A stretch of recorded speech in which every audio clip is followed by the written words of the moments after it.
or you look at the cost of petrol. We get away from Nigeria with the suffer. The income is not really increasing, but the prices of items are increased. Nothing like savings again. No.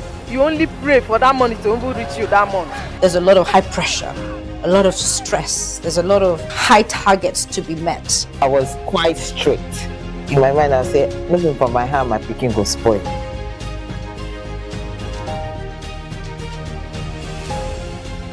To allow all banks and all the players in the space. 15% inflation target achievable in 2025.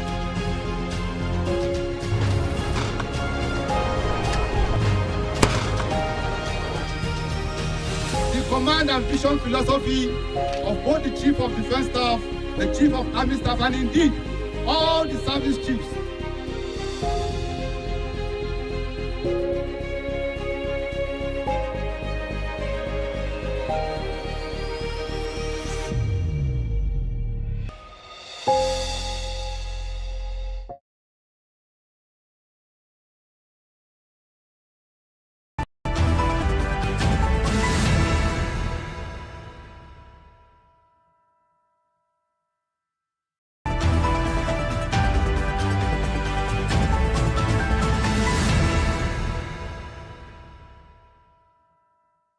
Good morning, good morning, good morning. Happy Monday and welcome to our lovely viewers viewing us from across Nigeria and even every other part of the world. My name is Elizabeth Musa. Thank you for joining us on a lovely Monday morning today from our Lagos studios right here in Ikoyi. We say good morning. We have a packed show lined up for you this morning, but before then, let me talk about the two people I have in the studio this morning. I've got Mr. Joshua Bassi in the studio this morning, our editorial director, and of course, also we have, good morning, Mr. Bassi. Good morning. Also, Deborah Eze is also in the studio this morning. Good morning. Good morning. Hope you had a great weekend. Yes, I did. I'm glad that there's no Monday blues today. Yeah, but my weekend was really great. It was good. I really enjoyed myself. Amazing. Yeah. Fantastic. Mr. Bassi, you seem like you had a very restful weekend as well. Yes, I did. It was a good weekend. Good rest. Very important. Yeah, back here. Once there's rest, the weekend was good. But let's talk about what we have in store this morning. Of course, we're going to see what we have on the headlines this morning. Headline stories this morning, quite interesting stories. And of course, we'll see what we have on the front pages of the papers this morning, from Business Day to Vanguard to Punch, you name it. We'll be looking at the front pages of the paper this morning. And of course, our cartoon of the day, obviously from the Business Day paper, always a very striking one. You don't want to miss that. And at 9 a.m. we'll be going to the Business Week, of course, with the publisher of Business Day, Mr. Frank Aigbogun, as well as the deputy editor of Business Day, Mr. Ololade Akimirele, as well as the chief economist, Dr. Oluyemi Ade Oshun. They'll be joining in for the Business Week. They'll be handling the Business Week. Of course, that's where we get some of the stories that you could look out for throughout the course of the week. And at 10 a.m. certainly we'll be seeing what we have on the big story today on the bdtv breakfast show. And at 10:30, the social listening segment, where we take a look at some of the stories making the rounds across social media. And of course, over the weekend, loads and loads of things have happened, so you need to stay tuned and keep it locked this morning on the BDTV Breakfast Show. But first, let's see what we have on the headlines this morning. Quite a number of things are happening, and we'll definitely take a look at them. Starting this morning, we're talking about no mortgage for Nigerians earning below 500,000 naira, and it says priced out.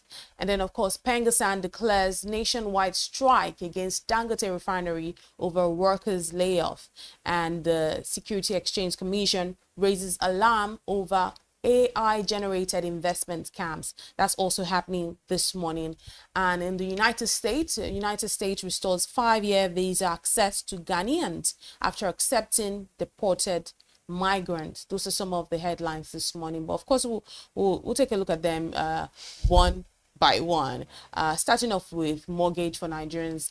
No mortgage for Nigerians earning below 500,000 naira. Firstly, I'm going to say that is when I saw that, I was a little bit shocked. It was a shocker for me because that already locks out a huge chunk of our population from getting a mortgage. And if a huge chunk of a population, so are we now saying that housing is now a luxury? Because if a huge chunk of people can't even, you know, get a mortgage, then the people that can, is definitely luxurious. So that already is a problem in itself. And because how many people are earning, in fact, the minimum wage itself, how much is it? 70,000 naira. So 500,000 naira usually is even seeming like what you earn, you know, some kind of fund that you earn, you know, at some level in Nigeria, and it shouldn't even be so. Housing has always been a thing of what's the word, luxury for in Nigeria especially. So I'm not shocked by this really, because that's why we have people who create their own homes, the Paco homes, people who people who will live under the bridge, people who will see family of 6 in a 1-bedroom apartment. So housing is actually like a thing of luxury even before this statistics actually like came in. When government actually even come out to say, oh, we are building so housing, I know lots of housing estates built by the government and they actually pay through their nose. They pay millions of naira, and these are actually estates built by the government to make it easier for people to get accommodation. So at the end of the day, it's luxury. It's not, they're just telling us what we know already. Yeah, so that's what I think about that headline. Yeah, it is, just like you David said, I mean, housing has always been a luxury. But there's something really is that housing is one of the basic needs of man. Yeah. You talk about housing, you talk about food, you talk security, about clothing. You know, so those are the 3 basic needs of man. I mean, if you recall that the pyramid, you know, so these 3 are actually at the bottom. So you need to first and foremost satisfy this one before you begin to climb the pyramid to, you know, look at other needs of man. But these 3, housing, clothing, and of course, food. But it's always been a tough, you know, call for people. But this statistics just coming to confirm what we already know. What has always been there. So it's truly, if you look at the situation in Nigeria today, really, 70,000 now minimum wage, like national minimum wage, like we talk about. And then a lot of people are already priced out. I mean, we don't even need to. It's always been there. But I don't know how things can turn around, because if you look at, so this is not surprising. You know why? Because one, if you look at the cost of building material, right? If you look at the cost of cement, look at the cost of iron rod, look at the cost of roofing sheet, look at the cost of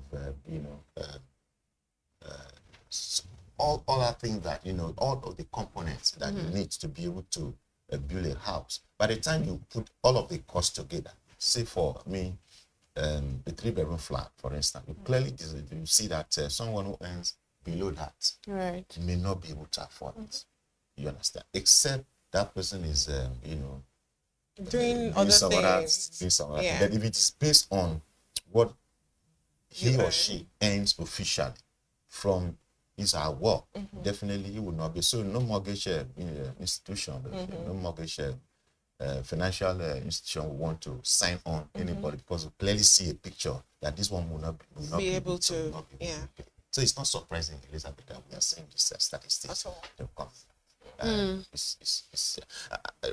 Very recently we were looking at and like Deborah said, a government housing scheme, right? And you have expected that government should be building what we call social housing, or showing back on what we call social housing, that you know, people at the bottom of the ladder can also build. But if I tell you the price of one of those housing that even the Lagos State government is building, you'll be asking yourself, so if this it's government housing scheme and it's going for this much. What should those who are developing, the private developers, what should they do? It's not for a poor man at all. It's not for Because a poor man. you were able to make three. Deborah, those who earn below 500,000, Yeah. those are poor people. Okay. We can't take that away. They are not even middle class. You know, obviously, what we're seeing is in Nigeria is either you're just what's it, the You're lower poor, class, yeah. or you are the upper class. Upper class. Because the middle class has No. Yeah, it's been wiped out. Let's not out. even deceive ourselves, and it's crazy. It's actually really terrible. Because you're saying you mentioned a 3-bedroom apartment, as your case study. I cannot pay for a 3-bedroom apartment because how do I want to where do I want to get it from? Even though I get help, it doesn't sit well with me. I'm paying so much just because I want to get an apartment. So because actually you are supposed to you are planning your monthly, yearly, annual budget should actually be based on what you earn. Yes, not what you get, not on gift, not on what gift you or get whatnot. That's not a proper plan. Yeah. Right. So it's no. It's luxury. It's luxury. It is. And it shouldn't be. But it shouldn't That's be. the sad part of things. It shouldn't actually be. It And shouldn't just be. like you had mentioned, you talked about the housing that we have, the government housing, and that the fact that people can't even afford to even stay in the government housing, like the so-called government housing is also still for the rich people. So that in itself is a problem. So really, what can we even do? What can be done about this situation? It's still the government and also banks. If banks can actually give reasonable rates for this mortgage, I'm sure more people will be able to afford it. And still for the government to still come back and talk about their housing rates. That's the only solution. But you see, you and I, we can only do what we can do. We can only do what we can do to earn money, and what we earn is still determinant on where we are going to live at the end of the day. So it's still government and it's still the banks for them to be more lenient. Just in addition, I think one other thing that can also be done there is the cost of housing should go down. And then for the cost of housing to go down, right, the cost of building materials would also have to go down. Right. There was a time in this country, I recall sometime where I bought a bag of cement for 1,500. Lucky you. What a bag of cement today? Bag of cement today is going for about 8,000, 9,000. Yeah. So, and if you look at the number that you need to buy, the number of the bags of cement that you need to buy to build maybe a 2 or 3 bedroom flat. I mean, it's a lot of money. And then you look at the cost of iron rod. Yeah. And iron rod essentially is imported into Nigeria. We really don't produce that here. The same price in February was not the same price as at August when we checked. So it's, in fact, that's why sometimes when they talk about landlord increasing rent, I don't usually be part of that kind of conversation, because I really know what it means for you to put in money into building a house. Right, last week we were still talking about the fact that landlords don't necessarily get their money back, maybe in their lifetime, or maybe it takes a long time, or a long time. So at the end of the day, what then is the use of it all? Just so, Mr. Bassi, I must say lucky you when I say lucky you, because you guys were in the generation where things were easier. Easy. So imagine the struggle it is for us right now. This is me asking for your sympathy and empathy this morning.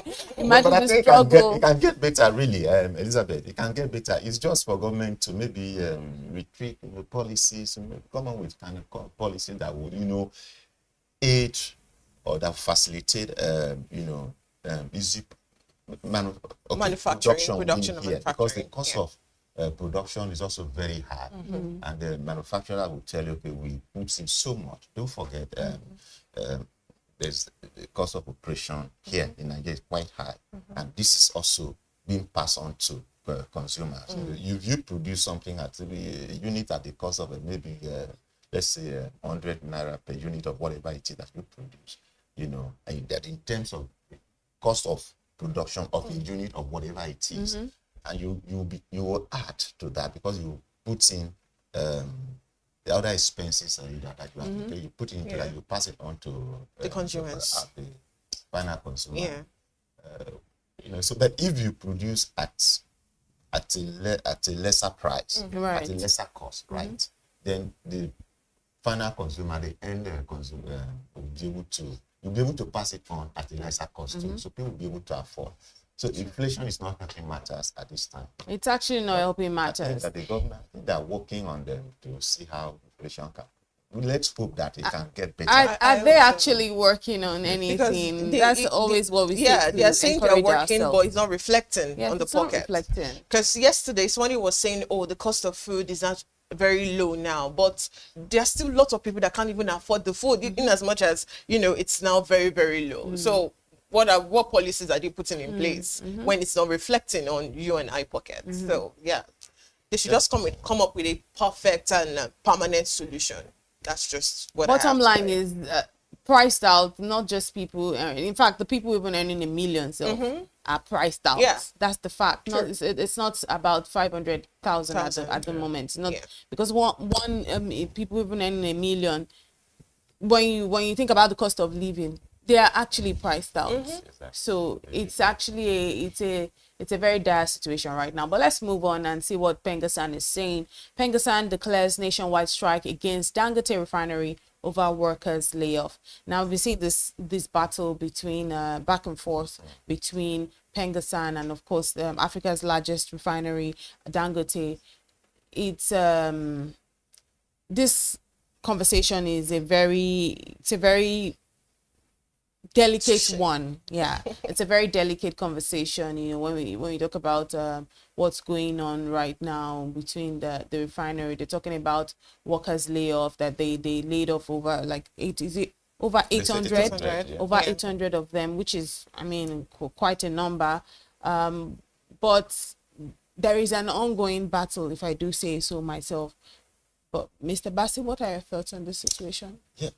Pengasan and Dangote disagreement has been the major news items since Friday, right? So it has dominated the news up absolutely till this morning. It's still what everyone's talking about. It's quite unfortunate that we're having this, but I think that by today the Federal Ministry of Labor and Employment, they've stepped in. They've invited both the two parties, Dangote and the Pengasans, to the meeting in Abuja this morning. I hope that the two parties will be at that meeting and they will be able to find a solution to whatever it is that their disagreement might be. But the point actually is that as an employer, you have the right to hire and fire. But again, in firing, you also have to do the needful. If you fire people, you just have to pay them what it is that they're entitled to. And what is always wrong is when you fire and you don't pay them what it is that they are entitled to. I think that that's okay. However, also firing at this time, that we know what the economy is like right now. To fire, if it's up to that number, 800, at the soup, it's a lot of can actually create some kind of crisis with the soup, because those 800 workers have families, absolutely that are dependent on them. So when you sack 800, it's not 800 that you have sacked, or it's not 800 that will suffer the effect of that sack. That are looking at the ripple effect, thousands that will suffer, because for each family, for each worker that has been sacked, maybe he or she has maybe 3-4 dependent, right? So but I hope that this will not, because one other thing that we were afraid of is that whether if they've gone on strike, it's okay to stop gas supply, right? To stop crude supply to Dangote refinery, and that refinery shut down. You know what that means for this economy if a refinery of that magnitude is shut down. You know what it means. And as we speak today, the only refinery that is actually working in Nigeria and producing and supplying petroleum product locally, in addition to whatever it is that there might be is importing, which I really don't believe we should depend more on import. I believe we should depend more be making on ours. what we are able to produce locally. And the only refinery that is producing right now in Nigeria is this a Dangote refinery. Absolutely. We know that the 4 refineries run by the federal government for over close to 30 years have remained unproductive. They are not adding any value to this economy. So we must do everything. And that's why, if you ask me, I would say, look, Pengasan, New Pen, and oil workers, wherever, and even other stakeholders within that value chain, because it is not only Pengasan, New Pen that seem to, you can permit me to use that word, that is having a war, so to say, with Dangote. We also see oil marketers. You know, I also say, oh, you can't distribute fuel directly to filling station, all of that. But I'm just saying, all of you, stakeholder within that, within the downstream sector of the Nigerian oil economy, please, what we need is that there should be some harmonious working relationship. Whatever your interest might be, you, whether Dangote and the rest of them, please, let's just, find a way to make sure that this thing don't get to a point where a refinery that is working is shut down. Right. So, but I was seeing that I had seen that they had ordered it to be shut down. Is that on hold? I can't. I saw that, but I can't confirm that news this morning. This morning. But I also understand that when you actually say he sacked people, I think when it comes to things like this, we shouldn't be emotional. Yeah. Dangote actually sacked over 800 people. Now we need to ask the right questions. Who are the set of people that you actually sacked? We're not talking about cleaners. We're not talking about the drivers. We're talking about the geologists, the people who really understand what it means for you to separate oil and make it what it is. Now, if Dangote are saying that, okay, those people that I have with me are not giving me what I want, they're not going to allow me to do the Lord's work, like somebody would say, then I have to let them go. I have to let them.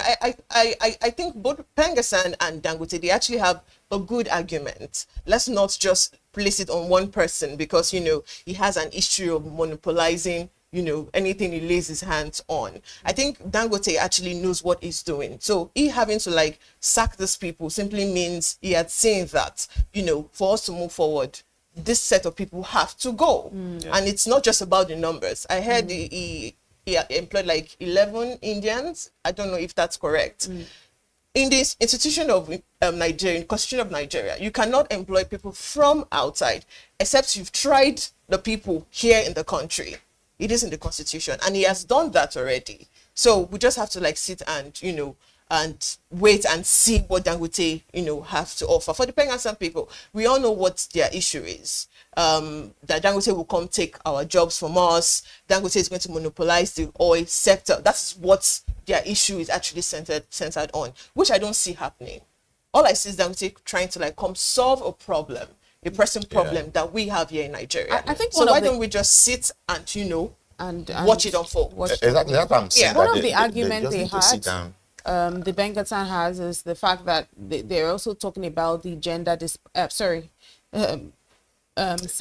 disparity, right, between the Indians, right, and the Nigerians, which, just like Deborah had said as well, they do have their own case, because what we see sometimes is you find maybe the same people doing certain things, but we also have to understand that if you're an expatriate, you most likely will be earning more than. But then, if at all you're earning more than, the gap shouldn't be too much. It shouldn't be too wide, really.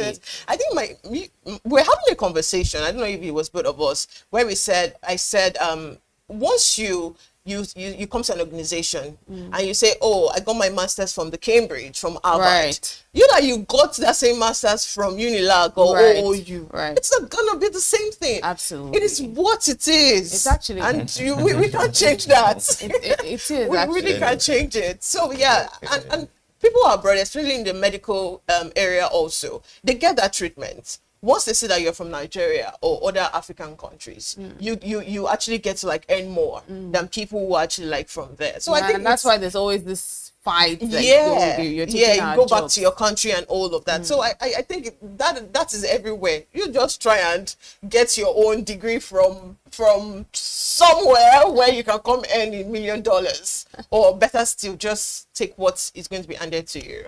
All right, we'll just keep our fingers crossed and hope that this entire thing dies down, is solved, the issues are solved. So because it's going to be for the good of everyone, for Pengasan, for we the citizens, for Dangote Refinery itself, we just which is doing the Lord's work. We just don't want to go back to that. Yeah, era we don't of, want to go back to the strikes and all of that, because it will definitely really affect us. Because we have to move on. Let's take one more story on the headlines today. SEC raises alarm over AI-generated investment scams. I can talk about enough about the goodness of AI and also the downsides of AI, and this is one of the downsides of AI, because AI is crazy now. Sometimes I'm a bit worried. I'm like, is this witchcraft? Like, it knows so much, it can do so much.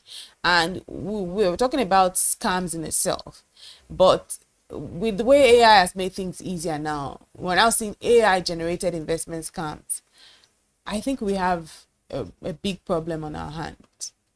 I totally agree. And it's really big, because at the end of the day, AI would actually get smarter and the scams will get easier. Because like you said, AI, we can do anything and everything with AI, and it keeps getting better. The way AI started is not the way it is now. Absolutely. It's now apt. It now knows what you're thinking even before you say it. And for the people who use it to, like, commit cyber crimes, it's now very, very swift. There's nothing we can do about it, only if we scrap it, because it will keep getting smarter by the day. So of course we can't scrap AI. No, It has come to stay. Yeah. And like you said, it will get smarter as because there's bound to be improvement, there's bound to be innovation and whatever. I think like SEC, that's the Security and Exchange Commission. What they've done is good. They've raised this alarm, so people should listen to what they're saying, and then be careful when you see an investment that looks too sweet, and then they invite you to. So just check. Double check, so you don't fall for such scams. So we commend SEC for raising this alarm. I think people should just essentially be cautious. Yeah, so you don't get scammed along the line. Very quickly, let's go to the United States. United States has restored 5-year visa access to Ghanaians after accepting deported migrants, and this one this one is for Africans themselves, or Nigerians. Nigeria, which happen to be the big brother of the country. Supposed big brother. I think at this point we have to put it in quotes. 5-year access visa to Ghanaians, and Nigerians are struggling to even get US visa. So what is happening? They told you people to take it. Why can't you do it to us? And they told you guys to take their immigrants. Now you people said no. That Nigeria is not a dumping ground. Ghana said you can dump it all on us, and now they've gotten what? 5 years. No, but we can't take it. We can't take that. Well, there's no 5 years for you. We can't take that. No, I like the way Mr. They can't force illegally. Well, we can't. No. We can't. We're not going to do check that. It's not the same. We're not going to drop our standards. Okay. And you know what they say when you don't drop your standards? But You are gonna suffer. I think we can For a while, for a bit. Yeah. I think Nigeria can continue to engage them diplomatically. And see whether Nigeria is kind of like turning towards China more and more every day anyways. I don't think the relationship between Nigeria and the US is looking very, very good ever since, they rejected the offer to actually take in their immigrants. So they're tilting towards China. So this is just it. If we had accepted, it would have been, a good one for us. Because immediately we didn't accept, they tightened the visa, what do you call it again? The number of time you can actually get a visa to the US. So yeah. The point is when they're talking about receiving this deported migrant, do these migrants have to be perhaps Nigerians themselves, or just anybody? So how would you because I had to double check. Why would you expect me to do that, really? Because it's the US. They can do whatever they want to do. Okay. All right. Let's move on and see what we have on the papers this morning. Accept them to dump anybody on us. So are you going to accept that, Mr. Bassey? How can we accept that? No. For 5 years? No, we don't. Are you sure? We don't. We'll get our visas in that way. Let's move and see what we have on the papers this morning on the BDTV Breakfast Show. Of course, we'll start off with the Business Day paper this morning. Quite an interesting spread. Like I always say, Business Day is where you find all of your financial intelligence. We boast of being the best in financial intelligence and business news across West Africa. If I do say Africa itself, Nigeria undoubtedly. So let's see what we have on the front page of the Business Day paper this morning. Maybe Mr. Bassi, do you have what we have on the papers this morning? There's our list story is talking about let's take a look at it. So it's talking about conflict of interest, dispute, click, plan, PIA review. Conflict of interest, dispute, click, plan, PIA review. I think that's the list story. We also have a story why Nigeria fell from Africa venture capital throne. Of course, there's another story. Resilience reading. Define Business Day top 25 CEO awards. That was the award we had on there Thursday last week. Was a very success. But of course, the list story, conflict of interest. The PIA, you recall, the PIA had a long journey, in the National Assembly before it was eventually, passed and signed by the immediate past administration of Muhammadu Buhari. I think he was the one that signed the PIA into law. But of course, the PIA started his journey long before Buhari actually came into power. I think it was from the era of Olusegun Obasanjo that we started talking about PIA. Is basically but eventually it got signed. But along the line, we soon discovered that there are gaps, that probably needs to be reviewed, and there are some things that should again go back and touch to make it to further strengthen the PIA. But unfortunately, as what we are seeing in the paper today, a dispute, conflict of interest. Of course, there will always be conflict of interest because basically people within the ecosystem, ecosystem will always try to defend their own interest, try to speak, to their own interest. If your interest clashes with mine, I'm going to try to see how to protect my interest. You want to see how you protect your interest. Stakeholders, the player within that, sector. So that review is being delayed because they haven't been able to sort out those various interests, which is conflicting interests.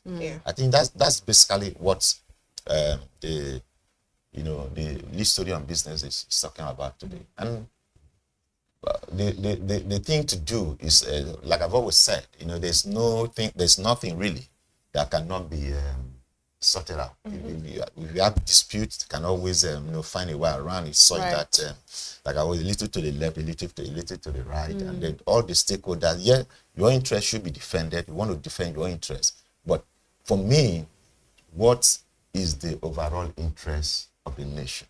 That should always be, for me, what we should look at. That's which is, at the end of the day, it is Nigeria, that should take the upper hand. I know that stakeholder within the sector, fine, but what is in the interest of Nigeria as a country? What is in the interest of our economy?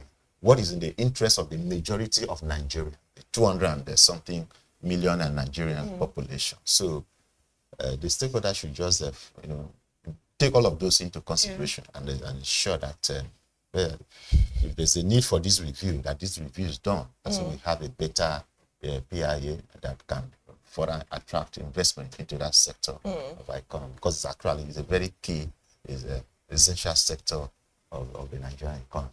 Right, and the other big story in the tech space says why Nigeria fell from the African VC throne. That's the venture capital landscape. Quite an insightful story there from Royal eBay, who happens to be the head of the tech stack. Says Nigeria, once the crown jewel of Africa's ventures capital landscape, is now weathering the steepest funding drought in half a decade. After landing the continent with record inflows in 2021, the country has now slipped from its VC throne. And you go into a gathering of venture capitalists, and this is actually the same thing that they're saying, you know, how you know, it's hard for them to land certain fundings right now. And I won't really blame the people who, because usually when you're getting this fundings like from outside, you know, there are lots of these companies that basically what they do is fund seed startups and all of that. But the fear many of them have is there's this weakening investor confidence, and if I was also in their shoes, I would probably lose confidence as well with the things that are happening. For instance, you see the case of the case of the Pengasan. Let me just make it more relatable. The case of Pengasan Dangote right now. If I was an investor right now, I'm shaking because I'm thinking what's going to happen, like what's happening. So this is why we'll definitely lose our throne, when like our venture capital throne, and it's just reflective of what's going on in the economy right now. And I think it's all on Nigeria, because when it comes to startup, the tech space, we've seen issues of investors actually putting in money in these startups, and most of them, at the end of the day, they don't live up to 3 years, 4 years. They actually close up. They take this investors' money and they use it to get one Prado or one house in Ikoyi. It's yes, crazy. It's crazy. They just ball on the money. Yes, and after 3 years, they shut down. They can't pay salaries, nothing. So I'm not surprised we actually falling from that throne, because that is the case. How many startups do you see thriving here in Nigeria? So as an investor, you wouldn't want to invest again when I give you the first money, you can account for it. I give you the second time, you can account for it. So that's like the new cash cow these days. You just see like really young people these days. They just they have the best proposals. You look like it. Just write the best proposals, the best blue paper. They just have the speak English, and you get the money, and that's it. And then they blow it up, and that's it. Yeah. So it's I'm not surprised. They move to really nice neighborhoods. They have cliques, nice neighborhoods on the island, and then it's just a thing. I like to be really positive with Nigeria, but with the look of things, it just does not get better. It must get better. It must get better. You can be positive, but we need to be. We need to be. It will get better. Okay, but we just need to be to be logical about things. At the end of the day, you know when tech started, we all thought, oh, this is our escape. For things to be better. This is the escape for unemployment. And at a point, it looked like it. But now you hear people telling you, oh, there's nothing in tech again. Oh, you just carry laptop and, speak English and turn off your camera. That's the only thing that's actually going on in tech right now.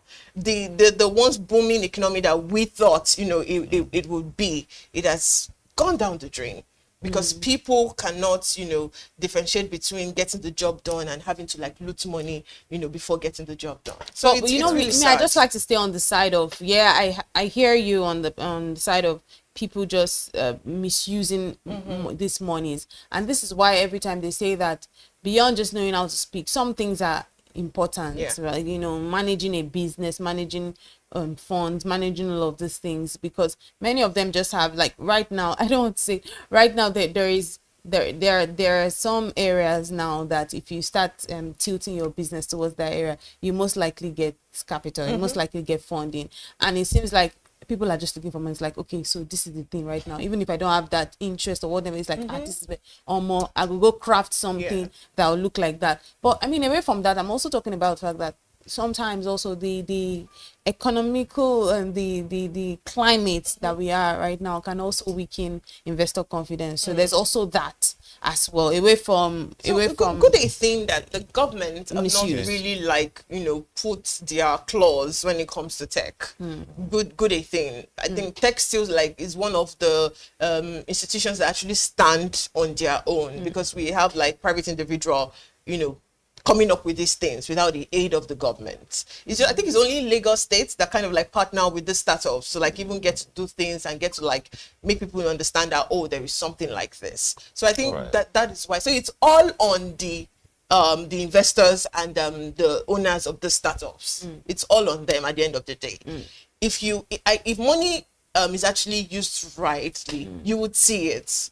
It can hide. You would. Absolutely. So I wouldn't blame the investor. Like I said, I would not give you money the first time, give it the second time, and you misuse it. You don't expect me to give you the third time. It's not possible. I'll definitely move to another country that would put my money in good use, and we can then grow together. So yeah. Right. Mr. Bassi, do you have anything to say? I think because of time, we can probably move to other. Okay, let's. other But no, papers. but very quickly, we also have to talk about the Business Day Top 25 Awards. That's also a story there. It says Resilience Rhythm Define Business Day Top 25 CEOs Award. Firstly, we must say congratulations to all of the 25 awardees. CEOs, Yes, that went on with awards that day. It was surely a testament to their hard work and the legacies that they've been driving, over the years and their companies. We had the likes of Seplat, cutting away an award, Lafarge. We had Rex Insurance, which interestingly I found out was like the first insurance. I was actually shocked to know that we also had May and Baker also cutting away an award that they will. A number of them. Ethno Cyber Security, this ones were the Next Bulls. These are companies that are showing promise and inspiring investor confidence. We had the Next Bulls awards as well. In custodian investment, Afri Prudential also went away with award. Northwest also went away with an award. Northwest Petroleum and Gas went away with an award. And I found every single one of them, when they were giving their speeches, I found it really inspiring, talking about their journeys, talking about the fact that it's a team that also makes the win. It makes a company. It's not about them. It's not. Some of them only came into the position maybe 3 years ago, some 5 years ago, some been there for some years. For instance, the Dame Winifred, which is the MDC of Northwest Petroleum and Gas, had spoken about the fact that she dominating in a male dominated space. It's a big deal because we don't have many women in oil and gas, and then she's also there, and she also was one of these top 25 CEOs taking away the award.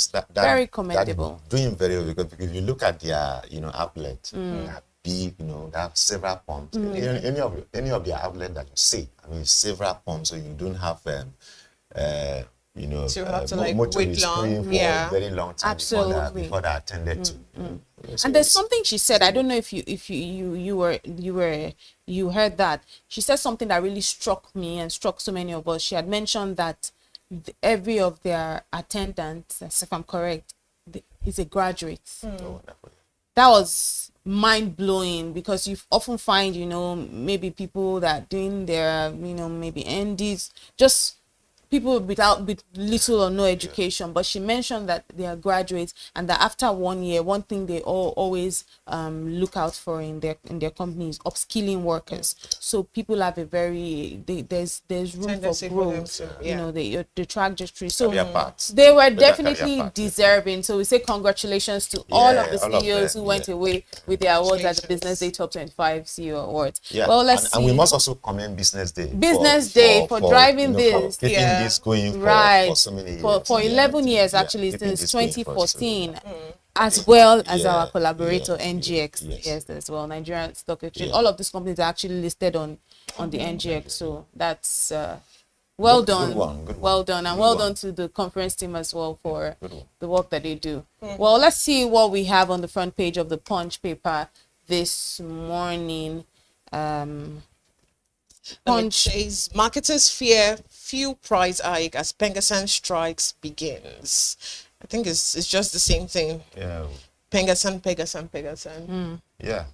Yeah, like I said, actually, this is one of the things that everybody is just afraid of. Look, let this strike and lingering disagreement between the Dangote and the union, whether Pengasan or Nupen. Of course, by the way, Pengasan are the senior workers in the senior cadre in the oil and gas, and then of course the Nupen is the junior workers in the oil and gas. So we just believe, we just pray really, and this is what marketers, the fear that marketers have expressed, that this won't lead to fair price. Fair pricing, and because of course it will start with scarcity when you don't have enough, to supply, because maybe Dangote is not able to. Festus was the next thing will now be Yeah.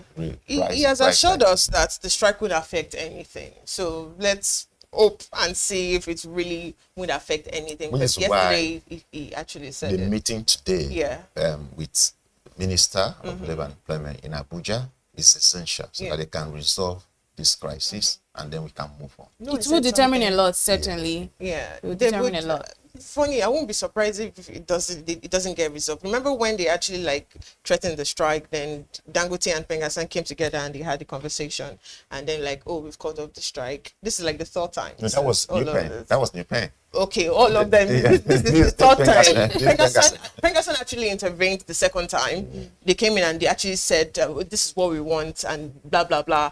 And like, okay, everything is good.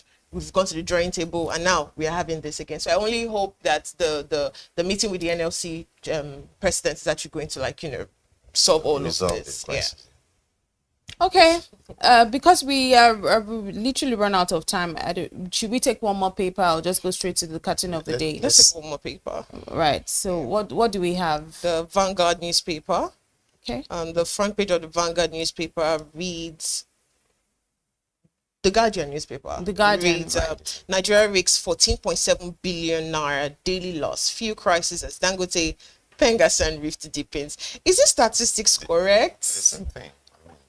Yeah, the Guardian are coming from the statistics part. 14.7 billion daily loss because of the rift between Pengasan and Dangote. They've definitely done their research. They've done They've their done, research. they've done their Yeah. research. One thing with Guardian is That's they the risk always that if Yeah. we allow this to to linger. linger. You mustn't. Oh, okay, get to a okay, point I get where, it now. You mustn't. It mustn't get to that point. get to that point. Yeah. Okay. That And was- just resident doctor issued oh my god. Resident doctors issue federal government 30 days ultimatum over unmet demand. They keep proving me right every day. Was it not just on Thursday or was it Friday they called off the strike? And now they're actually giving ultimatum. So why call off a strike when the ultimatum has not been met? So it's like, so we because I mean, like we had mentioned about the work that doctors do is really essential. That's why it's called essential services. So as much as we want them to get their money and get proper welfare, there's also people that they need to cater to and attend to. I know that look, it's not going to be, it's easier said than done to say that they should, stand for the strike and whatnot when there are people in the hospital, there are patients in the hospital. So yeah, they called it off, but then they are issuing an ultimatum. It's like, we're calling it off because we know we actually really want to serve these people that are in the hospitals. There are people dying, there are people, battling diseases and illnesses, but we're giving you guys an ultimatum to do XYZ. I don't think that's bad. And when you keep doing the same thing over again and it keeps giving you the same results, what then do? You change your strategy. What strategy? But it's just for them to get back to the drawing board table and then sit down with the government and resolve this thing once and for all. And I think it's just a matter of sincerity. Government should be sincere when you are negotiating with them. If there's sincerity and you are committed to terms of agreement, like I mentioned the other day, if you enter into an agreement and hours later you are not willing to implement the terms of that agreement, so we're going to have this forward and back issue with our doctor, whether we get lecturers and what have you. So if you get into agreement with them, sit down, negotiate this thing, resolve it once and for all, pay them what it is that you have to pay them, because we cannot afford to have resident doctors go on strike now, because we are already down in terms of health care provision. We don't want. But if they say we're already down, there's a saying that says it that is down needs fear no fall. No, we fear. This time around, we don't need to. Yeah, we don't need it to get worse. On a serious note, actually. On a serious note. But let's see what we have on the cartoon of the day this morning as we round up the newspaper review today. It says democracy under threat. Democracy under threat. So we see a car, and then we see a newspaper vendor, selling papers, and then on the papers you can see news: premature campaign is a threat to democracy. INEC news: democracy under threat. Early campaign sparks concern. That's from the vendor. And then the guy in the car has this questioning look, but just look at his back. You could see the president of the country, and you see that that's literally banners of him, like a campaign like a campaign banner. And then the man inside the car says, "Look, if I catch that next chairman, well, speaks a lot. There's actually a lot. But that's what we have this speaks morning. to what it is. They started a campaign long before now, which is against INEC rule. But again, unfortunately, INEC can't do anything. INEC doesn't seem to have the power to do anything. But it's quite unfortunate. It's quite unfortunate. Yeah. It's quite unfortunate. But that's where we wrap it up this morning with the newspaper review segment. Of course, up next is the Business Week at 9 a.m. Do stay with us. Hello viewers, and welcome to Today in History, right here on BDTV, where we look back at some of the events that have shaped economies and the world of business. I am Norma Owona. On this day in 1952. Hello viewers, and welcome to Today in History, right here on BDTV, where we look back at some of the events that have shaped economies and the world of business. I am Norma Owona. On this day in 1952, NYSE discontinued Saturday trading and added a half hour to the end of trading each weekday. At the time, markets would be open Monday through Friday, 10 a.m. to 3:30 p.m. The market hours we have today will not be set until 1985. And on this day in 1988, the U.S. Space Shuttle Discovery was successfully launched from Cape Canaveral, Florida, with 5 veteran astronauts aboard. It was the first U.S. attempt at manned spaceflight since January 28, 1986, when 7 astronauts lost their lives after the Shuttle Challenger exploded about 73 seconds into the flight. Although the Discovery had undergone hundreds of modifications since the Challenger tragedy, doubts and worries about the future of the shuttle program will not totally put to rest until the Discovery and its crew returned safely to Earth on October 3rd. And that is how far we can go today in history, right here on BDTV. I am Norma Owona. Hello viewers, and welcome to Today in History, right here on BDTV, where we look back at some of the events that have shaped economies and the world of business. I am Norma Owona. On this day in 1952, NYSE discontinued Saturday trading and added a half hour to the end of trading each weekday. At the time, markets would be open Monday through Friday, 10 a.m. to 3:30 p.m. The market hours we have today will not be set until 1985. And on this day in 1988, the U.S. Space Shuttle Discovery was successfully launched from Cape Canaveral, Florida, with 5 veteran astronauts aboard. It was the first U.S. attempt at manned spaceflight since January 28, 1986, when 7 astronauts lost their lives after the Shuttle Challenger exploded about 73 seconds into the flight. Although the Discovery had undergone hundreds of modifications since the Challenger tragedy, doubts and worries about the future of the shuttle program will not totally put to rest until the Discovery and its crew returned safely to Earth on October 3rd. And that is how far we can go today in history, right here on BDTV. I am Norma Owona. Hello viewers, and welcome to Today in History, right here on BDTV, where we look back at some of the events that have shaped economies and the world of business. I am Norma Owona. On this day in 1952, NYSE discontinued Saturday trading and added a half hour to the end of trading each weekday. At the time, markets would be open Monday through Friday, 10 a.m. to 3:30 p.m. The market hours we have today will not be set until 1985. And on this day in 1988, the U.S. Space Shuttle Discovery was successfully launched from Cape Canaveral, Florida, with 5 veteran astronauts aboard. It was the first U.S. attempt at manned spaceflight since January 28, 1986, when 7 astronauts lost their lives after the Shuttle Challenger exploded about 73 seconds into the flight. Although the Discovery had undergone hundreds of modifications since the Challenger tragedy, doubts and worries about the future of the shuttle program will not totally put to rest until the Discovery and its crew return safely to Earth on October 3rd. And that is how far we can go today in history, right here on BDTV.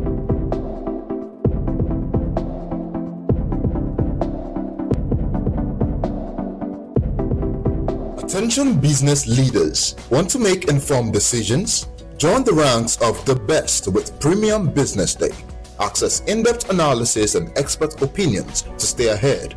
Subscribe now at premium.businessday.ng and unlock premium content. Plus, you get 50% off your first subscription. Don't miss out. Make smarter choices and seize new opportunities. Sign up now and elevate your business game. Visit premium.businessday.ng today.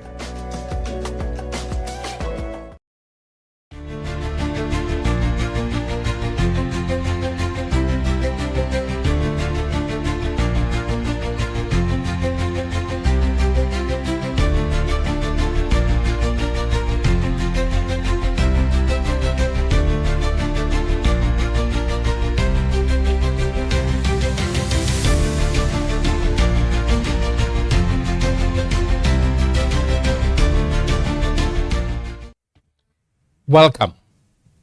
This is Business Week, a weekly program of Business Day television, during which we examine some contemporary economic issues. And it comes to you every Monday at 9 a.m. My name is Frank Aibogun, and I am the publisher of Business Day. I will be your anchor. I'm joined at the studio by Dr. Adeosun, the chief economist of Business Day, as well as Lolade, the newspaper's deputy editor. Today we have a very exciting lineup of issues to tackle. But before we go into the program for today, let me just provide a roundup of what is happening around the world as we speak today. Gold has surged to 3,800 an ounce. It is highest level ever. China today opened what is meant to be the world's highest bridge to the public in a region above about 700 meters above a gorge. And it is reputed to be able to cut the usual journey between the two ends from 2 hours to only 2 minutes. Only 2 minutes. President Donald Trump will today be meeting with the U.S. congressional leaders from both parties as he tries to fend off a looming shutdown of the government. For Argentina's leader, Javier Milei, this year came with a very promising start. But it will seem that the crane saw has suddenly jammed. And what is the result? Crushing debt, panicking investors, and threat of political instability. Botswana has launched a citizenship program to boost its economy and to pivot it away from overdependence on diamond. Iran says it has executed the man it calls the major spy for Israel. And finally, today in history. On this day in 1789, the U.S. Congress formally established what we now know today as the United States Army. Now, gentlemen, let's get to the matters of today. Dirty December. A phrase that became very popular after the holiday season of December last year. Many in Lagos did not even know what was happening, but they could sense that traffic was unusual. And then later, reports in the media began to circulate about how there has been almost an influx of everyone among Nigerians and even foreigners abroad who were headed to Lagos and other cities just to have a feel of the music, of the dancing, and other things associated with December in Lagos and Nigeria. So, ladies and gentlemen, what truly is Dirty December? What does it mean for us? At least, what does it mean for you? Dr. Adeosun. Thank you so much. So, in Nigeria, we are quite humorous, let me put it that way. And I like how we change the spelling of the dirty to D-E-T-T-Y. We funkify to the word. And that's the kind of vibes. We are generally largely happy people. Yeah. And I remember that back in the days, you know, you could easily travel to the village, and then they used to have Dirty December in the villages. But now it looks like Dirty December is now an urban phenomenon, largely Lagos to some extent, maybe Abuja, Port Harcourt, and, you know, Calabar.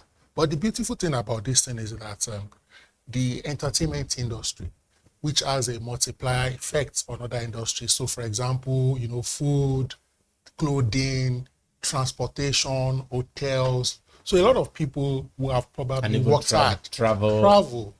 Artifacts. You know, sale. people who have worked hard all year round, they come back home, come with friends, and they bring in foreign exchange. So we have influx of remittances. Mm-hmm. I think it has some multiple positive effects, and it's also good to see people, you know. Thank you. You talk about the catalyst, how it impacts other areas of the economy, travel, hotel, FX injection, and I like what you said at the end. It's good just to see people. But Lolade, what does, for those who don't care about FX, hotel, and other things, what does Dirty December mean? What did it symbolize, especially for Lagosians in November, December last year? Dirty December was a big event last year. Lagos got about $71 million in inflows from people who were coming in as a result of Dirty December. So it's no small game. We got about 1 million new visitors from people coming from around the world converging in Lagos, you know, to just celebrate Dirty December. It was huge for a lot of businesses in terms of turnover. The impact was really felt. I think people are now looking at whether or not the projections that were made last year, you know, given off the back of a successful outing last year, projections were made that Lagos this time around could attract anywhere close to even $100 million this time around.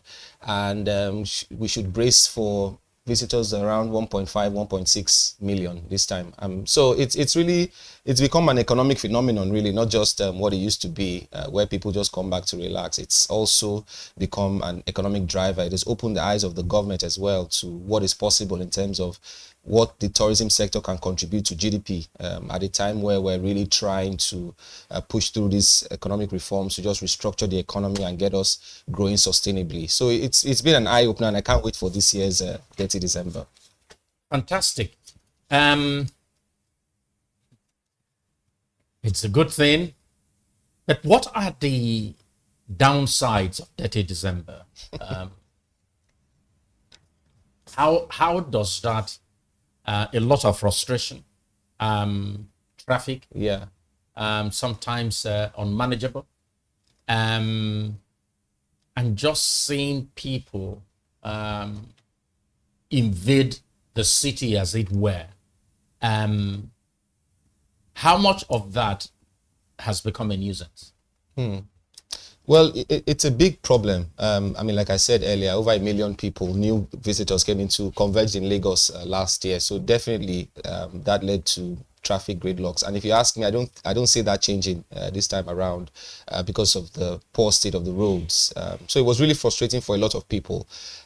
People haven't even started arriving yet, and the traffic gridlock is really there for, I mean, impacting productivity and all of that. So it's a real hassle.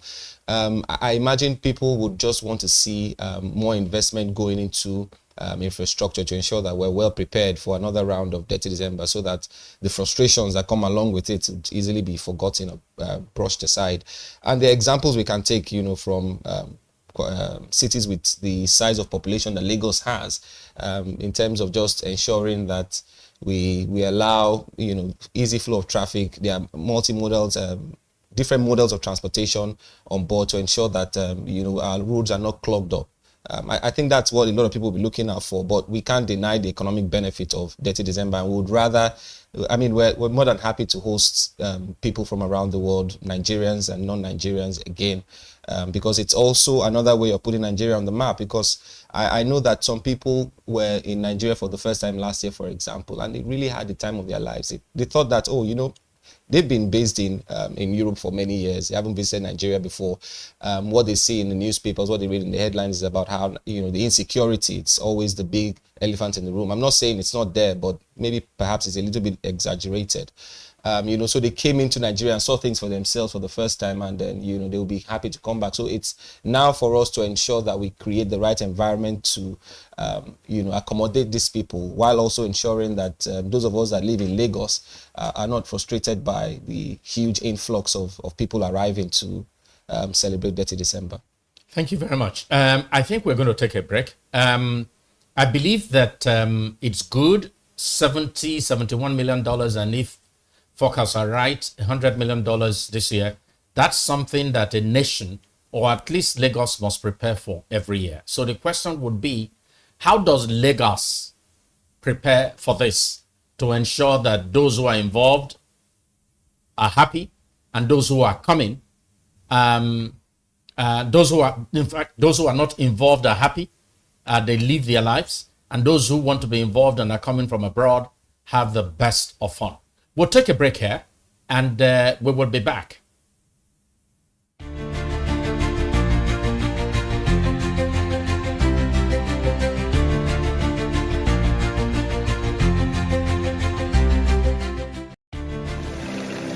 They say money never sleeps. Wake up to clarity, insights, and the stories driving business in Nigeria and beyond. From the heartbeat of small and medium enterprises to the pulse of national economic policy, this is where business meets perspective.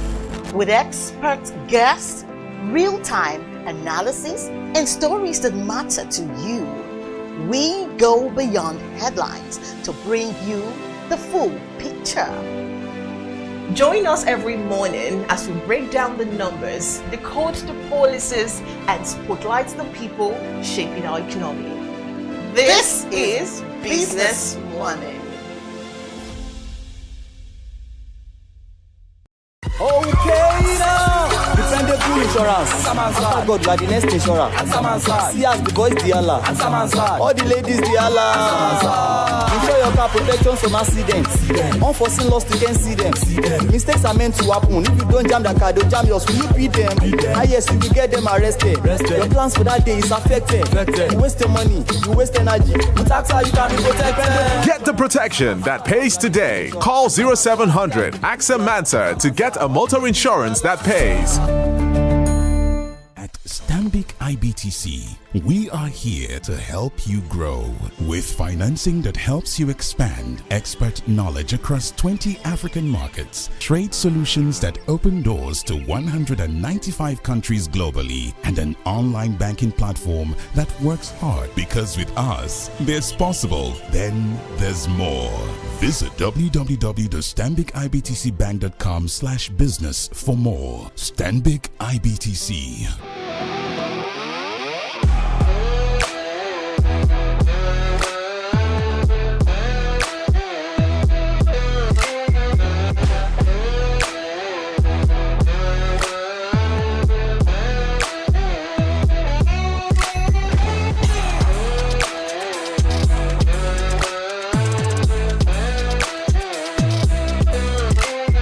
True strength. What defines it? The brilliance of a player? Or when a team comes together to win? a solo beat, or the rhythm of many. The flair of one dancer, or the art of a troupe. One distinct voice, or the beauty of the symphony. At FCMB Group, we build ecosystems, empower communities, and create the future. Because we believe it's not just one, but the power of the group that delivers the future we all desire. FCMB, the power of the group.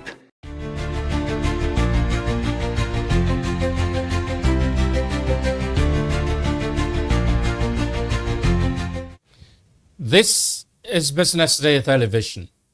Once again, welcome to Business Week, our weekly program during which we examine some contemporary economic issues. And I'm still joined here in the studio by Dr. Ade Oshun, who is Business Day's chief economist, as well as the deputy editor of the newspaper, Lolade. Once again, welcome, gentlemen. So let's get back. As I was saying before we took a break, $100 million is significant enough for a whole state to begin to prepare for annually. So Dirty December means a lot to many people. For some, it's just a nuisance, traffic, too many people. But for others who count economic data, significant foreign exchange injection over a short period of time, catalyst for hotels, transport, artifact trading, and all other things associated with the movement of people. So what, gentlemen, do you think the state government can do just to ensure that the experience that people have, whether they be involved in Dirty December or whether they be those who are just on the sidelines, is not a negative one? So let me chime in here and say that first and foremost, I think the state government should be slightly more intentional in the spread of the benefit of Dirty December. What do I mean? Lagos is not just VI, Ikoyi, and Ikeja. What about Ikorodu? What about Ekpe? How do we, through, for example, Ministry of Tourism, highlight the tourism potentials of all these areas, so that we can be a spread? Because as long as we like inflow of revenue, we should also be concerned about the inequality that it may lead. Some people getting richer and some people getting even poorer.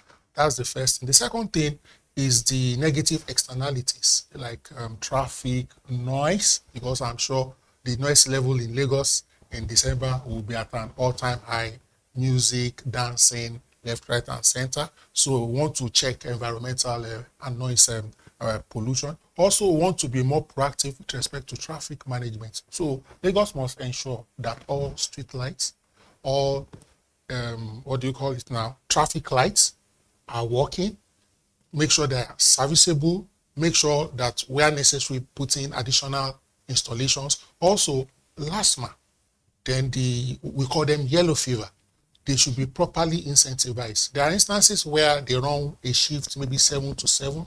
Do we want to consider 2 shifts or special shifts towards the Yuletide period, so that we make sure that we ease the burden on everyone? And where necessary to, there may be some roads that needs maintenance, servicing, and of course, drainages. This is very important. And let me quickly also say this, especially to our viewers. We also want to be sure that we ensure Dirty December is within our budget. Let's minimize front loading. What do I mean by front loading? The money you've not earned in January, you spend it in December, and then January becomes unusually unbearable and uncomfortable, which may lead to economic contraction. Our best likely. Thank you very much. So, Dr. Adeosun, you've highlighted a number of the downsides of Dirty December, and I'm sure Lolade will focus on the positive sides. I hear a lot about short-let, how that sector has been transformed with the huge pile of demand. because all the hotels are not able to cater for the various categories of people. So they come or those who stayed in the hotel want a different experience the next year. And then, of course, aviation, airlines. Are they prepared now to carry people into the country and take them back, or even take them around the country? And then, of course, training for hotel staff, training for cab drivers, training for LASMA people. LASMA people that I meet often in Lagos typically have a habit. They hide somewhere, just waiting for someone who's missing the way, and then they pounce on him. I thought LASMA was created to facilitate traffic movement, to ensure that people have a safe ride in Lagos, not as a bee waiting to sting commuters. What do you think government should do? Yeah. So I think for once, it's not only about what the government can do, but what even every individual can do. I remember that at the BusinessDay tourism event earlier this year, one of the guest speakers, Carl Haller, who's the group managing director of the Intercontinental Group, talked about how everyone must really get involved when it comes to tourism. It's not just people who are the front-facing who are in the front-facing sectors that should be concerned about, just ensuring that people are comfortable and everything. So it's a cultural thing. It's not just for the government, but for everyone, individuals as well. You're receiving tourists and all of that. The last example you gave, for instance, I mean, it's so true. You find that these guys are more of, they're just waiting to really, swoop in on you and punish you for whatever reason. If you're in a situation where you're stuck and you need help, they might be there watching you. They can provide that help, but they would rather not do that. They want you to make that mistake so that they can make some money as well. And it really just ties down to the need for government to invest in human capital, really. I feel like sometimes people cannot give what they don't have. With more education, more enlightenment, it becomes more, I mean, your mannerisms, the way you interact with people is more refined, is more polished. I think sometimes we're being let down by the fact that some of the government workers also are not well paid. So it takes a toll on them. They're always looking for ways of extracting extra cash here and there. Thing is, this year would be, by all indications, looks like it will be better even for last year for the guys in the hotel business, shortlets, aviation and all of that. That last year, part of the reasons that people cited for the massive influx we saw was not just the rise of Afrobeat and entertainment, Nigerian Afrobeat and entertainment, really. It was more also about the fact that the exchange rate had weakened and it gave some people extra purchasing power and all of that. But this year, you've seen a lot of stability. Last year, you said maybe the Dirty December was largely dominated by people who were coming from outside Nigeria. This time around, you've seen that the fortunes of a lot of people within Nigeria has turned, even though I'm talking more of maybe the middle upper class and not the lower class. So this time around, you'll see that perhaps more sets of people will come into the fray. People, locals who are staying in Nigeria, who have seen sustained, stability in the foreign exchange market as well as inflation, and would be willing to spend more, would be able to spend more this time. So it's really a big deal, and I think the Lagos State economy would really benefit from it. Thank you. You talk about Lagos State economy. Yes, they are like the receptacle. The Lagos is just at the beginning of that journey. Yeah. But I noticed December 28th last year, I took a flight to Uyo from Lagos to attend the funeral of the mother of a friend. And I noticed on my flight going, there were mostly Igbo-speaking people sitting around me who were essentially going to not Uyo, but were heading to the east, but they found Uyo to be a better, or the airline that was flying to Uyo to be a better airline to fly into. So there is indeed a way to say that Dirty December is not just a Lagos phenomenon. Yeah. That there are people who get to Lagos, probably stay 1 or 2 days, and then they head go elsewhere. To especially the east. So whatever we're saying now that applies to Lagos also applies to the state governments in the east as well. That they must make deliberate efforts. They must be intentional about attracting tourism to their own cities as well. If I can just quickly say please, something. because we're going to have to take a so break. very quickly, for example, last December, the federal government, through the National Railway Corporation, made free trains available for like 25 days, back to back. I was a beneficiary. So I think that also helped to ease movement and mobility and less pressure on the, for example, Lagos Ibadan road. Yeah. Also, because you highlighted, which was I find very fascinating, training. If you check a country like Egypt, they have what they call tourism police. Egypt, Greece. Their uniform is different, and many of them are multilingual. I think we must begin to see how to train and bring on board even traffic people who are multilingual and extra friendly. I agree. Thank you. I agree. And who knows, maybe at some point in the December period, the central bank will probably be thinking about a special rate for those who are exporting foreign exchange to Nigeria, so that you are not just prompting this by more music and more dances, but we're also creating incentives for foreign exchange injection into the economy. Anyway, gentlemen, please don't go away. We will be back shortly. This is Business Week.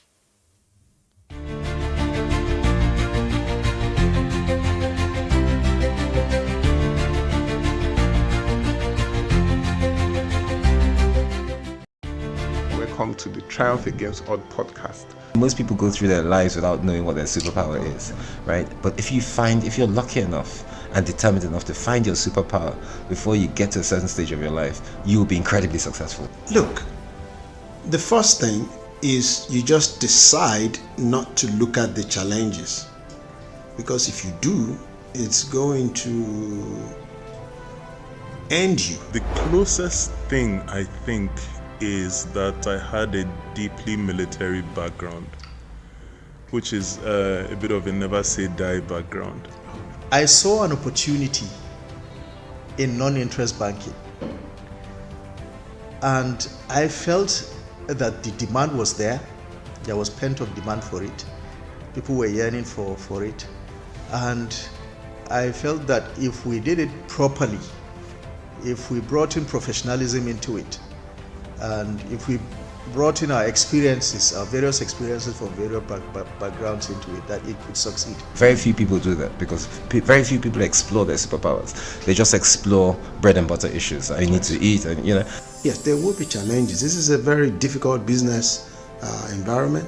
The government keeps working on how to make business easier. The first problem to overcome is really just starting, right? We thought about this idea for over 2 years before we even took the first step. You cannot ignore this country. No, and to be from here, I think is an incredible privilege. Nigeria will be ascendant in my lifetime.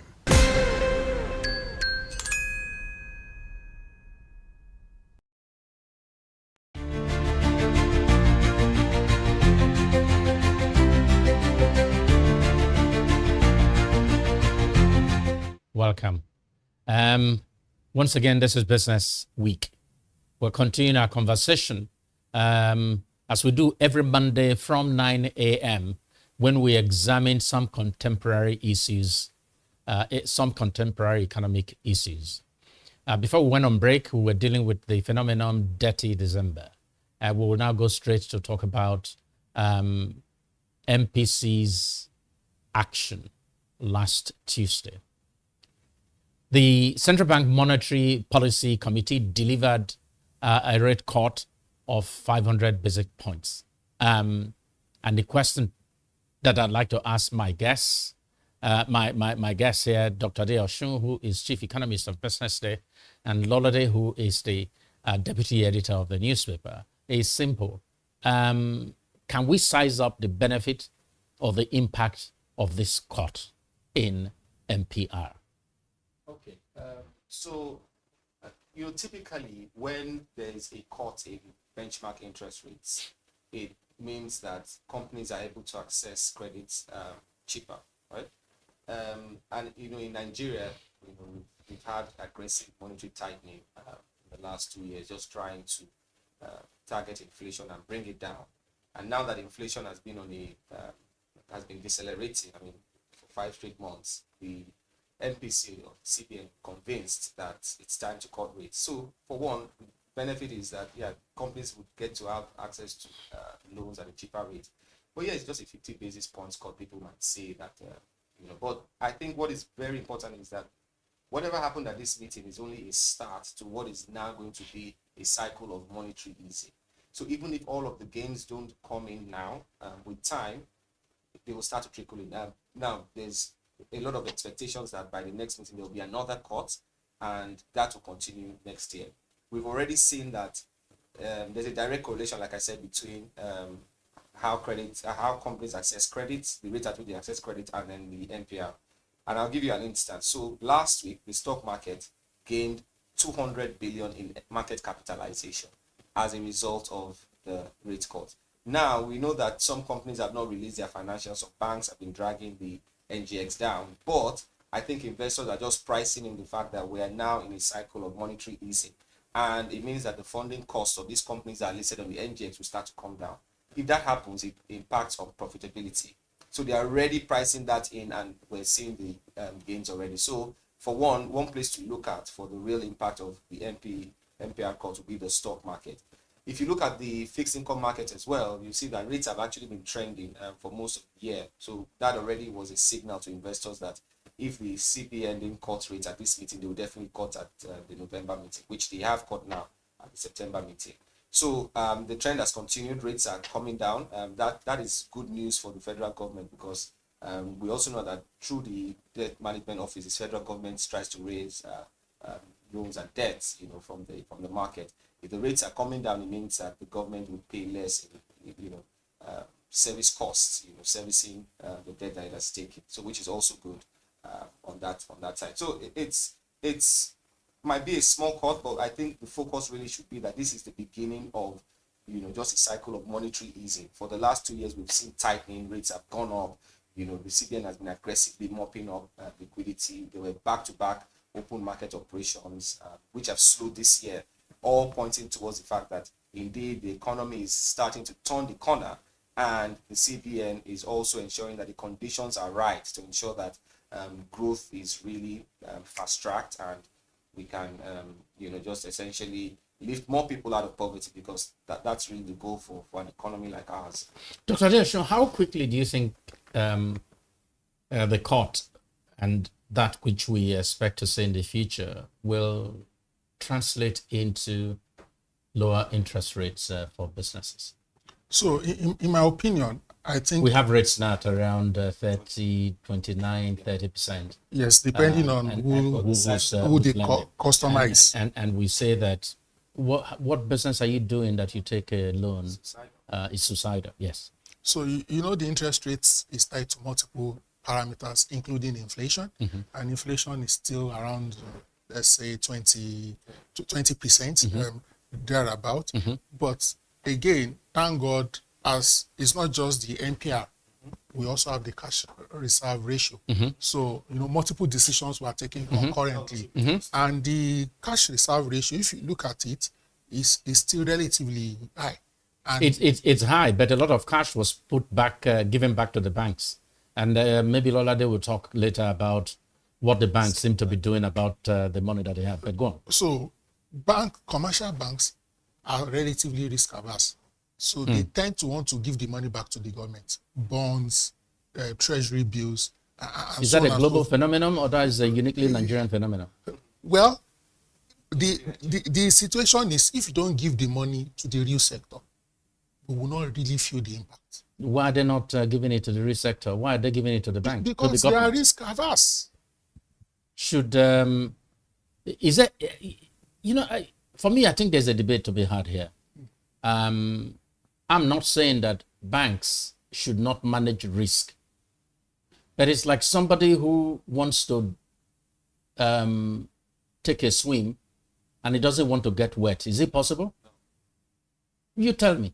So when you say risk averse, so you want to be a bank, yes, and all that you put on your plate to make a judgment is about risk. You know what they say: if you can't stand the heat, you get out of the kitchen. Yeah, so but they are making good profits. So that's Based No, on but their that's current why I behavior. asked you. That's why I asked the question: is it a Nigerian phenomenon Yeah. or is it global? A bank should be a bank. So in Nigeria's case, A bank should be a bank. I like that. I get the point that they make about the risks. Banks typically would target loans to sectors that they feel are Productive. able to easily repay, the oil Yes. and gas sector for one and all of that. But we know that the oil and gas sector only contributes less than 6% to GDP. So if you're channeling all the loans to that sector, then you're not really touching all of the points. So I know that Nigeria's economy is also largely informal. Mhm. So that makes it difficult as Mhm. well. So there is a small market for Yes, the there's banks. but even the formal market, I don't think the banks have done enough in terms of just channeling credit to them to ensure that they prosper. Now, if you have a case where, one of the things that the central bank also did was to increase, to say that there's going to be 75% CRR on non-TSE debts, Yes, right? yes. Just to keep more cash within the. But something happened last week that really took me by surprise. The banks parked historic amount of money with the central bank. Central bank. It is an irony. So even the banks were not ready. They were not ready to become banks. Yeah. Yes. Because they know that there are other alternatives. They can either park money with the government in treasury bills and earn significant amounts, or they can decide to go and put it with the central bank in standard deposit facilities and earn good. But the truth is, we are starving the real economy, the real sector of the credit that they need to With so really much expand. need. Yeah. Because the truth is, investing in treasury bills doesn't translate to job creation or business Not expansion. at all. Right? So we were talking about the need for training for bus drivers, for taxi drivers, training for last mile people, preparing their training for those at the airport in terms of preparing for Dirty December. Is it time for banks to begin to introspect and look at themselves in the mirror and say, hey, what a shame. We're no banks. Yeah. And it's time to begin to change our ways. When the banks fail, we all pay the price. Yes. Through protection that the CBN grants, through forbearance that the CBN grants. So we all pay. And that's because we expect the banks to truly be oil for economic growth. But as we see it, they aren't. They pull back, because the kitchen is hot. I think the CBN needs to do more, actually. What should the CBN do? Part of what they can do, is to ensure that you insist on minimum loan allocation to different sectors. Say certain percentage must go to SMEs, certain percentage must go to manufacturing, agriculture, and monitor it. I probably would suggest that, but the banks have very smart, clever people. Shouldn't they see that it's a new day? Yeah. Do they need the CBN to bring a hammer on their head for them to know it's a new day? I mean, I agree that the government needs to de-risk some sectors to ensure that they become more creditworthy, and then the banks can channel more. I mean, the issue, for instance, of having basic things like credit scores, for instance, for SMEs, collateral, things like that. I mean, we should do, and that should really be led by the government. But the banks are too quiet. It looks like they are too. They are comfortable. They are comfortable. So they're not hungry anymore. I mean, if you look at in the last 10 years, the biggest drivers of profitability in the banking sector has first been investment in treasury bills. There was a time under the former central bank governor that rates on treasury bills went super high, and then the banks were just making it cashing in. Yeah. And then we transited to, of course, FX evaluation. Yes. Then they went in there. In the last 10 years, there's no other bigger driver of profit for banks than those two things. So I think going forward, they need to really introspect and ask, the selling question of what can sustainably drive. It has to be loan book expansion. It needs to be your asset base. They need to find a way of creating more assets, giving out more loans. And I know that, yes, there's a responsibility on the government as well to de-risk some of those key sectors that the banks can play in. But the banks also would need to lead from the front. And there are so many examples. There's a company, for instance, a big company, a big fintech company, that they're into payments that, the CEO shared his story with us sometime last year when he said that, when they were starting out, they initially approached the bank for a loan. They didn't get it. They had to, just scrape, bootstrap, get, funds from here and there. And today it's one of the biggest payment companies in Africa. I just don't want to call the name of the company, but you know what I mean. So sometimes the banks are risk averse, but they don't even try the least they can do to just, do some more due So diligence. to Take add to what risks. you are saying, Lalari, we still also need to look at bringing the loan rates down. It is way too high. How many firms? Yes, I know some are trying to access loan, but some are not even bothering because it doesn't look The realistic. rates are high. High rates, high interest rates. How sure are you that you turn over production and make returns to pay? But clearly, I mean, if we have inflation at 21%, we should be seeing rates at something like 24.5%. Where's the savings rate? You get it. And for me, that's it. But another point is to also say that the direction of travel of inflation is downward. It's certainly southward. There's no question about it. And the banks need to get ready, because what it means is that businesses will be able to go for loans at maybe 18-19% interest rate. It is this same problem that afflicted the economy that saw the central bank creating different intervention funds. In my view, the CBN was just taking the launch of the banks, and they stood there doing absolutely nothing.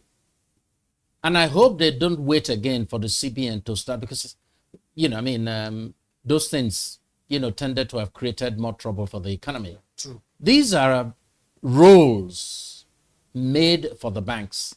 The banks are meant to take risks. Any bank that doesn't want to take a risk, the CBN should withdraw the license, because they are not prepared for reality. Precisely. So what are they going to do with the money? You get the money and then you go and pack it with the central bank again. And clearly, if they are used to loaning to the federal government, the rates are coming down. So the bankers committee needs to sit up.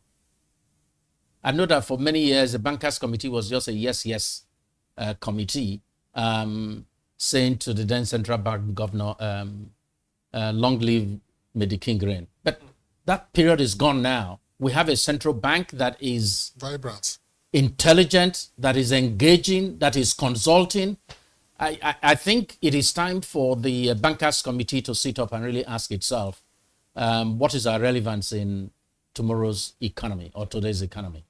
Anyway, thank you, gentlemen. We will take a very short break, and when we come back, we will like to talk about the face-off between Dangote Refinery and the Oil Workers Union, and perhaps maybe one other issue or topic before we close for today.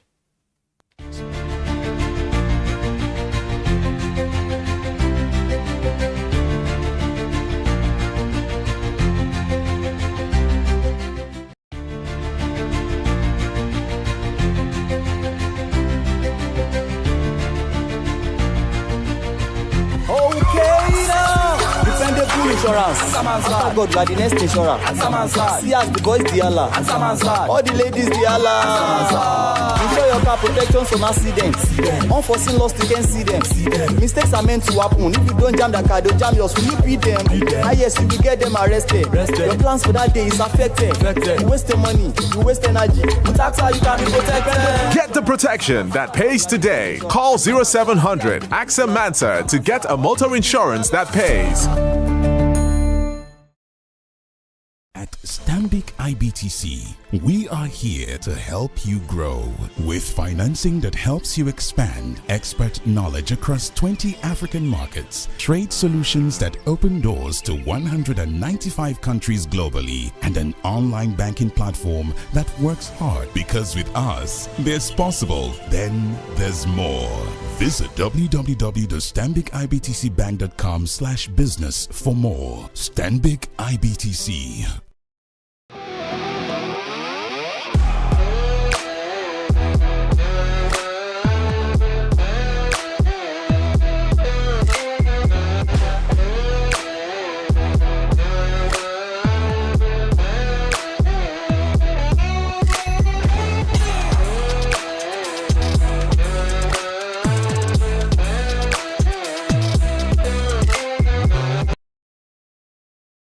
true strength?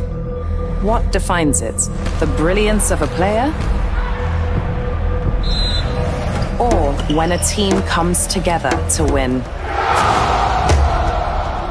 A solo beat? Or the rhythm of many?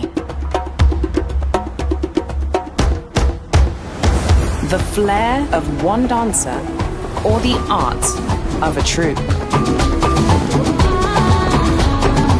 One distinct voice or the beauty of the symphony? At FCMB Group, we build ecosystems, empower communities, and create the future. Because we believe it's not just one, but the power of the group that delivers the future we all desire. FCMB, the power of the group.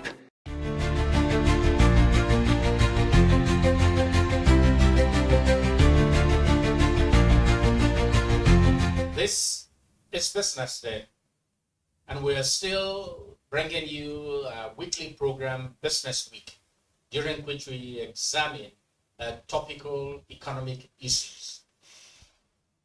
As we speak, perhaps you might call it breaking news. We hear that oil workers are demonstrating in front of the NNPC headquarters in Abuja. And this is in connection with the tangle between Newpeng and Pegasus, as well as Dangote Refinery. Dangote Refinery was meant to be one of the game changers to the Nigerian economy, and I believe it still is.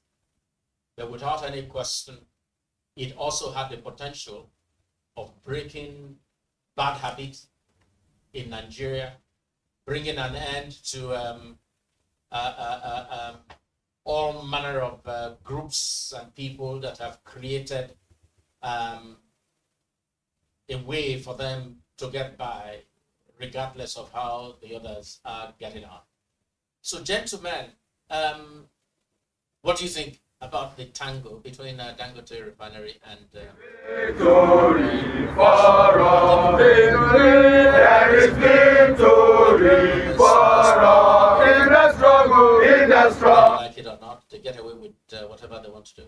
You know, let me start. Okay, go ahead. Let me start. You know, it has a people dimension, and my, professional orientation and background also helps here. First and foremost, I think there are protocols and processes to declare a trade dispute. I didn't hear any 21-day notice. I didn't hear any 14 days notice. Nor did you hear any dialogue? This is arbitrary. This is not a banana republic. Yes, we can say, was it fair, the process of discharging 800 employees at once? But there are ways to challenge anything that we perceive as unjust or illegal. Exactly. Not to declare a unilateral Hold strike. everybody to ransom? And let me also say here, in a civilian regime? let me also say here, Nupeng and Pengason are not the only union. Have you ever heard, for example, HASU going to Covenant University, Babcock University? You don't want to stifle private investment. Exactly. What Nupeng and Pengason are doing now, why have they not done it to ensure the 4 refineries are working? Exactly. Points. Perfect. Let me just tell you a story. For many, many years, Business Day was in Apapa. For the time that we end up, in Amuwodofi. For that time that we were in Amuwodofi, I had to travel between Amuwodofi and Apapa where I lived there. For the period, I was attacked by robbers 3 times. Once they almost took my left eye off. And I remember residents in Apapa then saying, we need to stop the tanker drivers who had become such a cog in the wheel of traffic in that whole area. And then they called us saboteurs, and they brought police and brought army to deal with residents. And they are doing exactly the same thing now. And they expect the public to sympathize with them. How? Where is that done? I mean, like Dr. Adelson rightly said, why didn't they, all of this noise, all of this, what they're doing now, why were they not this vocal? Why have they not been this vocal in terms of trying to get the 4 state-run refineries up and running? it's shocking. Whether we like it or not, the Dangote refinery, like you rightly said, sir, has been a game changer for the economy. Whether it's in terms of trade balance, whether it's in terms of foreign exchange, it is just essentially even if you look at the Q2 GDP. One of the newspapers today, just talking about the significant amount of oil product exports since that. Yes. So even the frustrate that. Even the Q2 GDP that was primarily driven by the oil sector, even Dangote's operations still took a big, played a big role in that. So however way you look at it, it is hugely impactful to the economy. I don't understand whether we're on a different page with the trade unions now, why they're causing all of these problems for Dangote. It's a private business. If he decides to lay off 800 people, he has made a decision that is for the best interest of his business. So, and like you rightly said, exactly, it's critical. It's critical. He still owes $3.5 billion in loans that he took, that he has to pay, that he hasn't paid yet. So I don't know where all this is coming from. It's shocking. The question today that has to be asked is, has labor become the enemy of the Nigerian economy, or is it a facilitator of the economy? That question has to be asked, and hopefully we will find some answers at some point. Now let's go on to our final point of conversation today, and it's around the very good news that the Corporate Affairs Commission, working with Sweden, the Small Business Development Agency, will be making available 250,000 free slots for registration of companies. It's been a long time since I heard such a good news in Nigeria. Yeah, such a good news. Typically a company would have to pay between 10,000 to 50,000 to get those registrations. But now what the CAC and Smidan is saying is that for 250,000 businesses, it would be free. And that's huge. For them, they would have to lose or part with about 3 billion naira now. It does have long-term benefits for the economy, especially given that tax reforms would kick in by January 2026. But beyond taxes, it also means well for those businesses as well, because they will have access to a lot of so government interventions, for instance, for SMEs typically go through SMIDA.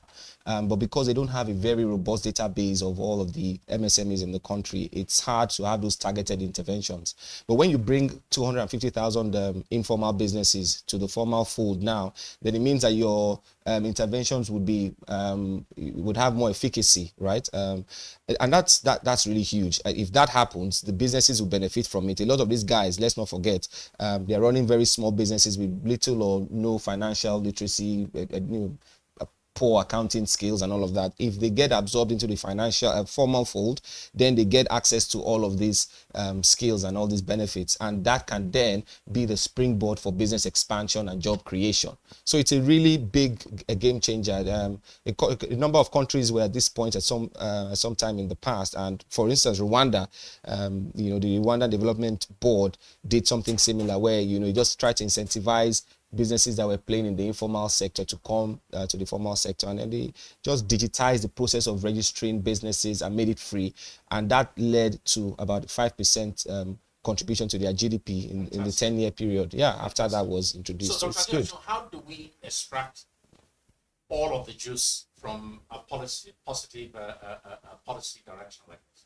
Very, very good question, and I think this is where the tire meets the road. Mm-hmm.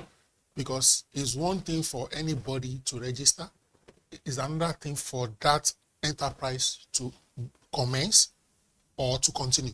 So SME, SMIDA and CAC must put in a robust post-registration framework for monitoring and evaluation.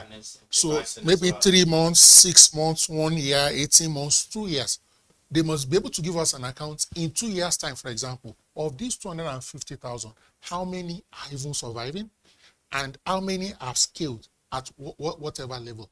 Don't forget that some people will just jump on this bandwagon, register, and do nothing with the certificate. Mm-hmm. They just want to use it like a bragging right. I've now registered this. Mm-hmm. So I also hope that the process of selecting these 250,000 goes through some slight rigor. And when I mean rigor, maybe something as basic as, do you have a business plan?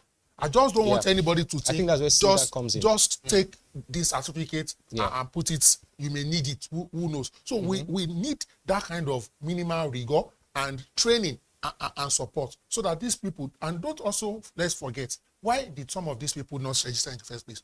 It may not necessarily be because they couldn't afford 10,000 or 20,000. It may be because they are trying to avoid taxation. So how do we now create awareness, sensitization, and show them that, look, because you are formal, yes, you begin to pay taxes at some point, but there are way more benefits of being formal than staying under the radar. Gentlemen, thank you very much. This has been our third edition of Business Week, a program brought to you by BusinessDay at 9 a.m. every Monday.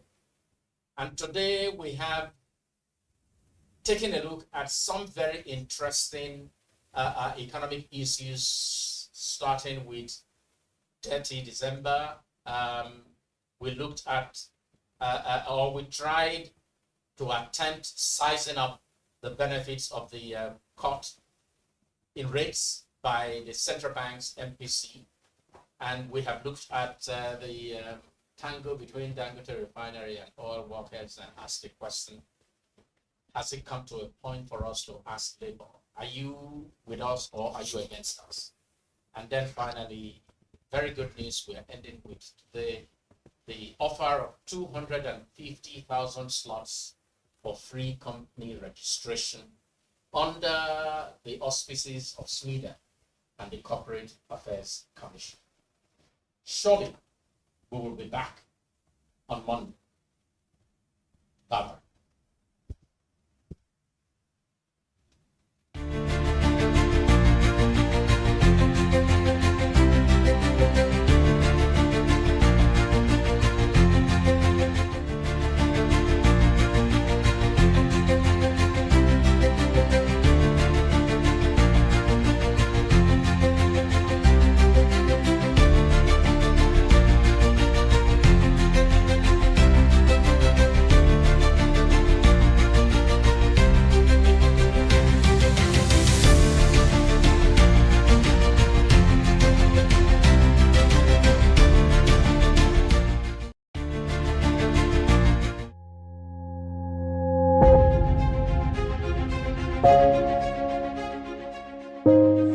Good morning and welcome to the BDTV Breakfast Show. I am Bethel Ogunjobi. My name is Elizabeth Musa. And this is the social listening segment on the BDTV Breakfast Show. We're talking about the Fly Nigeria Act. Can you give us a background into what this is about?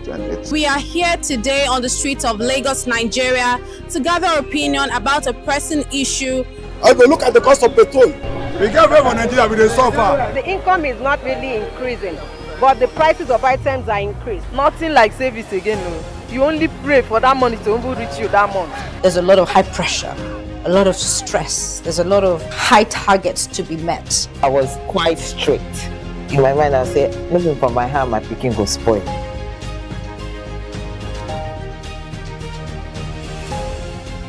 To allow all banks and all the players in the space 15% inflation target achievable in 2025.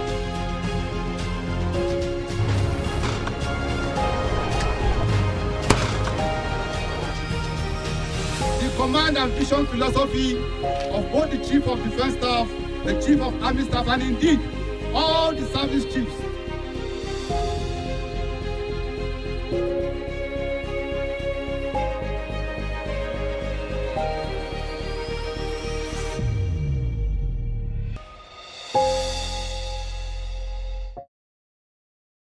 Attention business leaders. Want to make informed decisions?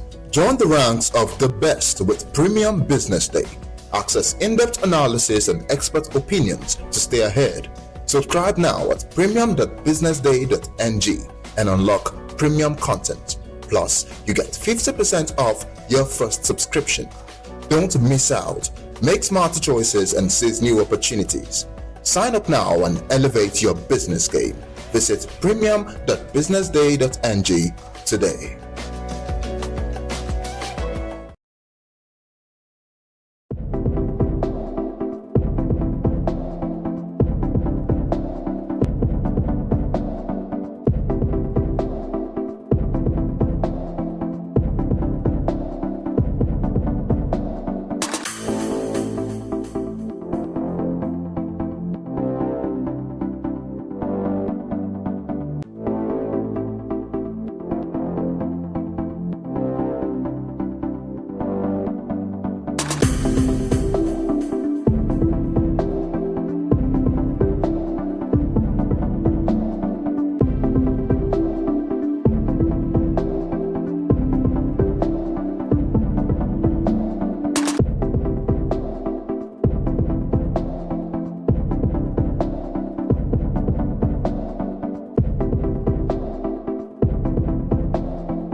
watching Business Day Television.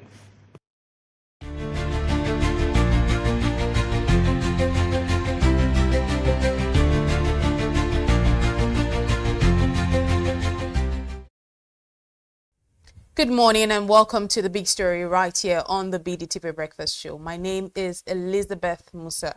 This morning we're shining the light on one of the biggest challenges holding Nigeria back when it comes to reliable electricity, and that's energy theft. We hear about tariff hikes, poor supply and infrastructure gaps, but what many people don't see are the hidden cost of illegal connections, meter bypassing and other forms of energy theft. It's not just about money being lost, it's about slowing down investment, damaging infrastructure, and keeping Nigeria stuck in this cycle of unreliable power. So the question is, how do we break out of this? How do we balance enforcement with fairness? And what does this mean for Nigeria's energy future? To help us unpack all of this and so much more, I'm joined by Dr. Ayodele Oni. He is a lawyer and energy policy expert and has been part of some of the key conversations shaping the sector. Dr. Oni, it's great to have you this morning. Good morning. Thank you very much for having me. Thank you for joining us today. Before we dive deeper into the issues, can you help us understand really what counts as energy theft and why it matters so much? Okay, maybe you would want to start from what determines how the sector moves from a financial standpoint. Is the monies you and I pay, companies pay, factories pay, industries pay, that goes to the distribution companies, and the distribution companies then move the money up to generation companies who pay gas suppliers. You have the Transmission Company of Nigeria for wheeling, and you have NBED for when you do it over the national grid. NBED gets an administrative fee, right? You know, the TCN is now the TCN, and also separately the Independent System Operator, the Nigeria Independent System Operator. Now, still, electricity theft is that instead of you get electricity and you not pay for it, whether by design, whether by fraud, whether by illegal connection, whether by bypassing. Some people do it this way. They'll connect their ACs, they'll disconnect their ACs from the meter and bypass, and then connect only bulbs that consume less power. That's stealing, you know. Whether you go connect illegally to somebody else's house, and then you're making that person pay for what you're consuming, that's stealing too. So stealing, even tampering with your meter, so that it runs slower than it should run, that's also stealing. Anything that reduces, any action you take to reduce what you pay, to reduce what you ought to pay, actually is stealing. You know, if you're supposed to pay 2 naira normally, but you tamper with something and then you then pay 50 kobo, that's stealing. You've stolen 1 naira 50 kobo. So it can happen in various ways. Do you have an idea of, you know, what the estimated financial loss to the power sector we are getting each year from illegal connections and electricity theft? Okay, the association ANED, Association of National Electricity Distributors, that pressure group for electricity distribution companies said, I think about 105 billion naira in 2023 alone, and Wow. that's increased since then. So you can imagine. And if you look at the aggregate technical, commercial, and collection losses in Nigeria, it's about 39.61%. And estimates suggest that anywhere from 20 to 25% is on electricity theft. I mean, 18 to 21% more is on electricity theft. So theft plays a critical role both in keeping us in the dark and also discouraging people from investing, because they do not want to invest and not be able to get their money back. And even the liquidity challenge in the sector to electricity theft plays a role. First, revenue loss for power companies. What are some of the hidden costs that ordinary Nigerians may not even realize?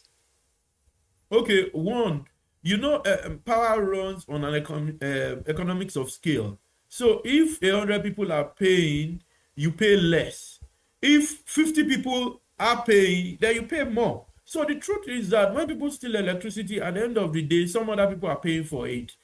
that's what happens. That's one thing we all don't realize. Two, it would play a critical role in keeping us in the dark because people are not going to want to invest. Recall what I said. Money in the power sector moves from down up. When you and I pay, the distribution companies get these monies and then they send up to generation companies to pay for gas and other costs and make a margin, pay the TCN, pay the embed, depending on the arrangement, whether it's off-grid, on-grid, and all of that. So that's another thing we don't take into consideration. And recall that there's a direct correlation between energy use and availability and poverty. The lesser energy you have available, the poorer you become. So there's a direct correlation that if we do not have sufficient energy, public energy in particular, then it becomes more. We have poorer people. Also, like I stated, it's more expensive for you and I. Cost of production increases when we have less available public power in particular. You know, when people start going off grid because of some of these challenges, then cost of production increases. Goods and services, cost of and prices of goods and services also increase. So all of these play a critical role. You pay your taxes and you still be spending a lot of money on power because some people are stealing that power. Right. And Dr. Oni, beyond financial losses, which we're discussing, how does this energy theft actually impact on the stability and reliability of Nigeria's already fragile grid? Okay, so the interesting thing is that when you have less investment, when you have people unable to pay for gas, you begin to have challenges with the grid. You begin to have the grid collapses, partial, impartial, all of that. You know, disturbance of the grid and big companies, huge consumers will begin to maximum demand customers and the likes will begin to go off grid, and a number have gone off grid. I'm sure I've done at least 100 plus, maybe 200 off grid licenses in the last 2-3 years, right? You know, it suggests that a lot of people are now leaving the grid because of those challenges, which electricity theft or energy theft plays a role in. And when you have that, it means that their cost, because remember what we said, power is based on economics of scale. It means that they need to spend more producing, and it then means that you will be buying more. It means that employment will be challenging because they reduce their cost elsewhere, you know. So it will affect us ultimately with employment. It will ensure that the grid, a lot of people, the grid is balkanized, you know, and it becomes ultimately more expensive for everybody else because you have fewer people, right? So ultimately, beyond money, it goes to employment, it goes to even how investors see the country. So those are issues we need to take into consideration, and there will always be those externalities if we do not do things right. I'm not saying energy theft is the only problem. There's poor infrastructure, there's government owing Gencos for gas payments. I understand that those indebtedness go to about 5.6 trillion naira now with 200 billion monthly, right? So all of those come together to make it difficult for us to get to where we actually want to get to in the power sector. And one thing that we also see is that a lot of people arguing that energy theft happens because people feel shortchanged. They are paying for poor or irregular supply. Is this a vicious cycle in your view?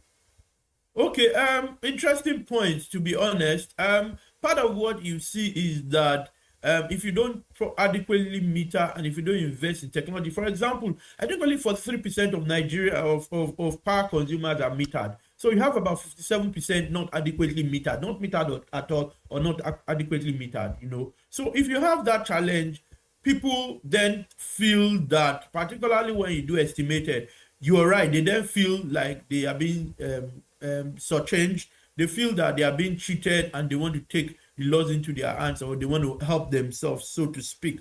So that's one angle. But if you have metering, if you have smart metering, if you have technology from even the feeder that helps regulate all of those, it will reduce it. So yes, there's that argument, But maybe that doesn't suffice because there are people who actually can even afford it who still also steal. It's not only the poor that steals, it appears to be across all classes. So there is that bit, but two wrongs never make a right, you know. So if you're not metered, then you need to make an issue out of it. NERC has its regulations. There are email addresses you can send emails to. You can even reach out to your lawyer, to your consultant, to also help you take it further so that you get metered. So that if you get metered, then you know you're paying for what you use. Other than that, I think that people will feel shortchanged, particularly where they are not metered and is estimated billing. Right. So that's a factor. Right. Talk to us from a legal and policy point of view. What tools are already in place to deal with this challenge, and do you think they're working? Okay, if you look at prior to the Electricity Act, when you had the Electric Power Sector Reform Act, issues around electricity theft weren't well dealt with. But if you look at, I think it's section 208 and 209, and I stand to be corrected, of the Electricity Act, there are copious provisions around imprisonment, around fines per day. Now, the problem with Nigeria, so those tools exist in terms of laws, and I understand that a number of discos are looking at technology and more monitoring, so that when they find out that what you're paying drops, they can come to your house and check whether there is some theft or there's some mischief, right? But the problem with Nigeria is that things fall at the point of implementation. So you can have brilliant policies, you can have brilliant laws around the Electricity Act and policies around tampering metering. There are those rules and policies even with NERC, even prior to the Electricity Act. But the question is, how many people have been punished? How many people have gone through that process? And people are aware that this has happened to 1, 2, 3, 5, 50, 100 people. And once people begin to see that there's a price for decisions they take, and there's enough sensitization such that even neighbors report each other or one another, and they know that if they get reported, you know, if there's whistle blowing, then there may be a problem. You know, have a policy where the whistle blow when people steal electricity, and that person pays a penalty, and then you can get a percentage of that penalty for whistle blowing. You know, those are things that we can add to the toolbox we currently have. But I think we currently have reasonable laws, provisions, policies, but implementation is the problem. So I always am reluctant to go on and on about inadequacy of laws and policies and all of that, because that's not the problem. The problem is more implementation. The problem is more sensitization, and the problem is more people knowing that others have done it and they've got severely punished. Speaking of implementation, one thing that we know happens often is that when it's time for enforcement, there's a lot of debate. People sometimes say it targets the poor, while the bigger players seem like they're untouched. How do we strike a balance that feels fair for those people? Because if you're talking about implementation, regulation and whatnot, if people don't think that they are being treated fairly, then we'll still have these things happening over and over again. So how do we actually strike a balance that feels fair, that makes the poor feel, the rich and the poor, I don't want to use the word poor, but the bigger players and also the people that also like the masses on the street, they feel like they are being treated the same way. How do we strike that balance? Okay, so what it is that justice must not only be done, it must be seen to be done.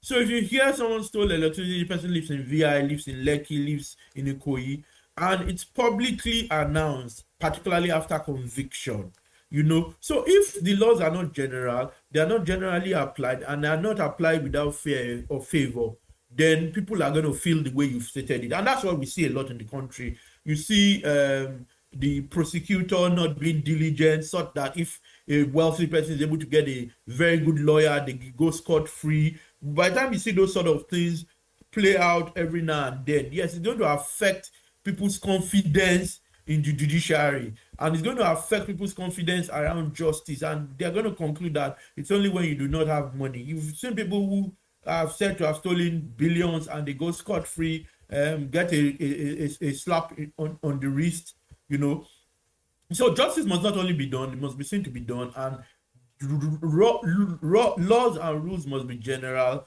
generally applied, and they must be applied without fear or favor. If we don't do that, then people will continue to feel that way. So that feeling is legitimate, and it does happen a lot in this part of the world. Maybe even elsewhere, but not as commonplace and as brazen as what we see here. Right. And very quickly, Dr. Oni, what's the role really that the regulation, the distribution companies, what's the role that they actually play in preventing this energy theft? Okay, yeah. So the challenge is that these distribution companies are even struggling to do the basics. The ATC&C is quite high at 39.61%. I think Q1, the next report for Q1, if I'm not mistaken, this year suggests is about 40%. 39.61 is about 40%, right? So if ATC&C in total, ATC&C being aggregate technical, commercial and collection losses is that high, and electricity theft just plays a role in it, say 18%, say maybe slightly less, then you can't really be speaking of that alone. So they are struggling with infrastructure, old infrastructure. Some feel they've overpaid. Some are even under receivership. Quite a number, 5 or 6 of them. I've been at one point or the other under receivership, and a number of them are still under receivership, either in court where the previous owners are fighting, So I think that they need to even resolve that first. So it's liquidity first. We do not have a lot of international investment, foreign investors coming in, so that's been a challenge. But going to electricity theft, they need to invest in technology, work with generation companies. The feeder arrangement needs to work so that you can monitor. You need to invest in stuff like SCADA, where you can remotely monitor. You need to have personnel who are well trained that can. You need sufficient personnel first, and you need to have technology driving. You need to encourage even the guys who are doing AI. Younger guys who are doing technology, AI, and rendering those services. Encourage them, work with them to develop apps and products that can reduce theft or that can immediately detect. And when detection is done, you should ensure that punishment is well meted out, so that others will be a deterrent to others, and even their own staff too. They need to ensure that their staff are well trained. They need to ensure that when anyone does anything wrong, punitive action is taken immediately and very quickly. I think those are both social, soft, and technical issues they need to take into consideration. And speaking about, we've talked about the social, technical issues and whatnot. We've spoken about enforcement as well. Tell us about how much of a game changer technology can be here. You talk about things like smart meters, monitoring systems, and even AI. What's the game changer in technology here? Okay, so game changer in technology is straightforward. It makes it easier for you to be able to, by the minute, know what's happening. Real time, know what's happening. Be able to determine if there's been a disconnection. Be able to determine if someone's tampered with something, and you can immediately deal with it. And you're able to pinpoint that address, right? And you're able to immediately go working with law enforcement agencies and the judiciary to get people to pay for doing that, and that's it. It ensures that you can do it speedily, you can do it efficiently and effectively, and it ensures that you're accurate. And when we're looking forward, right, at the end of the day, trust is something that's a big issue. How do these distribution companies win back the confidence of Nigerians so that people actually feel like they're paying bills and these bills are worth it? First thing is a meter. If you have adequate metering, it helps ensure. And there's been all sorts of initiatives, from MAP to the presidential initiatives. There have been all sorts, right? I think that there's need for investment to start with, and that investment should be critical. Is critical to metering. The World Bank is made some intervention. We need to ramp up all of this investment, meter people adequately, and I think that's the start point. Once you can meter adequately, particularly where smart metering, you're beginning to then solve the problem. If we don't meter, then we're not even starting. Finally, Dr. Oni, as I let you go this morning, if you had a chance to recommend just one bold reform today that could actually reduce energy theft, what would that be? Metering for me. It will be metering, ensuring that everybody is well metered. that be critical, ensuring that people are aware of that, and local solutions. I had written a book recently, and I suggested the Oluomo concept, where you can have work with local people to determine who can go around and determine when people steal electricity, and they get a cut from or get a percentage from whatever you recover from such people. So I think you can have both that and technology and ensure that metering is done. If we don't adequately meter them, we can, particularly smart metering, not just any metering. Fantastic. Thank you very much, Dr. Ayodele Oni, lawyer and energy policy expert. Thank you for joining us this morning. Thank you very much for having me. Well, this has been the big story right here on the BDTV Breakfast Show. Up next is social listening. Do stay with us. Good morning and welcome to the big story right here on the BDTV.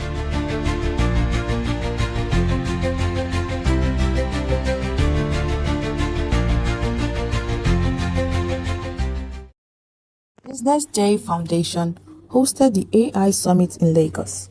The theme was shaping Nigeria's AI future. It brought together AI professionals, technology experts, business people, and journalists, including Ladi Asuni, Charles Emembolu, Tumi Akinade, and many others. It was sponsored by BusinessDay, KPMG, Digital Equity Africa, Olanibun Ajayi, and Wigwe and Partners. In his keynote, Frank Aibogun, publisher of BusinessDay, said AI is reshaping industries and daily life, but warned that more than 60 million Nigerians are still offline. We all as a country participate in the global AI revolution. We must also seek ways to be at the forefront.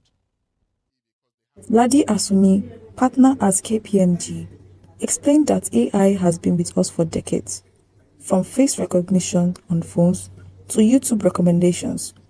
What's new, he said, is how widespread it has become.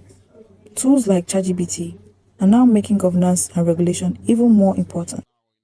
When we talk about AI being on the horizon, I think it's important to really try to bring it home to saying, with all the possibilities that come with how AI is reshaping our lives, the question that really comes to mind is, what then happens if you are able to scale innovation without carrying everybody along? What's the impact of that?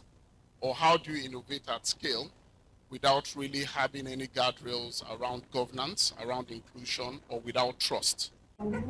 The first panel focused on innovation, governance, and partnership. Emiadong Lawrence highlighted Nigeria's skill gap and said the country must train more developers if they want to compete globally. Tumi Akinade pointed to infrastructure as the backbone of AI growth, saying that without the right digital foundation, progress will be limited. Lisbeth Laini raised the issue of data, noting that Nigeria lacks quality data sets and still does not have a full legal work frame to regulate AI.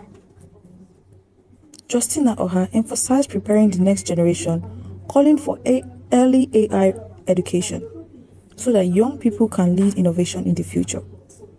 Charles Emembolu spoke on AI's risks and opportunities for Nigeria, warning that without local data and investment, the country could fall behind in shaping its own future. In a fire chat, Dr. Yetunde Anibaba explained that inclusion and human rights must be central in AI adaptation. She stressed that solutions could reflect the real needs of people across Nigeria, not just urban centers. The second panel looked at AI and the media. Fuad Lawal and other speakers said that AI is already changing journalism, speeding up workflows, reshaping audience engagement, and raising questions about what the role of a journalist will be in the future.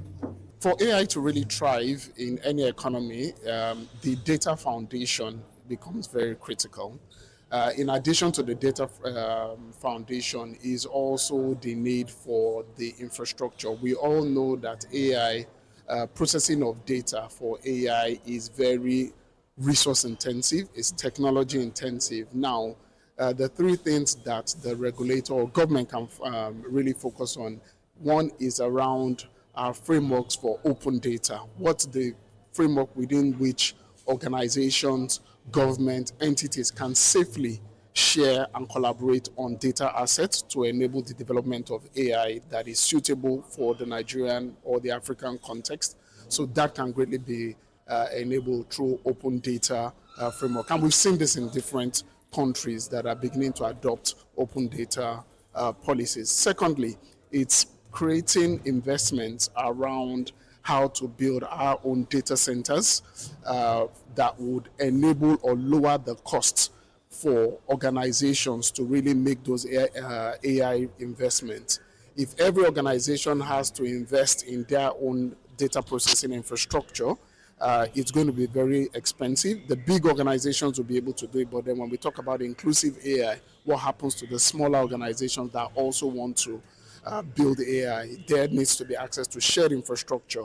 And then the third thing that the government policy should be focused on, of course, is building the right skills. And as I said during my presentation, we're already seeing deliberate government efforts around building a talent pool that is able to help catalyze Nigeria's AI development through the minister's 3MTT program aimed at building 3 million technical talents for Nigeria. Artificial intelligence is here to stay. It's mainstream. It has to be approached with caution, but it also has to be approached deliberately.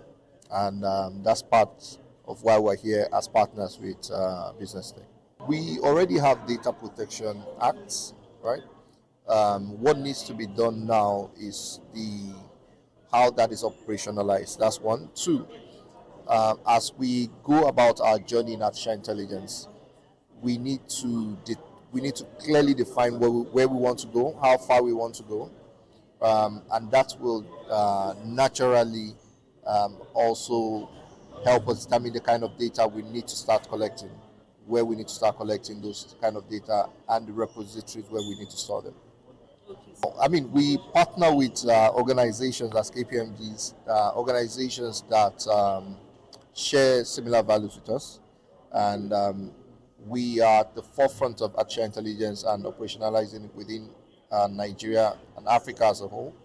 We see that BusinessDay is also quite passionate about this, so this is one common ground and very clear reason why the partnership is important. I would summarize it in one word, and that's transformation, right? It will transform and revolutionize how we go about doing business, how we solve problems. Of course, there's work to be done, significant amount of work to be done, but in the next 5 years, things would have been significantly transformed. Policies are very critical and important. The laws, the acts, and all the things around that are critical. But I think that what we lack the most from government, it's not just the policy development, it's the implementation, the funding, and that honesty of purpose to move those policy conversations from stages, from documents, to the streets and the communities of Nigeria. Today we have quite a lot of policy. We have the digital literacy for all, both locally developed and international ones. We have the talent development project. We have the ones for infrastructure that can support artificial intelligence. But the ability to move that from conversations to impact to the average Nigerian, to different communities, to the academic circles, to even the government itself, and then the private sector organizations is what is most required at this point. Today's event is very significant. There can never be too much conversations around AI, and my major takeaway is the fact that there are that AI, first of all, has a sovereign aspect to it, and that as a country, we need to look at it beyond a digital or technology tool, and look at it from also a sustainability point of view, and our ability to continue to further our national interest by adopting AI for the different sectors of the economy. The summit closed with one clear message. Nigeria must not only adapt AI, but also lead in shaping how it serves people, businesses, and communities. This is Ifunaya Indigwe, reporting for BusinessDay Television.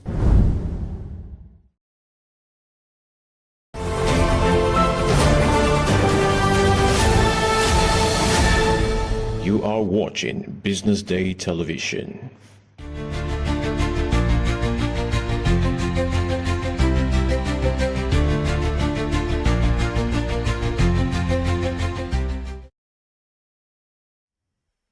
Welcome to the social listening on bdtv, where we discuss conversations that made it to the social media space. I'm Deborah Eze. I'm not doing this alone, of course. I'm doing this with our very own Onyeka Valentine.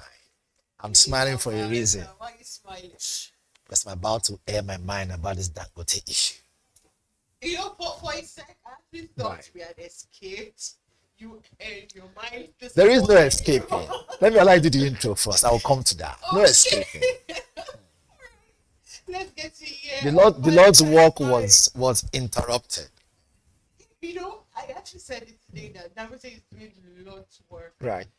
I didn't know that the time would come that I would ever say that. That Dangote is actually doing lots of work. But before we get to your opinion, let's get into the story. Now, our first story is the crisis at Dangote Refinery. Pengassan has shut down operations after accusing the refinery of sacking over 800 Nigerian workers for joining the union and replacing them with foreign staff. The union called it a violation of labor laws and has ordered a nationwide strike starting today. Gas suppliers have already cut supply to power stations, raising fears of a nationwide blackout. Now, would you say that this strike is justified, and what should come first here? Is it protecting jobs or keeping the refinery running? In order not to think about it twice, straight to the point, I tell you, look, again, we all know this for sure. When two elephants fight, of course, the grass suffers. But my worry right now is, it is coming too soon for the grass to even suffer. It was not just yesterday that we just managed to breathe some fresh air, that we can have our own indigenous refinery. Not only putting to shame our own, national, Nigerian refinery, all Nigerians anyway, but our own previous refinery, putting them to shame, saying with all the billions and trillions that was invested in it, to wake it up, it was still, quote and unquote, still really didn't make any sense. So you have Dangote that stepped in to now say, okay, let's now see how we can make sense of all this. Months after, we're hearing this issue with Pengassan. We're hearing that issue with why you're part of a union, and we're hearing this issue or whatever it is. Look, let's call a spade a spade. The country's economy is on life support. Is this the right time, okay, to begin to create more bottlenecks for indigenous, or put this way, people who can run the country from their own angle as individuals, not necessarily run the country, but as individuals, the quota that is adding. Now, I'm not saying this because I'm either on Dangote's side or not on his side. I'm saying this as a Nigerian, okay, and also as a broadcaster and a journalist. Let's be honest. Look, motorists are not smiling. Drivers are going through a lot. Commuters are feeling the pain. Market women and business people are also feeling the brunt. And see if it's coming this way. The good question should now be, if we allow Pengassan and Dangote go at each other back and forth, there will come a time when you'll probably not even be able to even buy fuel at 2,500 naira per liter. This is where we're heading to. I pray we don't get there. Because truth be told, the modular refineries are not doing a great job at it anyways. And so you have someone who has said, I'm going to step in, invest money to make things happen. Now, in order not to cry foul, right, in a situation where we have a lot of other chickens, I will simply say this. Can we move away from personal grudges and begin to focus on Nigerians? Right. Right.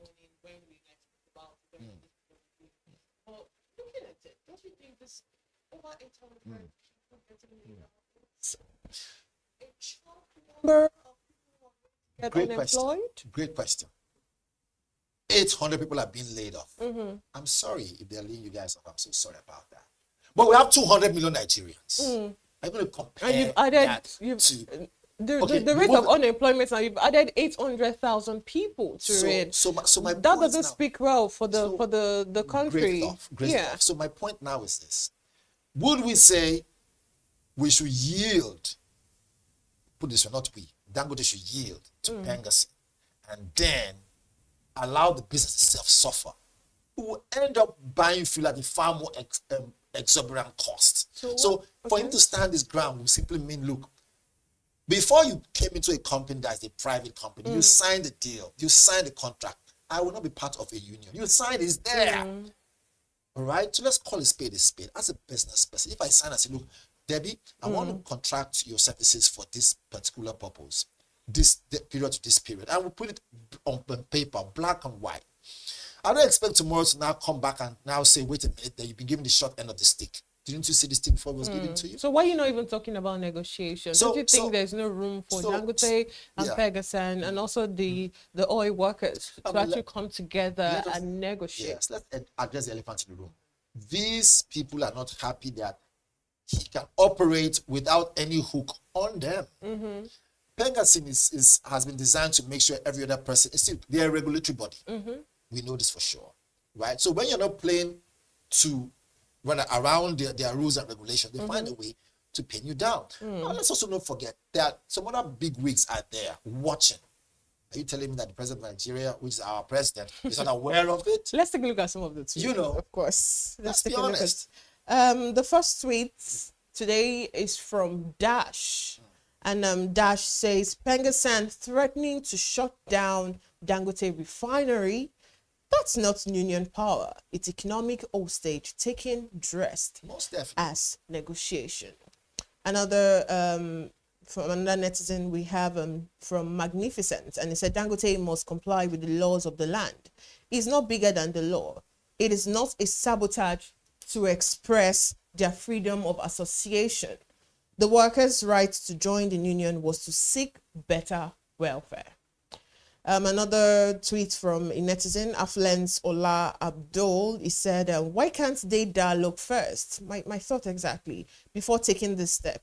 They shouldn't be enemies of progress. The government should intervene and making sure their power is reduced.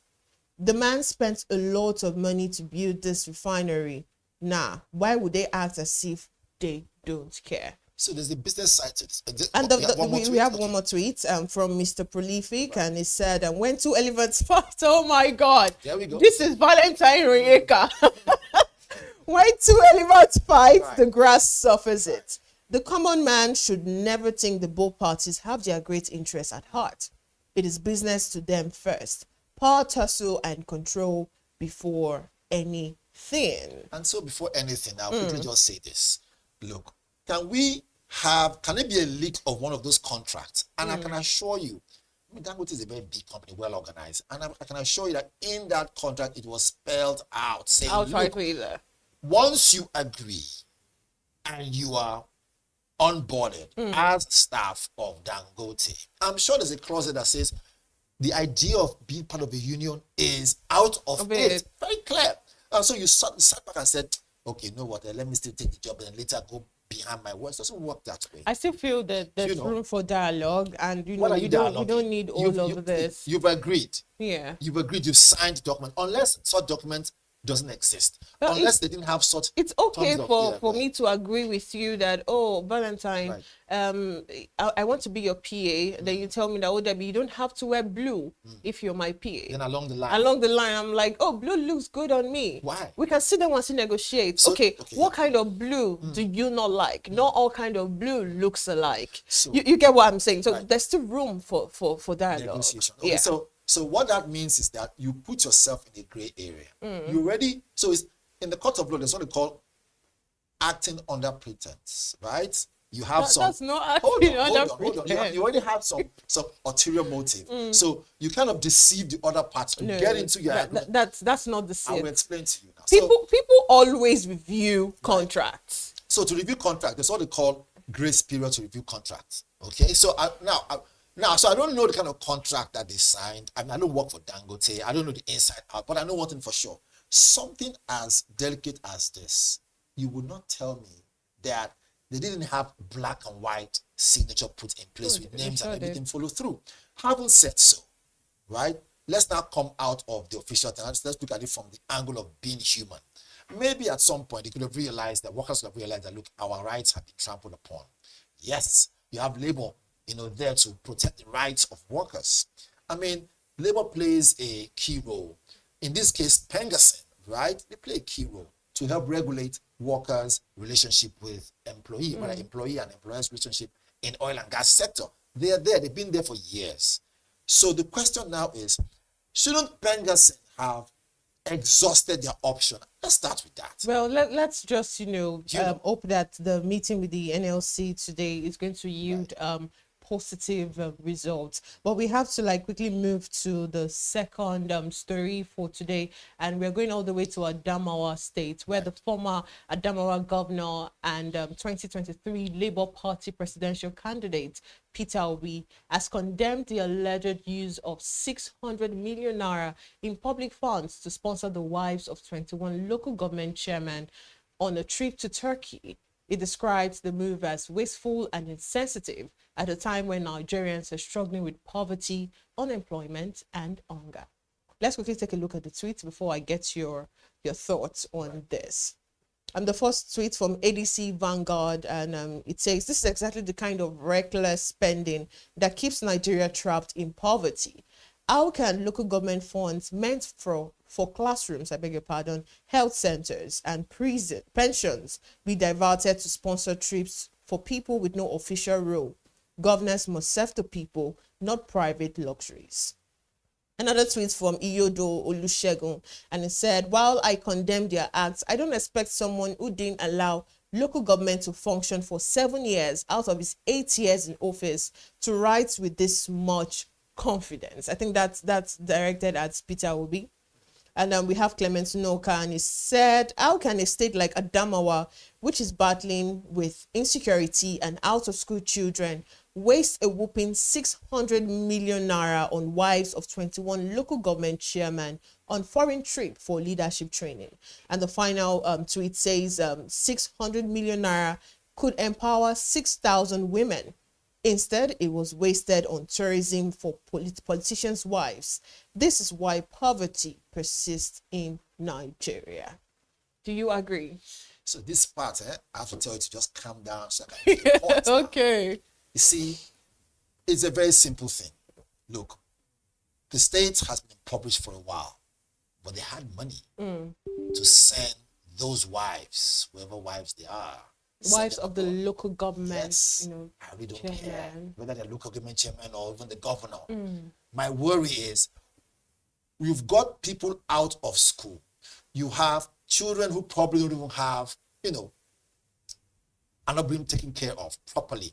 There's a lot of issues surrounding that area. You have insecurity. You have things that you would term as key areas that need to be dealt with and not swept under the carpet. And so you deemed it right to now say, wait a minute, let us carve out these people because they are more or less like the blue bloods. When you say blue blood, someone who is 10 VIP. And say, I'm sure they need some form of recreational activity. I'm sure they need some form of, tourism that will allow them even be able to be better wives. And you spend that amount of money. And so the backstory was, for the women to actually go to Turkey, Istanbul, for them to attend, training where they can assist their husband in treating and leading the local government well. Let's be honest, if we truly want them to be trained, how are we saying the Ministry of Women Affairs is a dump and it's not useful? Because what they're simply telling us is, look, you know what? The area that covers women's welfare, Ministry of Women Affairs, right? Government made a big mistake. That's what it means. Because if truly they acknowledge that post and that ministry makes sense, they will not even spend half of 1/10 of that money, right? Say they want to go to Turkey, right? Then get experts from those areas, pay them, a tiny fraction, pay them that money, and then have them to train them on whatever they need to get trained on. As far as I'm concerned, why do you go to university and you come out?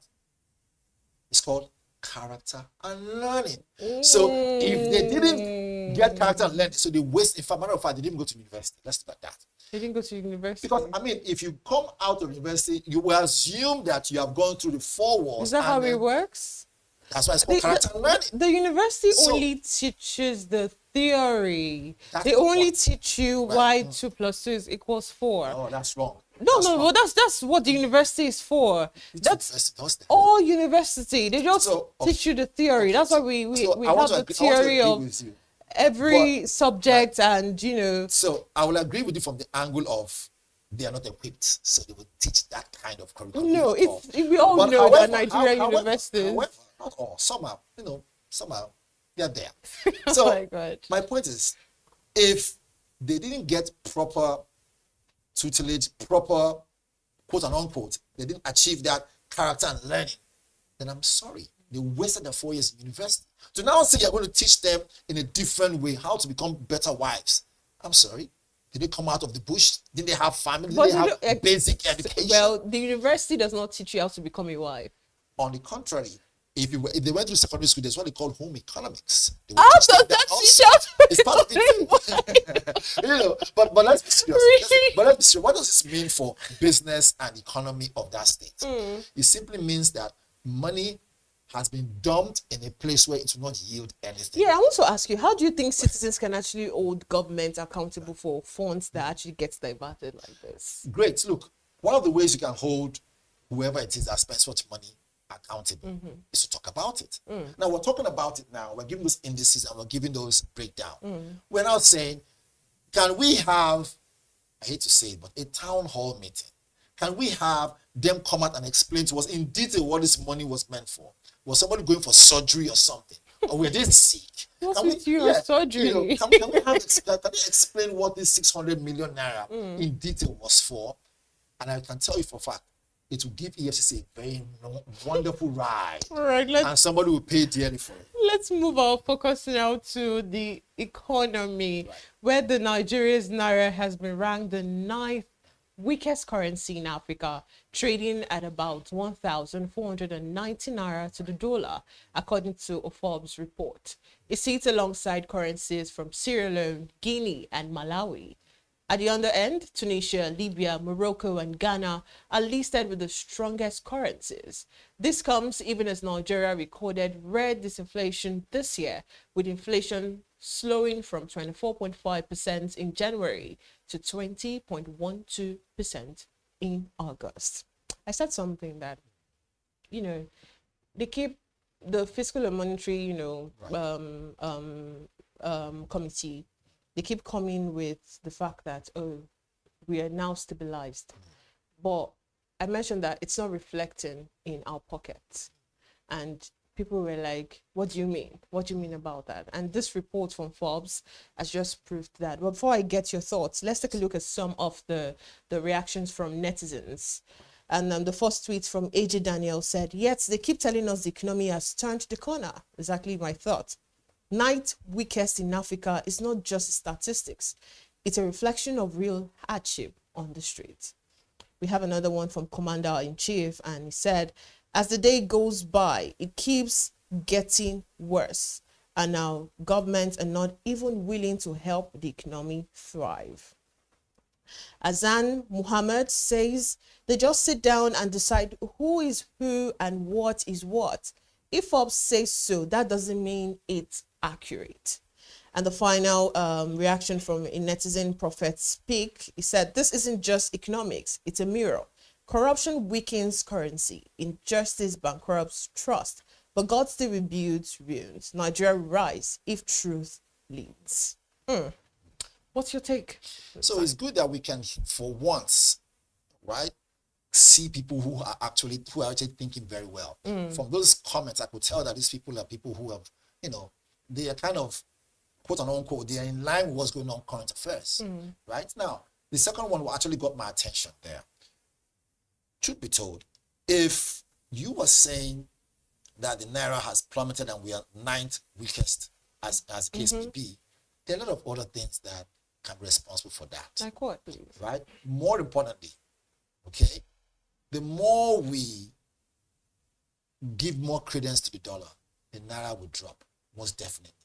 Unfortunately, I mean, we have a lot of countries doing business with us with the dollar. The only country right now that we've been able to, harmonize with, although I don't know if they've really started trading directly with currency and boycotting the dollar, is China. I mean, you recall sometime last 2 weeks, they had mentioned that for what it's worth, that we can trade with the yen and the naira, and the naira, which is a good thing, boycotting the dollar. But now, what this means as a ninth position, the weakest, it simply makes you understand that it is high time we make it clear to those who are the gatekeepers in the government to now say, do your job well. Because this is the weakest it has ever been. And we're cruising at 1,450 naira.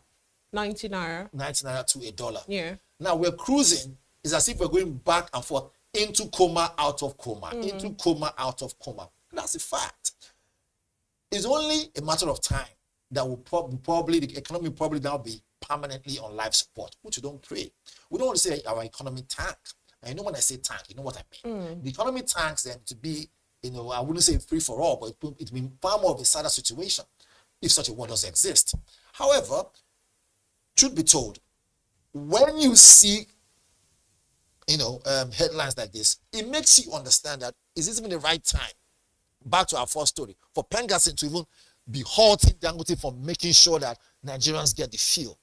Because if that even is more difficult, it will make it even worse. A lot of people will still boycott and spend dollar.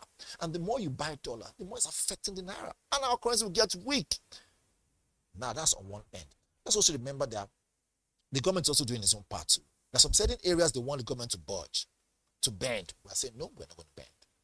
We're already aware that, look, the Western world have thrown a lot of, I'll use this word, suggestions and bone at us, hoping that we will go for it. We said, no, we won't go for it. So the more we keep our shoulder up, the more we stand on our feet and say, no, this is not in our values, we will pay in many other ways. All right? Some certain countries might not want to do business with us because we're not in line with some certain, so-called values that some Western countries are throwing at us. Yeah. There we go. There we go. I wish I was here. So what does that mean? It simply means that, you see, Ghana has yielded into something that they wanted them to yield. Nigeria has refused to yield. And as a nation, we are the Africa's most populous nation. Allow me to use that word, right? Based on population. And they see us as, the big brother of Africa. You see, I get very passionate about these things. And so that you see me, I lose my tenses or I lose my pronunciation. That's because I'm very passionate about it. And so I want Nigeria to work. Nigeria works, all of us are going to benefit. But what this means economically and business-wise for us is that we'll be under a lot of strain. We're working 5 times more so that we can be able to buy the dollar to make or do other international businesses. Because our currency is getting weak and weak and weak. However, like our president rightly said, if you want to make omelette, you have to break the egg. I'll go back to that. That was where you got it from. If you want to break omelette, but how do you think? If you want to make omelette, you have to break the egg. How do you think the government can actually pull the naira up? Because we keep pointing where the loopholes have. So what do you think can be done? Look, again, it is not something that can happen overnight. We have an economist, we have those who are analysts, we have those who understand and who advise the president regarding this issue. Look, amongst everything, one thing for sure, we need to begin to consume what we produce and produce what we consume. Let's burden on import toothpick, import this, import sardine, reduce importation and begin to consume what we produce. And the more we do that, we realize we move from just being a consuming nation, right, to a productive and exporting nation. When we begin to do that, we are less dependent on other foreign countries who will say, look, if you don't bend to our will, we will not sell this to you. You know what that means? It means they want to starve us of some certain things. Our economy already and our country has become so dependent on some certain, goods and services that we cannot produce here. Beg your pardon, I take back my word. That we don't produce, not that we cannot produce, because we can produce it. So what's really wrong? What's the problem? Is leadership. Can we get leadership on all fronts correctly? The area of manufacturing, can we get leadership running there properly? The area of manufacturing, can we get leadership running properly? The area of even politics, can we get leadership running properly? Let's get leadership running properly. That's That Valentine's solution. You know what? Every other thing will fall in place. It's like a ripple effect. Yeah. All right, you heard from the man himself, Valentine Onyeka. Let's get the leadership running smoothly. Now, that's where we wrap things up on social listening for today. We looked at Dangote, that's Pengassan refinery shutdown, and Peter Obi's condemnation of the Adamawa Turkey trip, and finally, Nigeria's Naira ranking. I am Deborah Eze, and I was with Onyeka Valentine. Thank you for watching BDTV. Up next is Economy and Markets. Stay with us.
The National Health Financing Dialogue, held in Abuja with the theme Reimagining the Future of Health Financing in Nigeria, had in attendance government officials, private sector leaders, and health experts to discuss how to fund healthcare better and cut down what Nigerians pay.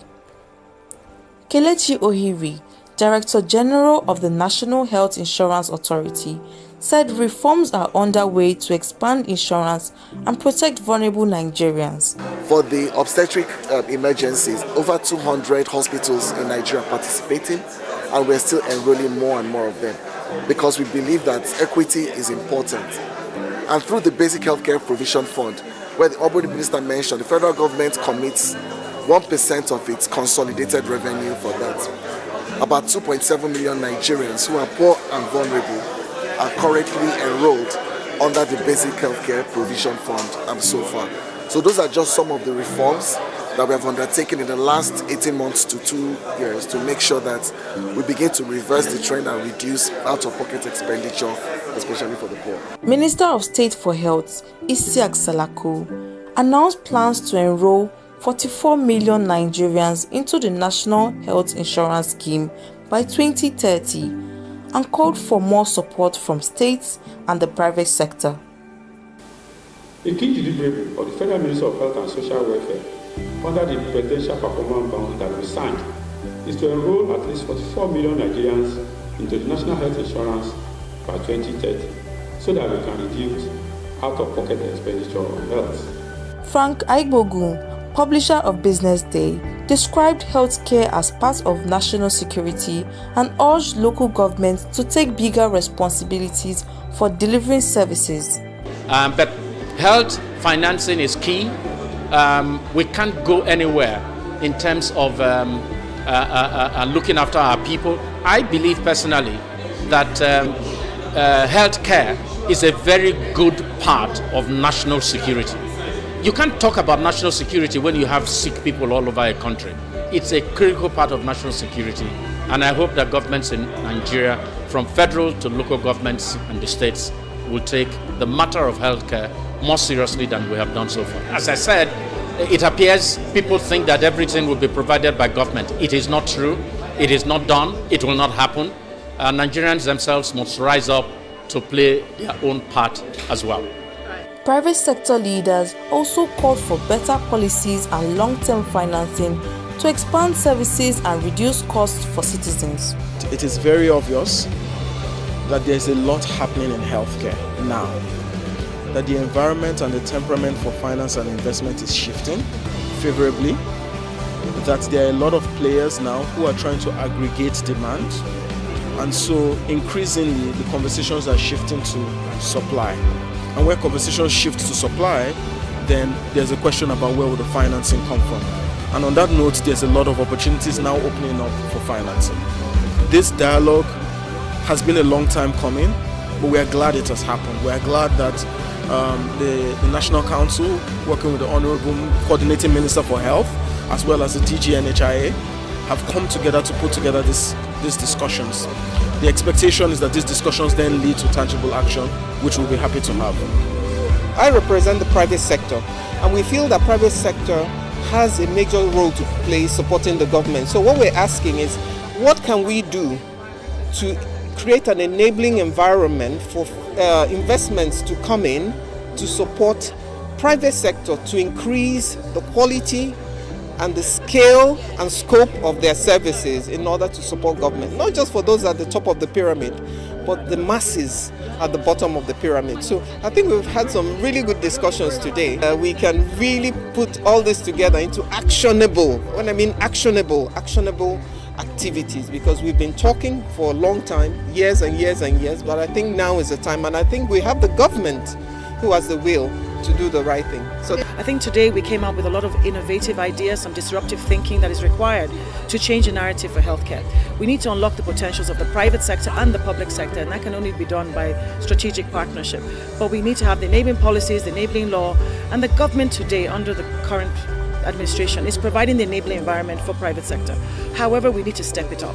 We have some fundamental challenges. 70% of healthcare in this country is provided by the private sector. However, it's very fragmented. Now, for the private sector to scale, we need to get long-term patient capital that is in Naira. We don't want dollar loans. We want long-term financing that is in between 7 to 10 years. And it should be single digit. It needs to be patient capital for the patient. A lot of us are paying out of pocket, which is impoverishing Nigerians. So we also need to get this, the demand side also sorted out. So we need off-takers. We need more people to take on health insurance. We need to give people who are vulnerable that do not have access to health insurance access to that. And then we need to find also guarantees so that we can have strategic public-private partnerships with government guaranteeing these. Finally, we need to think about health sovereignty. That can only be done with the Nigerian First policies, how we get local industries to be able to start to manufacture pharmaceuticals and other healthcare, health tech and rapid diagnostics and so on, so we become self-sufficient. So several MOUs have been signed through the Presidential Unlocking Value Initiative, and I think this is one of the major achievements of Mr. President that will really change the outlook of healthcare in our country. The dialogue ended with a clear message. Governments, private sector and citizens must work together to build a stronger health system for Nigerians' future. Ifunanya Indigwe reporting for Business Day Television. The National Health Financing Dialogue held in Abuja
Good morning and welcome to Economy and Markets on Business Day TV, where we give you a comprehensive breakdown of happenings in the economy as well as in the markets.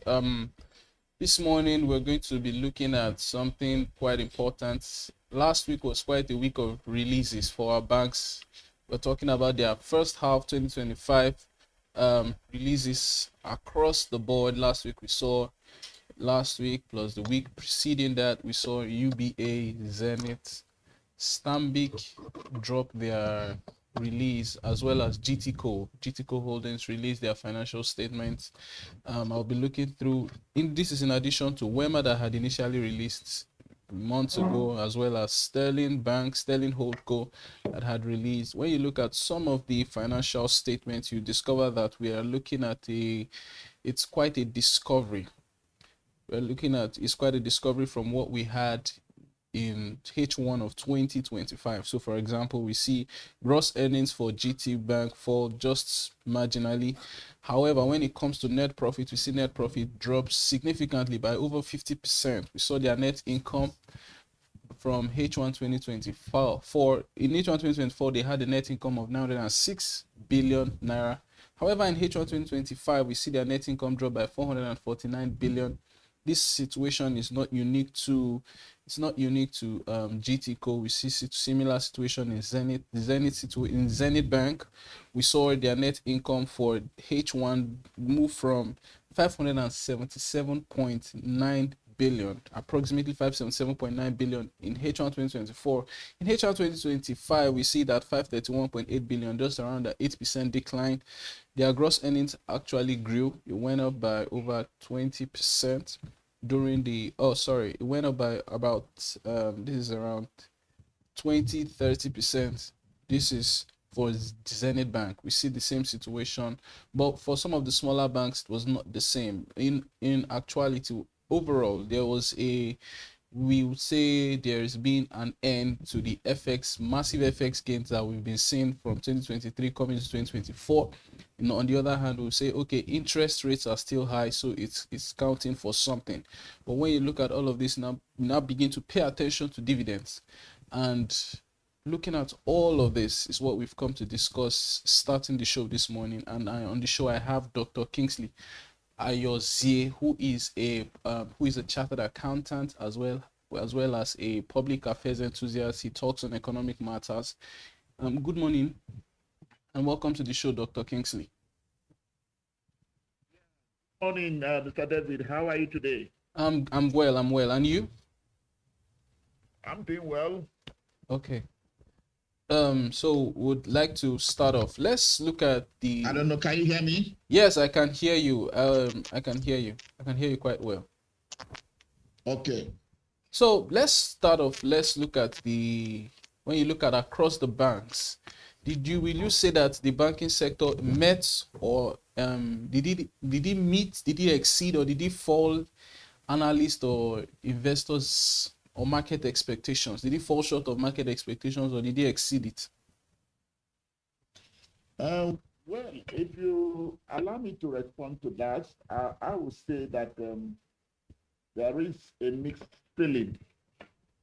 Mixed feeling in the sense that to some, it was a positive step in the right direction, but to some others, they didn't move up the ladder, so to say.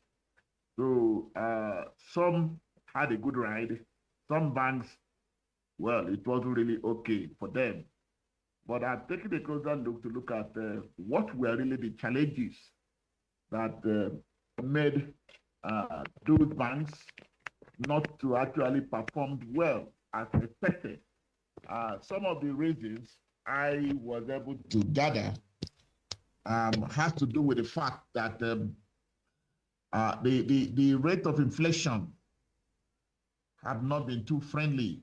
So there is the issue of inflationary pressure on the macroeconomic variables.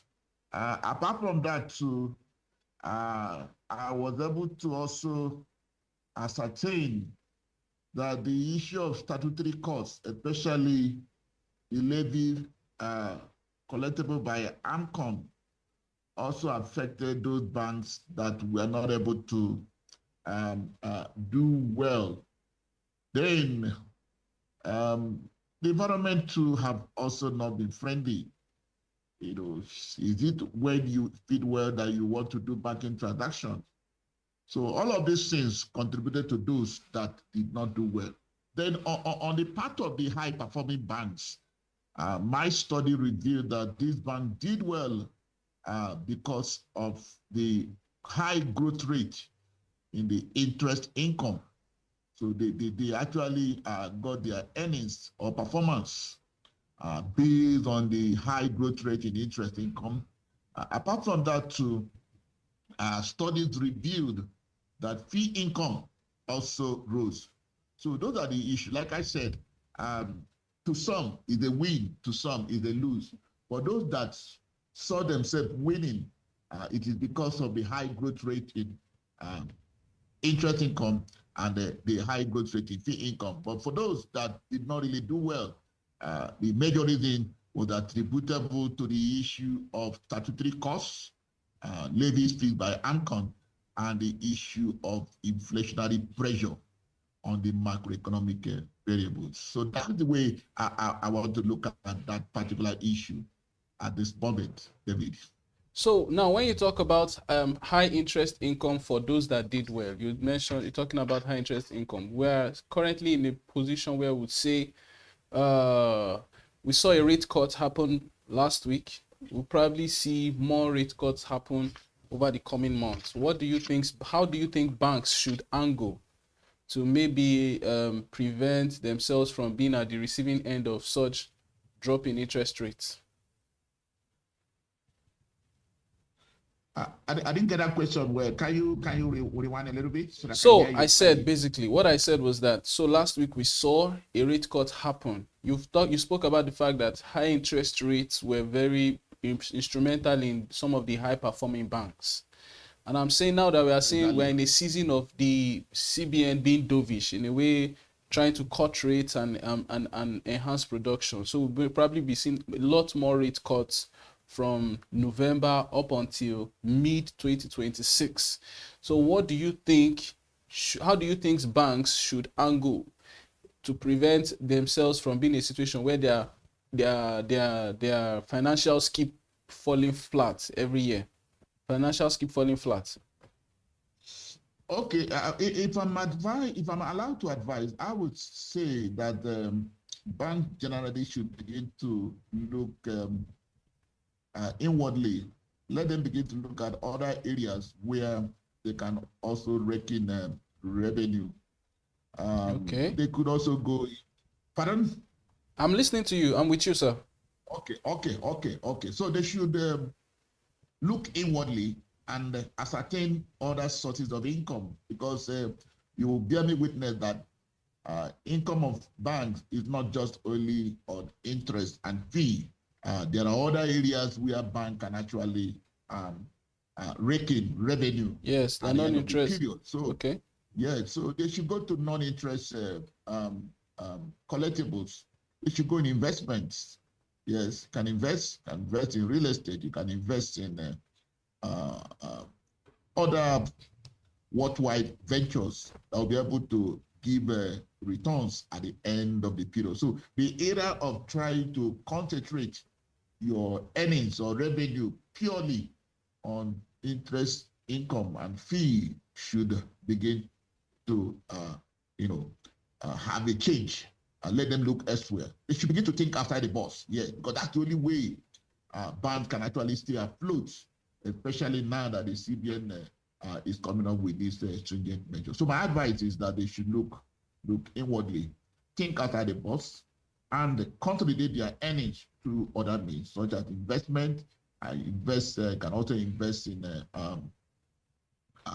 assets that will be able to yield returns at the end of the period. You are saying something. So you are saying something that is quite. I don't want to say unconventional. I would say uncommon, because I think that's a normal play in most parts of the world. But in Nigeria, we see a situation where our banks angle more with government securities, AAA rated government securities and government bonds. They don't really play outside of the space. They don't really play. They are very risk averse in the way they do things. So how do you think they can merge this, your suggestion, with realities on the ground, where the banks are trying to be stable enough to ensure that they don't want anything to happen to their stability? There is no saying that the banks need to think outside the box. Yes. That is the fact. If you must remain afloat in business, especially at this, permit me to use the word, turbulent times. So you need to diversify your base, diversify your earnings, and look at other areas. Yes, it may sound unconventional, but that is the way to go, if you allow me to advise them critically. So the issue of investment should not just be taken to the back street.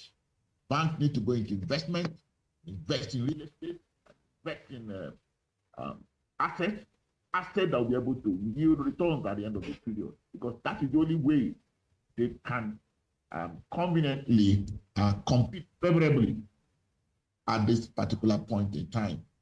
Okay, so let me throw a question around their dividend policy. When you look at the dividend policy of our banks, especially for those who pay interim dividends, discover that some were quite exciting. For example, we see GT Bank paying.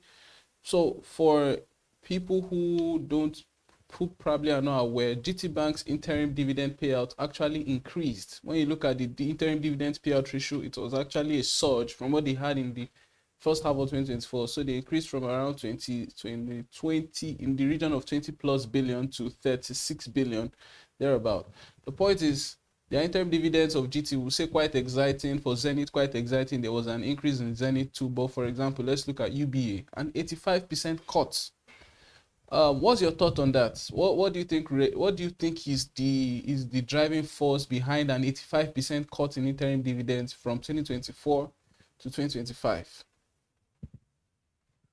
I want to believe that UBA probably is trying to, let me say, expand on their capital.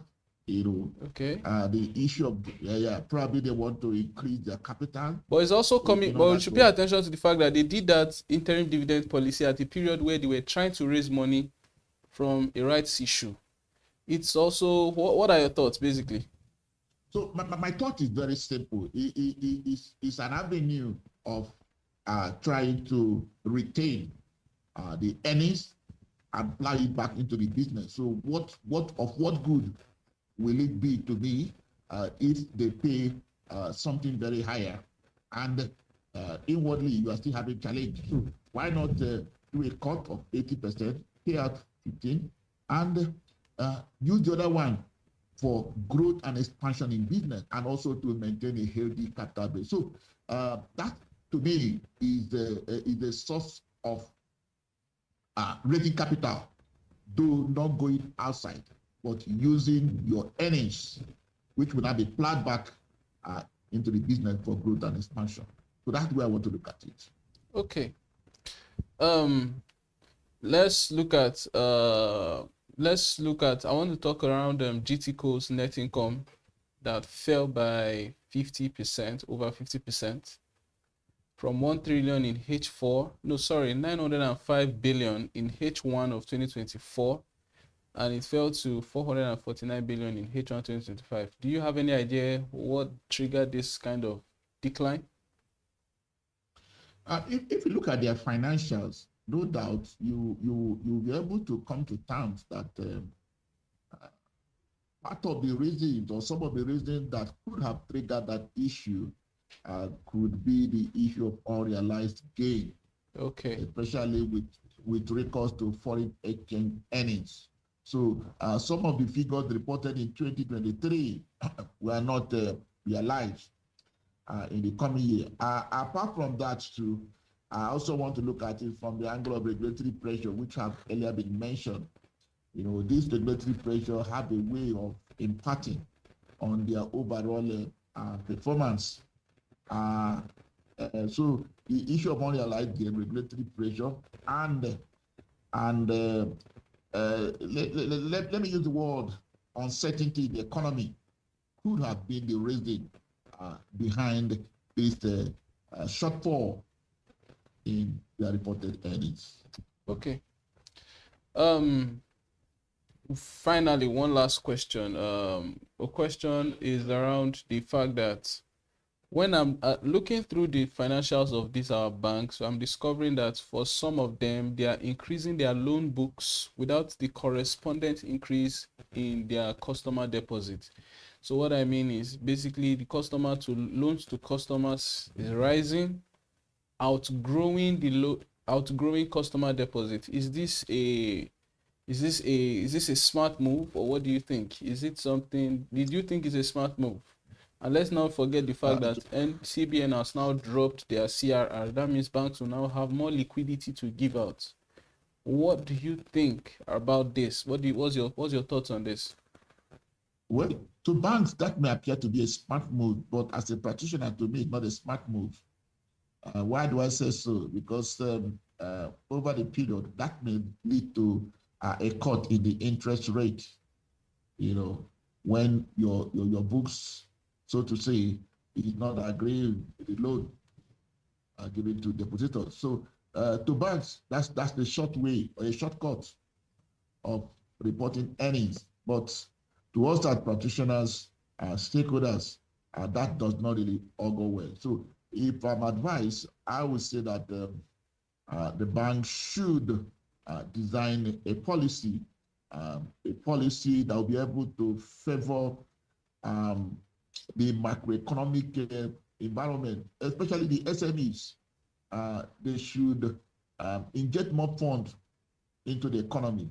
Be rest assured that once the SMEs get adequate access to credit and they're able to put them into good use over the period, those entrepreneurs can also return back this money, and that will also help the bank remain afloat. So this issue of trying to play Paul and to me, it's not a welcome development. Yes, it may be a smart move at the short run, but at the long run, they will pay dearly for it. So my advice to them is to ensure that credit facilities are made available, especially for entrepreneurs and SMEs, and let there be close monitoring such that those funds will not be diverted into other use, except for the issue of production, job creation, and empowerment within the economy, because that's the only way the economy can remain boomed. And once the economy is booming, then you will rest assured that the banks will also smile at the long run. So it's a win-win thing. Let the banks design policies, promote SMEs, promote entrepreneurship. And over time, this entrepreneurship will come back to say thank you. And saying thank you means that those money will be returned back, and the bank would have also made some kind of earnings or income from such a credit facility. So that's the way I want to look at that particular question and issue. Okay, thank you so much, Dr. Kingsley Ayozi, for your time on BDTV. We appreciate you so much. Thank you so much for having me. Always has been my pleasure being around with you and sharing my thoughts, especially on national issues that affect the economy, finance, and banking. Thank you so much once again. Thank you. Have a lovely morning. So too. It's afternoon from here. Here is afternoon. So you have a wonderful afternoon from here. Okay, so after the break, we return with some of the market insight as well as news making the rounds in the business world. Stay with us.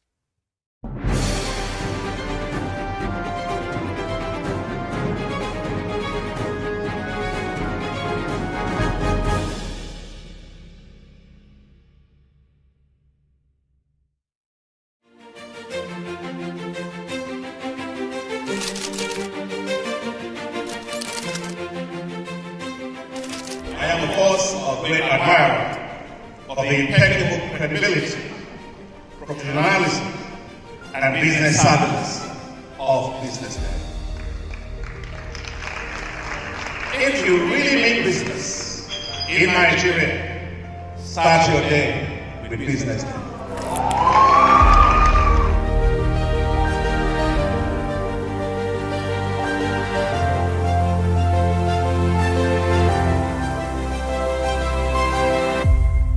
BusinessDay is West Africa's leading provider of business intelligence and information, delivering premium content across diversified media platforms, including online, mobile, and print. Since its inception in 2001 with a weekly newspaper production, BusinessDay has expanded its reach to provide exclusive content accessible through print, mobile, and online channels. Our premium offerings are further enriched with syndicated content from esteemed sources like the Financial Times, The Economist, and the Harvard Business Review.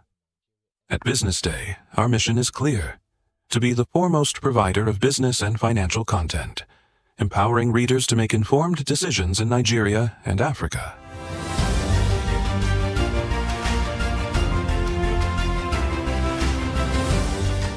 Since our establishment, we have been committed to delivering insightful, relevant, and accurate information about Nigeria's business and finance environment, while contextualizing the impact of global events.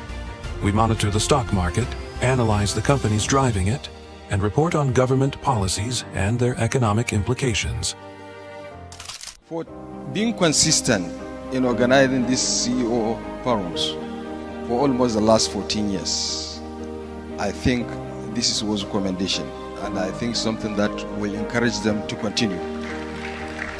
From decoding market trends to dissecting economic shifts, we offer actionable investment ideas and serve as a compass for decision makers navigating complexity. Beyond headlines, BusinessDay fosters discussions on critical economic issues through impactful conferences and events.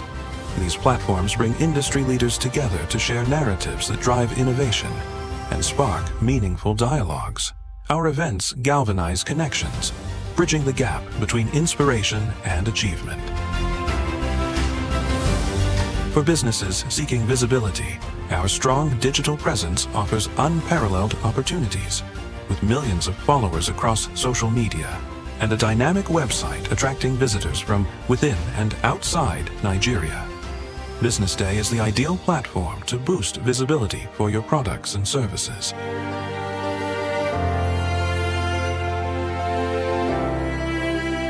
If you're looking for in-depth analysis and expert opinions on Nigeria and Africa's business landscape, Business Day is your guide.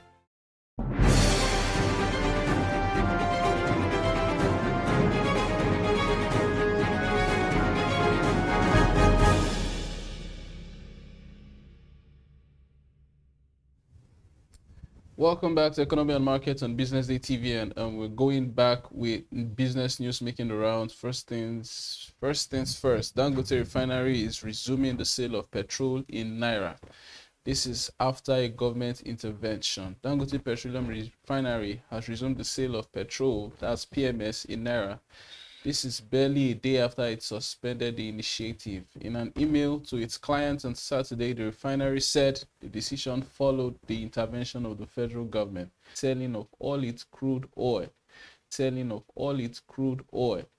Days later, Dangote Refinery paused the sales of petrol in Naira, but on April 9, the federal government confirmed the continuation of the scheme beyond the first phase, which ended on March 31st, 2025. Then we'll move on to SEC. Nigeria's Security and Exchange Commission has raised alarm over some AI-generated investment scams. The Securities and Exchange Commission has warned Nigerians to beware of a rising wave of artificial intelligence-driven scams targeting unsuspecting investors with promises of guaranteed profits and fake celebrity endorsement. The Commission cited platforms such as CBEX, Silvercoin, and Tofro, which operated illegally by advertising AI-powered trading systems, offering unrealistic returns. These platforms are not registered or regulated by the SEC, yet they continue to mislead the public with false claims of AI-driven investments, the Commission stated. According to the SEC, fraudsters are increasingly using deepfake videos and AI-generated content to lure victims, sharing manipulated videos of politicians, celebrities, and TV hosts through Facebook ads, Instagram Reels, and Telegram groups. Scammers fabricate endorsements and testimonials to appear genuine, making traditional fraud detection less effective. To counter the threat, the SEC said it is deploying advanced surveillance systems for real-time detection and strengthening partnerships with the CBN and the Nigerian Financial Intelligence Unit for joint enforcement. Social media companies and influencers have been cautioned, with violators facing sanctions or prosecution. Then we'll move on to another story from Dangote Refinery, where Pengasan declared a nationwide strike over some of the sack of workers at Dangote Refinery. The Petroleum and Natural Gas Senior Staff Association of Nigeria, Pengasan, has directed its members nationwide to withdraw services in protest against the alleged unlawful dismissal of over 800 workers by Dangote refineries.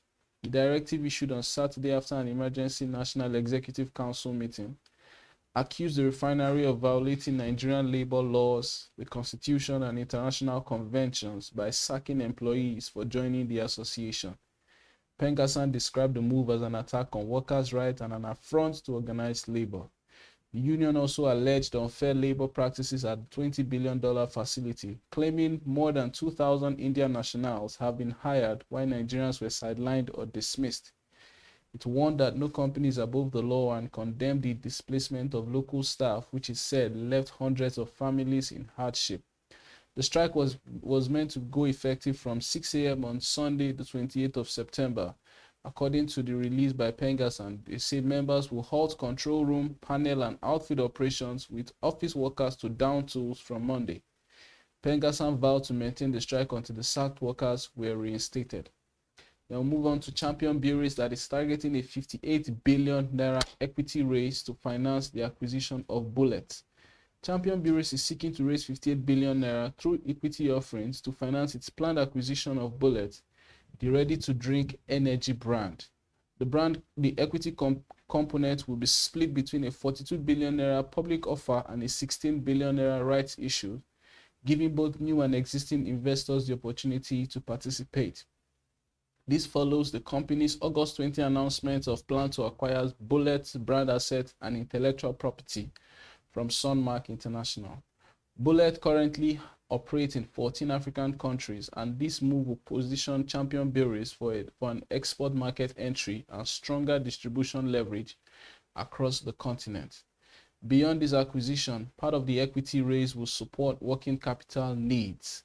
Champion Breweries has also announced plans of a 45 billion naira bond program with an initial 30 billion 5-year unsecured bond to fund capital expenditure, including new packaging lines, returnable packaging materials, and technology upgrades. The fundraising comes after a sterling half year on the Nigerian exchange. The stock has gained 300% year to date, reporting a first half 2025 net income of 2.3 billion naira. This is about 692% year-on-year growth, with a revenue of 15.9 billion. Finally, United Capital has held a memorial for its 6 staff that was lost in the fire in Lagos. United Capital Group on Sunday hosted a memorial service in honor of 6 employees who lost their lives in the September 16 fire at Afriland Towers, the company's Lagos headquarters. The ceremony that was held at Harbour Point in Victoria Island brought together regulators, industry leaders, clients, partners, and members of the wider business community. The families and colleagues of the deceased joined in person, while live streams and additional viewing centers in Abuja and Port Harcourt enabled wider participation across the group. The group CEO, Peter Ashade, opened the service with a moment of silence and a moving tribute, calling personal memories of each of the deceased and offering words of comfort to their family. Tony Elumelu, CFR, who is the chairman of Harris Holding, also addressed the gathering with visible emotion, extending condolences and stressing the unity and resilience of the United Capital and Harris Holding family. Tribute from friends, families, and colleagues highlighted the lives and legacies of the departed before Pastor Itua Ighodalo delivered a message of hope and consolation. The service ended with a stirring performance by singer Timida Kolo, who left the hall in quiet reflection. United Capital stated that while the pain of their loss remains deep, their memories, impact, and contribution will live on in the hearts of all who knew them. And after the break, that's all we can take for business news. After the break, we return with updates from the market from last week, Friday. Stay with us.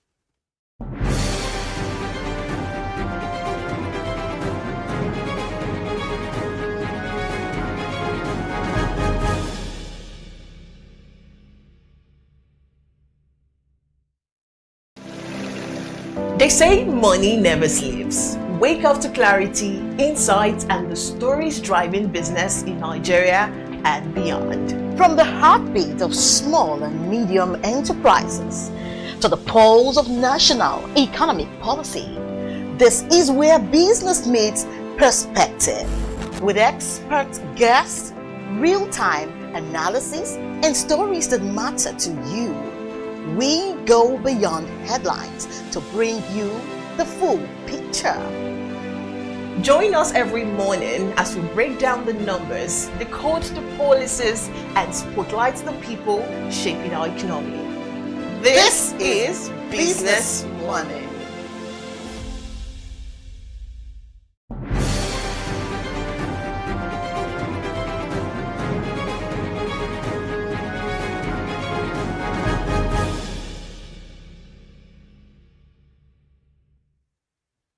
Welcome back, and we are returning with market updates from last week Friday as well as last week, the weekend in September 26. On Friday, the market closed on a positive note as the all-share index reversed all of the losses of last week to gain 0.70% or 983.99 points, with the all-share index settling at 142,133 points. Basically, the gain of last week Friday brings the year-to-date return to an impressive 38.09%. In terms of market cap, we're seeing the market cap at 89.96 trillion naira, almost at 90 trillion naira. Will the market hit 100 trillion this year? Remains to be seen. On Friday, we also saw impressive trading volume with 518.7 million shares traded in deals worth around 18.05 billion naira. Top gainers for the day on Friday, we saw Thomas Wyatt. That's the paper company lead with the maximum 10%. It rose to 3.33 naira 30 kobo on Friday. Unicell Interlinked PLC 9.98% to gain to close at 33 naira 60 kobo, and the Initiates PLC, the waste management company, also added 9.98% to close at 13 naira 22 kobo. The Initiate has been one of the most consistent performers on the NGX this year. The FTN Cocoa was also a significant performer, gained 9.96% on Friday to close at the share price of 5 naira 96 kobo, and Omatech Ventures 8.57% gain to close at the share price that was 1 naira 14 kobo. Meanwhile, on the losers table, we see Fidelity Bank drop by a full 10% to close at a share price of 18 naira 45 kobo, while Custodian Investments shed 8.9% to hit a share price of 44 naira. Curtix PLC, the manufacturers of Curtix Cable, also shed 8.3% to close at a share price of 3 naira 20 kobo. Dark Communications down by 7.02% to close at a share price of 1 naira 6 kobo. Then Union Decon Salt Maker down by 5.26% to hit a share price of 26 naira. In terms of activity on Friday, we saw our most active stock being most actively traded stock in terms of volume being Abbey Mortgage Bank with over 50 million shares traded in deals worth over 340 million naira. Then Zenith Bank followed on the list with around 39 million shares traded in deals worth over 2.724 billion naira. They were followed in terms of volume. Stanbic followed Zenith. However, in terms of value, Stanbic was the most traded stock of the day. We saw 38.95 million Stanbic IBTC holding shares traded in deals worth over 4.17 billion naira. Then FCMB followed with 32.3 million shares in deals worth around 347 million naira, and Sovereign Insurance 27.26 million shares traded in deals worth just about 84 million naira. Then let's look at the weekly market report. During the week, despite a bearish movement in the market from Monday up until Thursday, the singular gain of Friday was able to wipe out was able to balance out the effect of the bearish trade of Monday to Thursday. We see the market closing the entire week with a 0.2% gain, over 287% point gain from the week ending September 19. During the week, Thomas Wyatt, the top gainer of Friday, was also the top gainer of the week. It gained almost 23% points that week. Secure Electronic Technology gained over 20% points that week, to close at 91 kobo. Mikio was also a significant gainer. Mikio is trading at some impressive levels this year. Recall that Mikio listed on the exchange at 11 naira 50 kobo. Now it's trading at 26 naira 10 kobo. Listed on the last week, gained over 20%, over a fifth of its value last week. Keller Rams also 11.30% gain in the exchange to now trade at 16 naira 25 kobo. And Royal Exchange, after the news of its new management or the news of a new majority shareholder, we also saw that investors were quite pumped about that stock. 10.3% gain to hit a share price of 2 naira 25 kobo. In terms of losers of the week, led by Wema Bank. Wema Bank lost 12.41% to trade at the share price of 18 naira. However, it's still on triple digit gains this year, despite the profit taking of last week. Fidelity Bank lost 11% of its share value last week to hit a share price of 18 naira 45 kobo. Etana PLC 10% loss rather, to hit a share price of 27 naira 90 kobo. Ikeja Hotels down 9.80% to hit a share price of 20 naira 70 kobo. And Africa Prudential down by 9.09% to hit a share price of 14 naira 50 kobo. And from the week, we look at on a sectoral basis: banking index, insurance index, consumer goods index, oil and gas index, industrial goods index. It was a mix across all sectors. The banking index saw a bullish run. However, on the insurance side, it was on the flip side. The insurance side lost almost a percentage point. Consumer goods also recorded significant gain last week, over 1% point.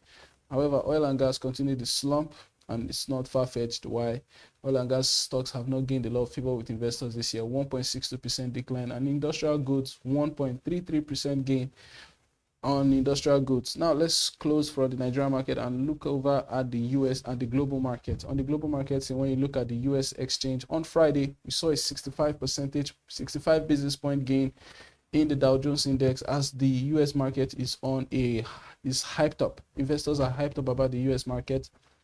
The S&P 500 index almost a 60 percentage point, 59 basis point gain basically, and Nasdaq Composite also 44 basis point gain. And on the flip side, in Asia, we saw on Friday the Asian market was very bearish. We saw significant declines in Korea, in Japan, and in Hong Kong. In Japan, we saw a 97 basis point decline. In Korea, it was a 2.45 percentage point decline, almost a 3% point decline.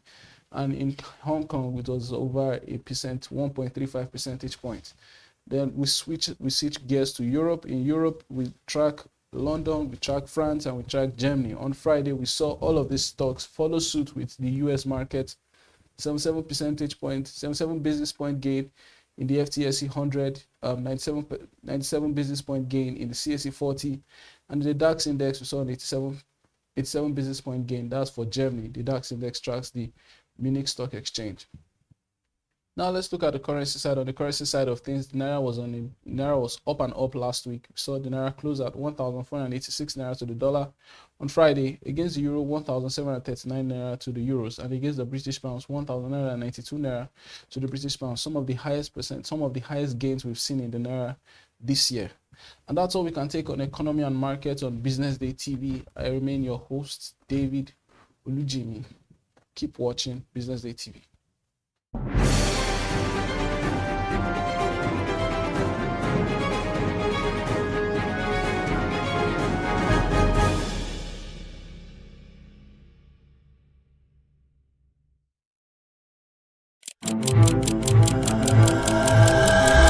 Drug abuse in Lagos continues to spread like wildfire. As far back as 2019, authorities busted at least 10 major locations notorious for drug sales.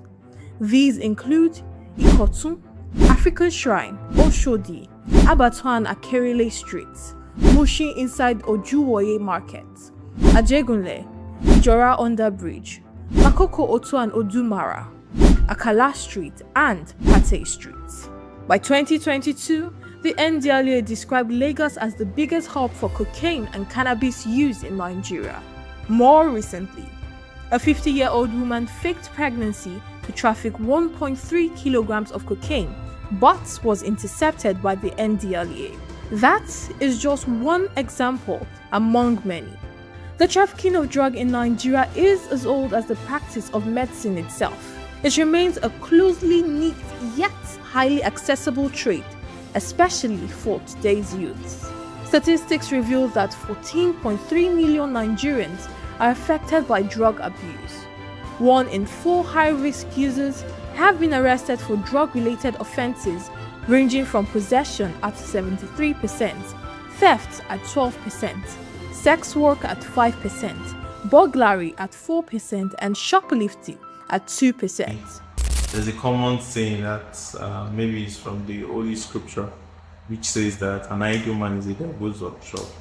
I'm not here to judge on people's morals, but with the growing rate of unemployment that we currently have, this is can be related or is directly proportional to how frustrated people are, and this definitely will increase the intake of hard drugs, psychoactive substances, because people want to try as much as possible to avoid thinking, so they engage in psychoactive substances to build, to just feeling more or less as fillers, What factors are driving this current growing trend?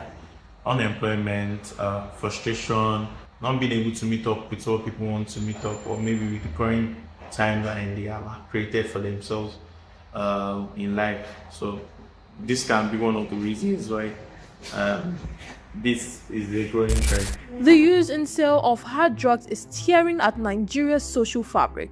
It fuels crime, weakens mental health, undermines productivity, and destabilizes communities. Hard drugs are not just a personal problem, they are a societal menace. Did you know that the use of hard drugs can result in psychological instability, reduced productivity, and life-threatening health disorders?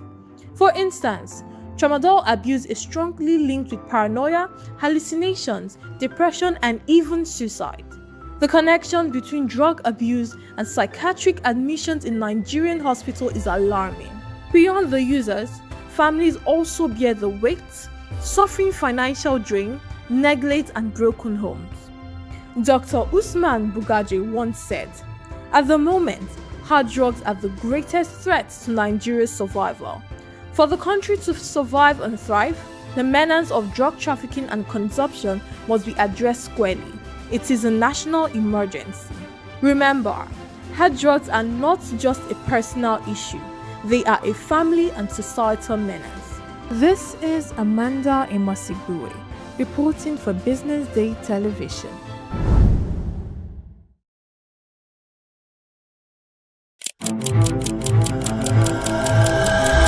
Drug abuse in Lagos continues to spread like wildfire. As far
You are watching Business Day Television.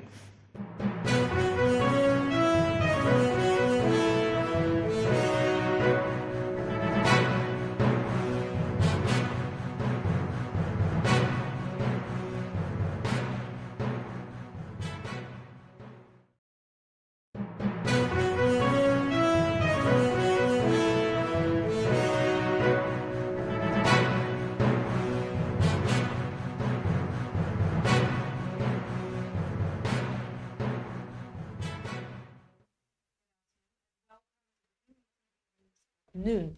I am Norma Obuna. Thanks for joining us this afternoon. Now the headlines. Petrol exports hit 371 billion naira amid heavy import reliance. Federal government asks Pegasan to suspend strike over Dangote refinery disputes. Champion Breweries targets 58 billion naira equity raise to finance bullet acquisition. UN reinstates sanctions on Iran after nuclear deal collapse. Milan Chiefs Caroni backs San Siro sale ahead of key vote. Now let's begin the news in Nigeria, where Nigeria exported premium motor spirit, popularly known as petrol, worth 3.8754 billion naira in the second quarter of 2025, marking the first recorded shipment of the product after the Dangote Petroleum Refinery came online. The breakthrough reportedly follows the commencement of operations at the refinery, Africa's largest single-train refining complex. Data from the National Bureau of Statistics shows that petrol accounted for 1.63% of Nigeria's total exports in the quarter, a remarkable shift for a country long dependent on imports due to the chronic dormancy of state-owned refineries. Now, petrol exports are recorded in either the previous quarter or the same period in 2024. Analysis of the trade figures revealed that only 85.83 billion naira, representing 23.1% of petrol exports, went to Africa. All of it was concentrated in West Africa, specifically within the economic community of West African states. The remaining 76.9% was shipped to destinations outside the continent, suggesting that markets in Asia and the Middle East drove the refinery's early sales.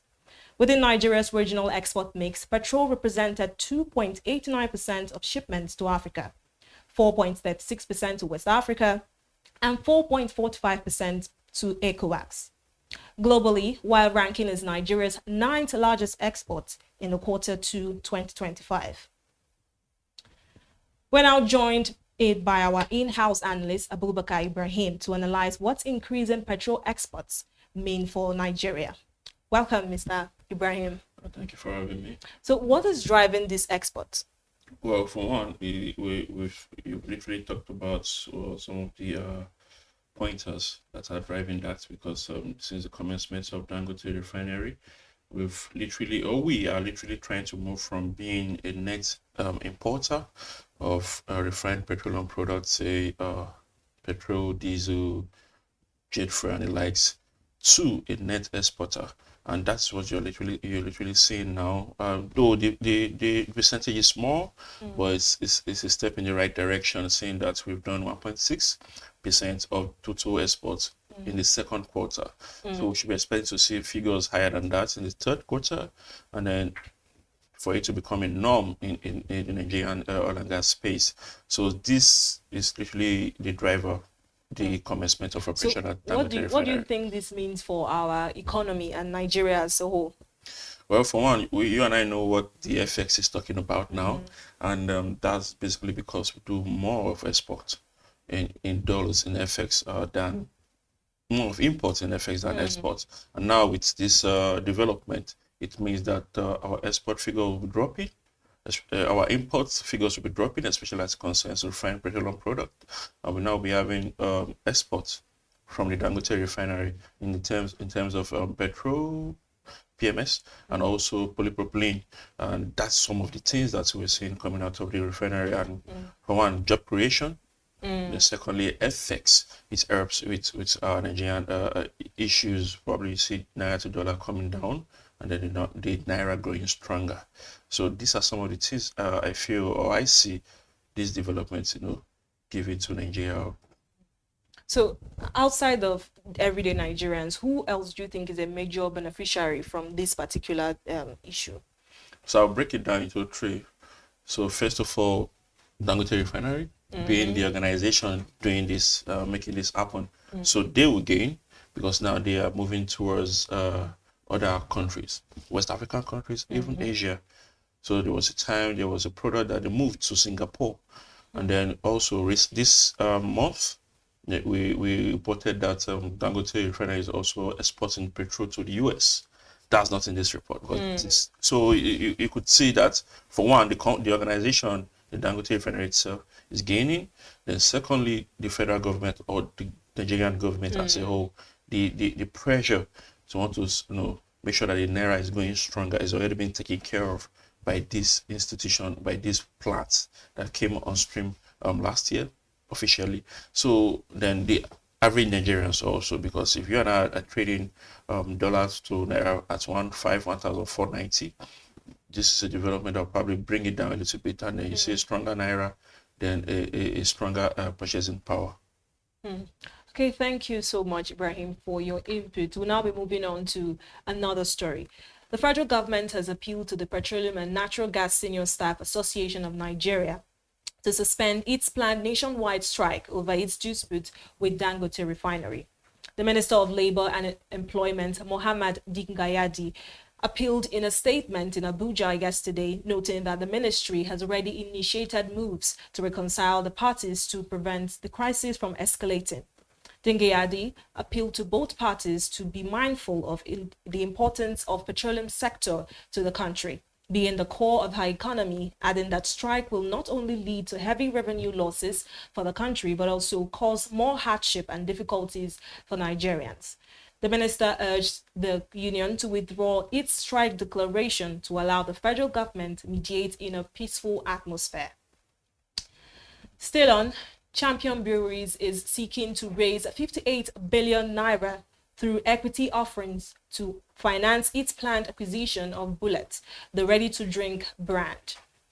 The plan was treated by Inagalu Agoda, the managing director of Champion Breweries, during the company's facts behind the figures presentation at the Nigerian Exchange on September 23rd. According to him, the equity component, will be split between 42 billion naira public offer and a 16 billion naira rights issue, adding that this will give both new and existing investors the chance to participate in the company's expansion. The equity raise is tied to Champion Brewery's August 20th announcement that it would acquire the brand assets and intellectual property of Bullet from Son Mark. The company revealed that Bullet already has a footprint in 14 African countries, insisting that the deal is expected to position Champion Breweries for entry into the export market while enhancing its distribution leverage across the continent. Also, industry experts have warned that Nigeria is losing billions of dollars daily to crude oil theft, vandalism, and wastage, calling for urgent digitalization of production and monitoring systems to safeguard the economy. In a joint paper presented at the Leadership Forum in Houston, US, Charles Dye, the petroleum engineer at the Nigerian Ajib Oil Company, and Oluwatoyin Badeyan, a mechanical engineer and researcher on composites, biocomposites, nanocomposite tribology, and volarizing waste, says the country's current system of oil validation was outdated and opaque, creating loopholes for theft and inefficiency. He argued that every barrel of oil should represent national prosperity, but losses from sabotage and poor accountability were undermining government revenue and development. The experts commended steps by the Nigerian Upstream Petroleum Regulatory Commission, including the Nigeria Upstream Measurement System, the Automated Hydrocarbon Accounting System, and the metering provisions of the Petroleum Industry Act 2021. And now to end the local news, the African Democratic Congress has issued an ultimatum to former Vice President Atiku Abubakar, former Secretary to the Government of the Federation Babachir Lawal, and other prominent figures in the party to register at their respective boards before the end of the year or risk losing recognition as members. The Adamawa State Chairman of ADC, Shehu Yohana, says the party has unveiled its membership register, stressing that only those with valid membership cards would be acknowledged. Yohana revealed that they cannot be taking decisions for a party they are not members constitutionally, urging them to go back to their ward and register. We'll go on a quick break now, and when we are back, we'll bring you the foreign news in detail.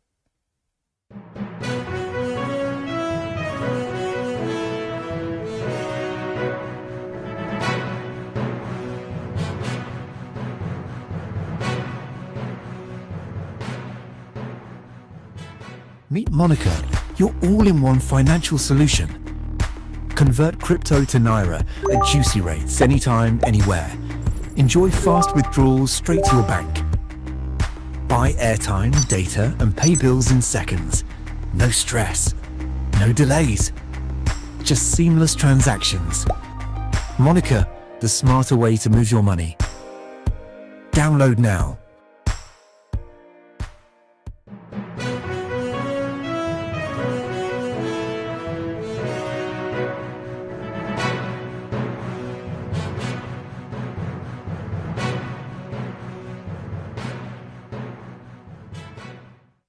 And now on the foreign scene, the United States has reinstated sweeping sanctions on Iran, including an arms embargo after European powers triggered a process accusing Tehran of breaching its commitments under the 2015 nuclear deal. The move, backed by Britain, France, and Germany, comes after months of failed diplomacy and follows Israeli and US airstrikes on Iranian nuclear facilities earlier this year, marking the formal collapse of an agreement once seen as a breakthrough in relations between Iran and the West. The sanctions, which had been lifted under the Joint Comprehensive Plan of Action, are now back in force, including bans on arms sales, uranium enrichment, and ballistic missile development, along with travel restrictions and asset freezes targeting dozens of Iranian officials and entities. Also, medical resources has told Al Jazeera that at least 23 Palestinians have been killed in Israeli attacks on the Gaza Strip since dawn, including 21 in Gaza City. According to reports, Israeli Prime Minister Benjamin Netanyahu is set to meet U.S. President Donald Trump in the Oval Office, following the U.S. proposal to stop the war in Gaza. Since the US and Israel-backed Gaza Humanitarian Foundation took over aid distribution in Gaza earlier this year, attacks on aid seekers have surged with over 25,000 recorded deaths. Amid the chaos of mass displacement and bombardment in central Gaza, Palestinians say they will be closely following developments from today's meeting between Trump and Netanyahu in the Oval Office for any news of a ceasefire. And now to sports. AC Milan president Paolo Scaroni says he's confident that a crucial vote on the sale of the San Siro Stadium to Milan and Inter will be approved by the local council tomorrow, calling its failure a defeat for Italian football. According to reports, approval would allow the 2 million clubs to construct a new modern venue on the site before demolishing the historic ground. Scaroni warned that a rejection would represent a serious setback, while voting is expected to be extremely close after days of heated debate. The iconic Stadio in Mezza, better known as San Siro, however, hosted another sellout crowd on Sunday night for Milan's clash with Napoli. And now to end the news, Akos Adams scored his first La Liga goal to give Sevilla a late 1-0 win over Rayo Vallecano on Sunday. The Nigerian striker signed from Montpellier for €5.5 million last season, struck in the 87th minute to hand Villa their third consecutive away win in the league.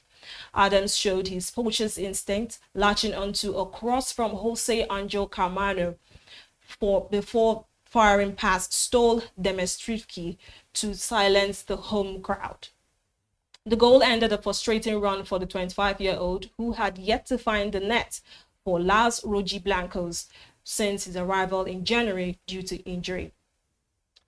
And this is where we wrap up the news this afternoon on the BDTV News at noon. I am Norma Ubona. Keep watching BDTV.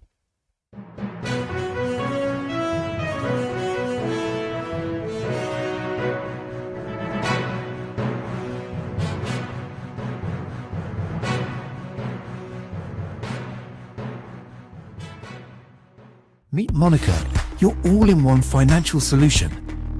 Convert crypto to Naira at juicy rates anytime, anywhere. Enjoy fast withdrawals straight to your bank. Buy airtime, data, and pay bills in seconds. No stress, no delays, just seamless transactions. Monica, the smarter way to move your money. Download now. In the Federal Capital Territory, a growing humanitarian crisis continues to unfold as thousands of Amajiri children roam the streets, trapped in a cycle of poverty, neglect, and exploitation. A visit by Business Day to areas like Gwarimpa and Jabi reveals the silent suffering of these children, young boys sent from northern Nigeria to study the Quran, now left to fend for themselves in harsh urban environments.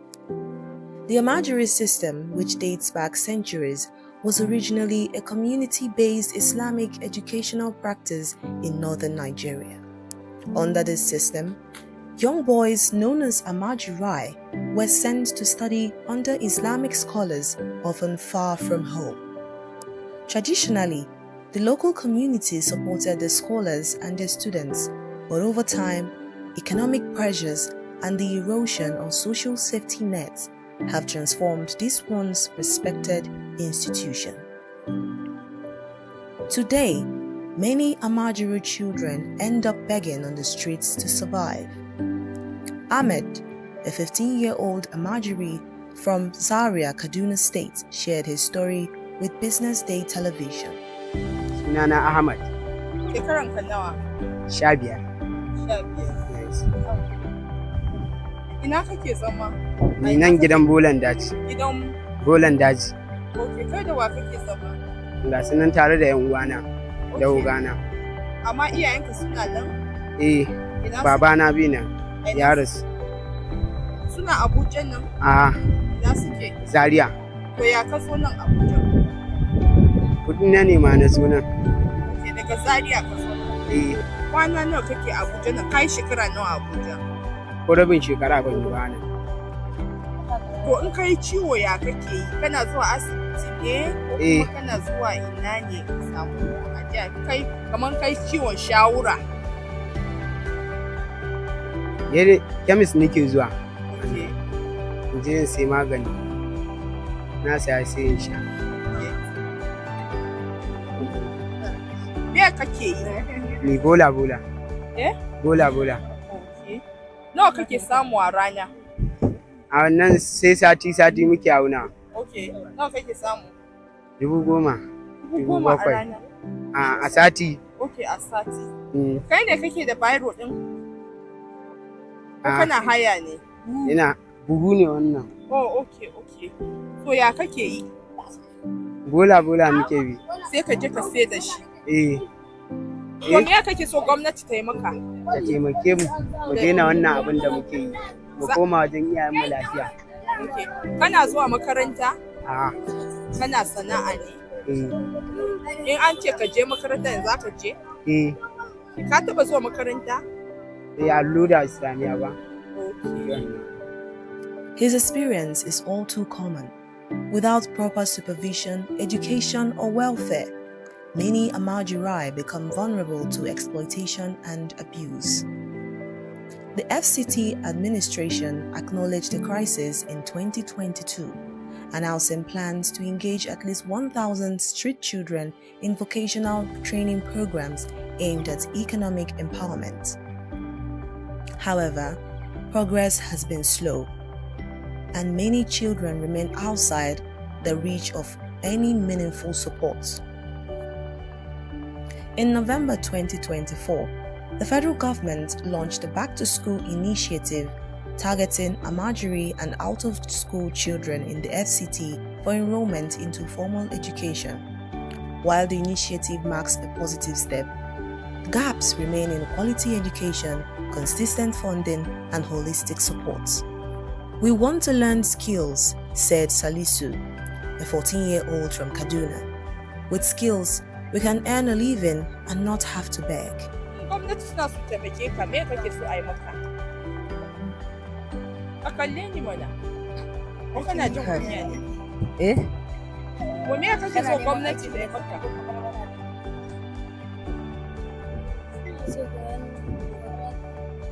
Ina so barbara, in samu aikin yi. Wani irin aiki kake so ka yi? Eh? Aikin hannu. Eh? Aikin hannu. Allo. Abdulaziz. Shekaran ka nawa? 13. Okay, kana zuwa makaranta? Ba na zuwa makaranta. Okay. Ina kake kwana? Masallaci. A masallaci. In kai ciwo ko ba kai rashin lafiya, ya kake shan magani? Wa yake kai ka asibiti? Ni da kaka ta muke nan. Okay, kai da kakan. Eh. So, me ka kawo Abuja? Neman kuɗi. Neman kuɗi. Kana da ƴan wannan garin ko? Eh. Waye kakanka? Da kawuna. Kawunka. Karan babana. Ya kuka zo Abuja?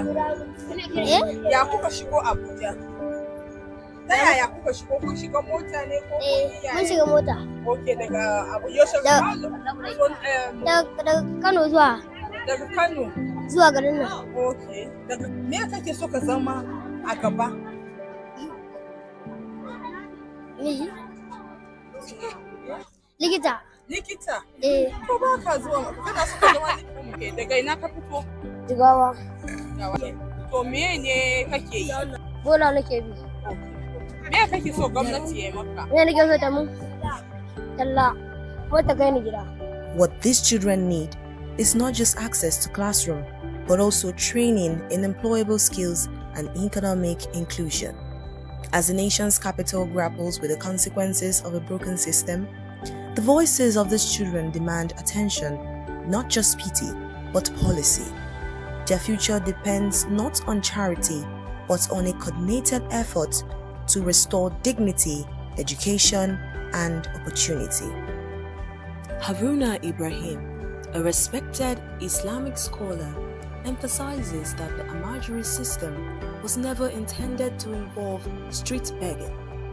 Traditionally, Amajiri children were supported by their communities while receiving religious education.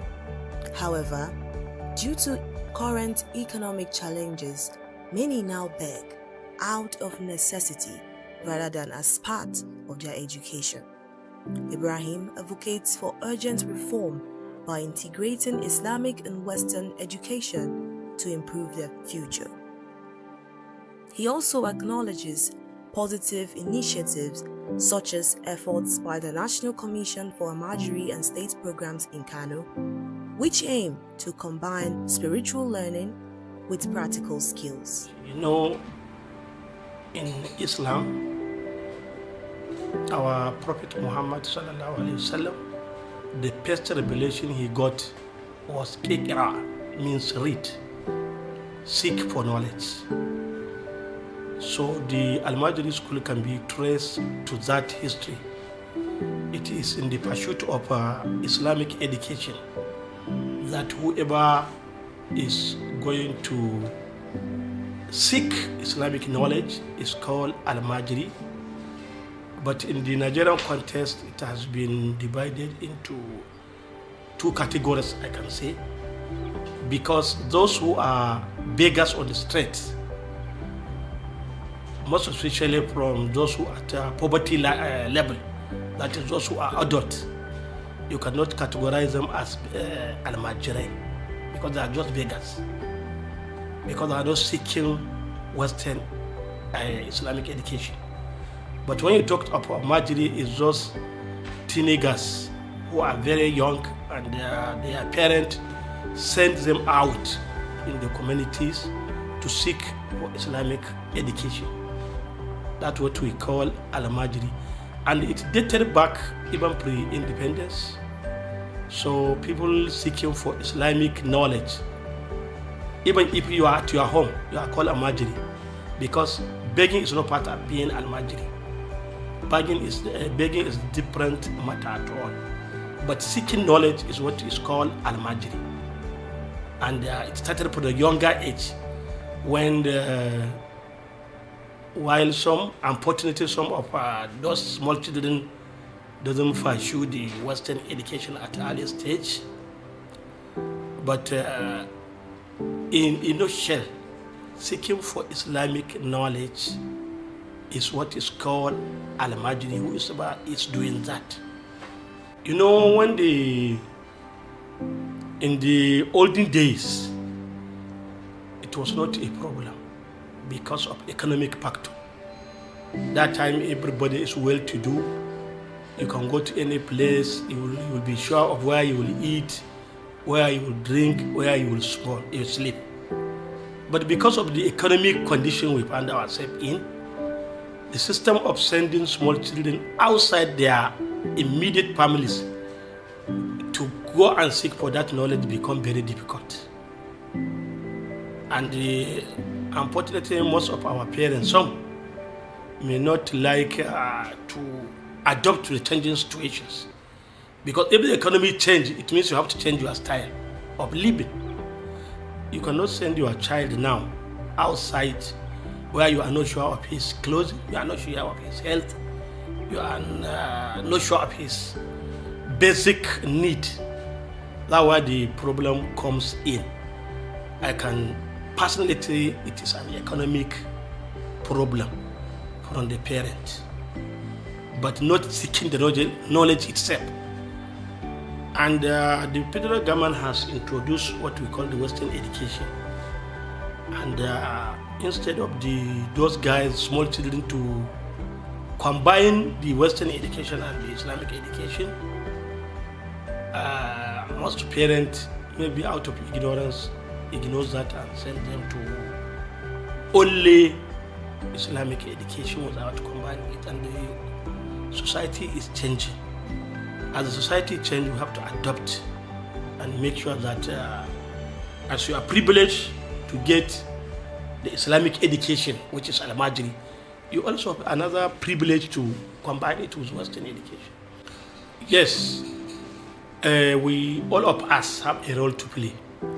Like you said, the federal government has established a national commission for Al-Majri and the out-of-school system to improve or to remove small children from the streets and give them skills acquisition, give them Western education, and at the same time give them the Islamic education, which is better. I think the most important thing is awareness.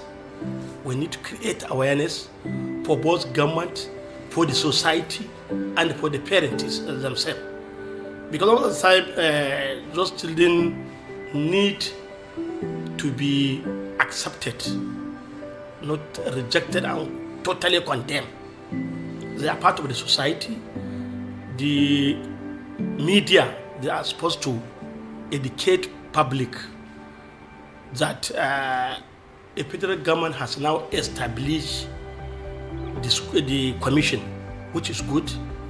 So the parent can leverage on that to remove our Al-Majri from streets. But like I told you, it's not all the Al-Majris. Even the other Al-Majris, those at the poverty line, that is adolescent, the federal government has, the government at various sub-nationals also established social system where you don't need to go and beg. You can go and enjoy those social system the government provides. So it is my work, it is your work as journalists, it is everybody's work.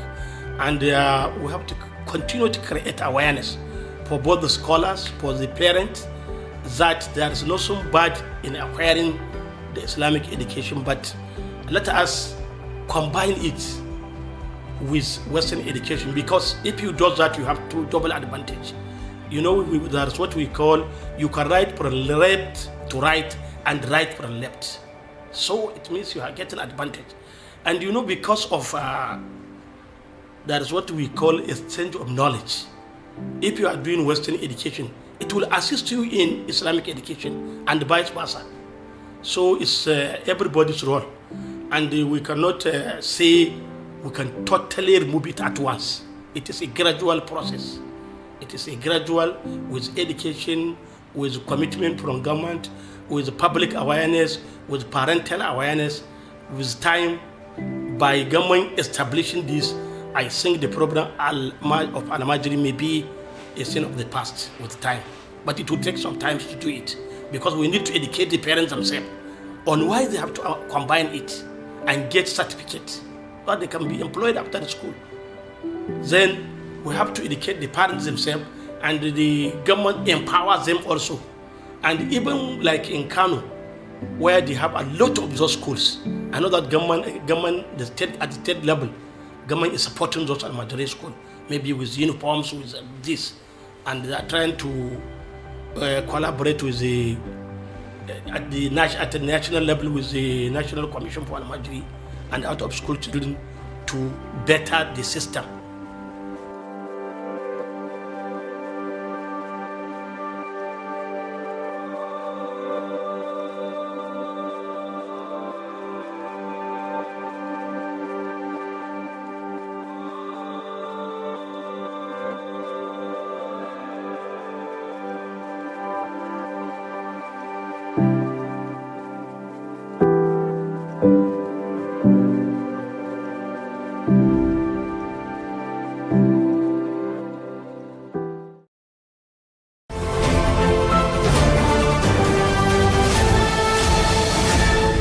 You are watching Business Day Television.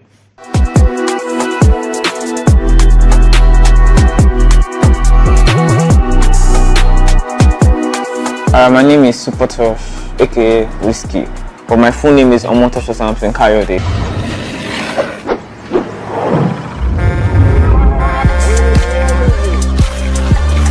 But I'm born and brought up in Lagos. I'm a professional athlete for Lagos, Nigeria. I represent Nigeria at the international level. I'll call it a profession for me, and why I'm still doing it is because it's passion. Because anything that involves passion, trust me, you put all you got to it.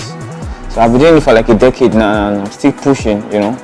So I'm a professional skater, like I said. I represent Nigeria at the international level. I was in Egypt 2 years ago, so I represent Nigeria at the second African Championship. I came back with the silver medal. I ride bikes. Let's just put it this way, I like anything extreme sports. Basically, it's a source of income here, but I won't say it is 100% yet. So I used to get gigs on it, like commercial adverts, maybe like shoots, music videos, and some stunt double or stuff like that. So they don't come off, maybe because I'm yet to be known around the world yet. So it's just people that know me that, okay, this guy did this, you understand? So that's how I survive a little on that. But I have what I do apart from the extreme sports. I have my own side business. I did the commercial advert for Zag Energy drink. So I was the main lead for it. It was on Billboard and everywhere. Because firstly, Nigeria is not being supportive in this sport. So Nigeria as a whole, it's not being supportive in this grassroots sport. So I won't really say much, but for my own self, because I am pushing myself, I'm not waiting for Nigeria or anybody or any association. So I am pushing my own dream. So I feel in the next 5 years, I should have accomplished me, because I have a bucket list, because I need to represent Nigeria at the World Championship. I have done that for the African Championship. So my next target is the World Championship. That one, then me getting a lot of endorsement with skating. Yes, but like financially support, acknowledgement that they need to know, yes, these people, yes, they are doing this. Like they know we are doing this, but they feel they don't take us serious. Let me just put it that way. They don't really take us serious. Like even football that is well known, we know what's happening, you understand? So we need people to know, yes, this is a sport. They need to acknowledge, okay, yes, we are doing this in Nigeria. To be honest, it's kind of complicated because this sport of ours is, I would call it the grassroots sport in Nigeria, because other countries, they value skating so much. But the Nigerians, people, even the video that went viral, there was positive and negative comments. People were like, you won't kill yourself, boss will jam you, you know. Like the way we think or the way we see things is actually different. If your particular sport or whatever you are doing is not out yet, they won't support you. They will support you when it is needed. That, okay, yes, this guy or this sport has gone viral. Or this sport, when you are blown, that is when they feel, yes, we need to support you. Do you understand? So right now, I have a shoulder injury right now. So if there's any championship, I won't be able to attend because of my hand. Because in skating, I do free jump. I jump. That's what I do. Even the content that went viral, I didn't even do anything.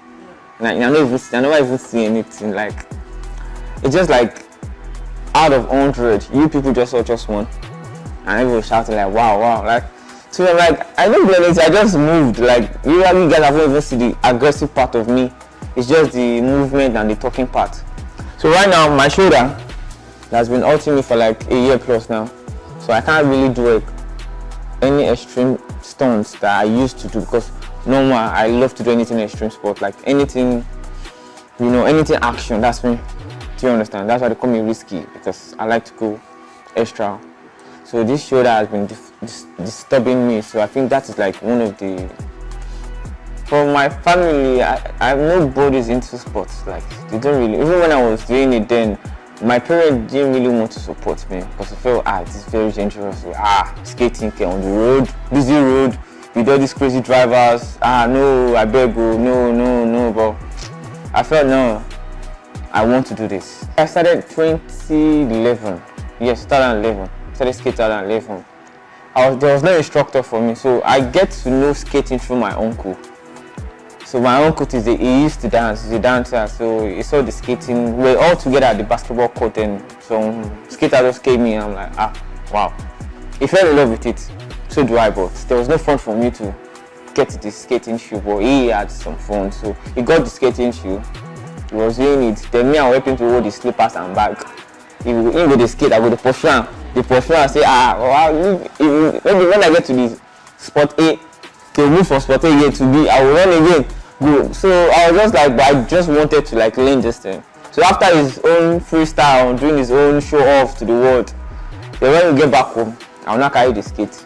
I will do my own inside the house. I will practice, I will fall alone in the night, I won't sleep.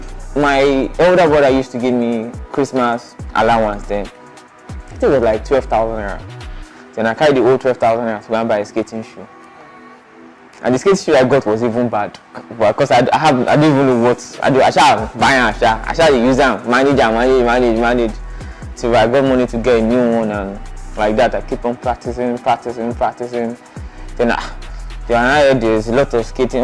I joined some people, we skate together. I started practicing. I like to practice alone. Like, then I felt I like to jump. I thought, okay, I think I'm good in jumping in this thing. I kept on jumping on my own. There was no coach or any instructor. So there was a championship they did one club, I can't remember the name, they did their anniversary, so I went with some skaters. I saw some skaters there because they used to talk about skaters. I was like, that guy is the best. I was not looking up to that guy. Wow, so this is the champion. Chai, this guy will have you gone. So there's this little trick we used to do there, was back skating. So then I was like, oh my god, I beg, if I just learning me this basket, if I don't start with basket, you don't finish for everybody. I can't learn basketing too. I see the aim against, I'm on basketing, let me do this one. So I went to that championship. They did.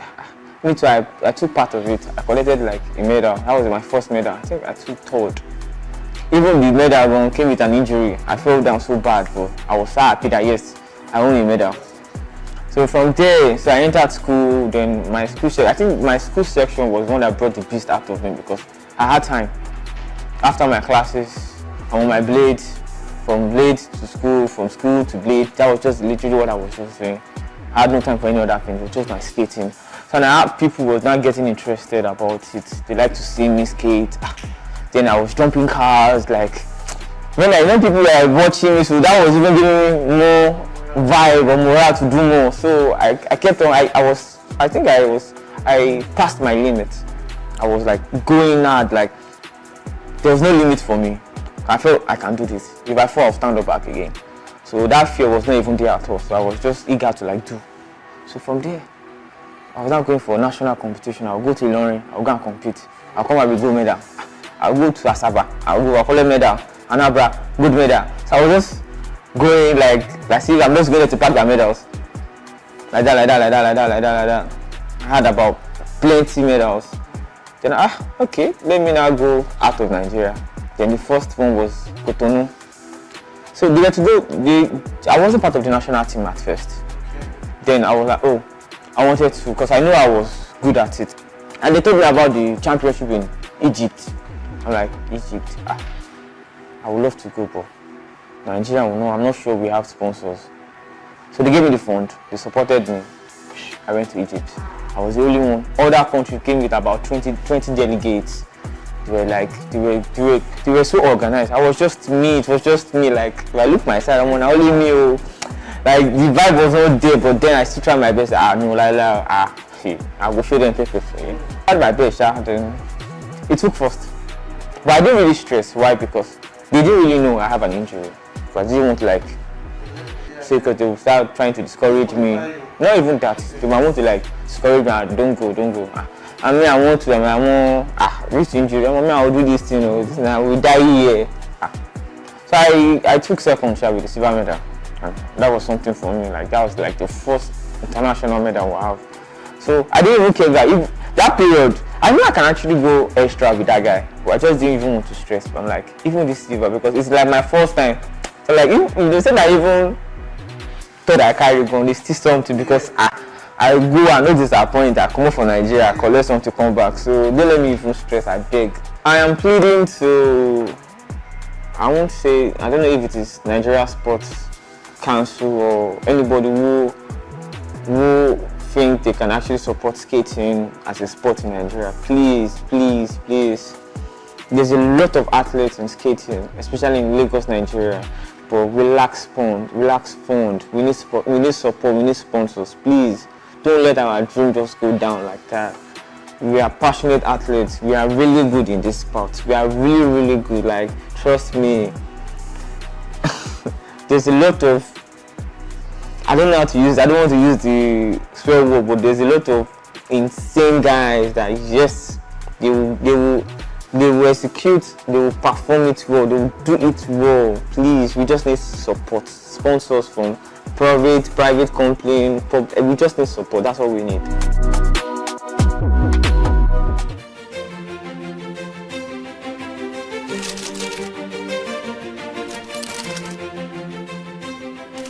I am, of course, a great admirer of the impeccable credibility, professionalism, and business savviness of BusinessDay. If you really mean business in Nigeria, start your day with BusinessDay.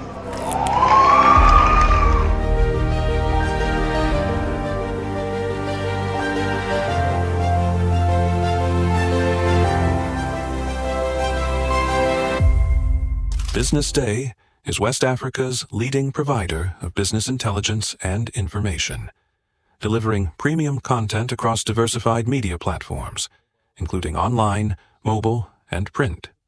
Since its inception in 2001 with a weekly newspaper production, BusinessDay has expanded its reach to provide exclusive content accessible through print, mobile, and online channels.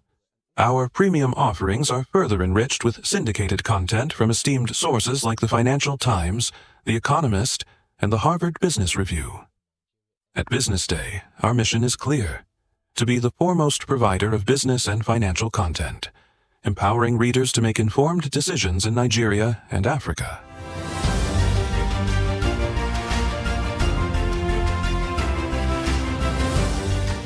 Since our establishment, we have been committed to delivering insightful, relevant, and accurate information about Nigeria's business and finance environment while contextualizing the impact of global events. We monitor the stock market, analyze the companies driving it, and report on government policies and their economic implications. For being consistent in organizing these CEO forums for almost the last 14 years, I think this was a commendation, and I think something that will encourage them to continue. From decoding market trends to dissecting economic shifts, we offer actionable investment ideas and serve as a compass for decision makers navigating complexity. Beyond headlines, Business Day fosters discussions on critical economic issues through impactful conferences and events. These platforms bring industry leaders together to share narratives that drive innovation and spark meaningful dialogues. Our events galvanize connections, bridging the gap between inspiration and achievement. For businesses seeking visibility, our strong digital presence offers unparalleled opportunities, with millions of followers across social media and a dynamic website attracting visitors from within and outside Nigeria. Business Day is the ideal platform to boost visibility for your products and services.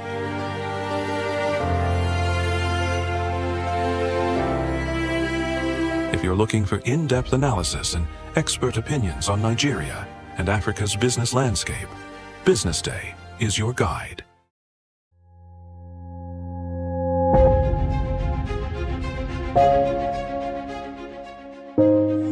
Good morning and welcome to the BDTV Breakfast Show. I am Bethel Olujabi. My name is Elizabeth Musa. And this is the social listening segment on the BDTV Breakfast Show. We're talking about the Fly Nigeria Act. Can you give us a background into what this is about?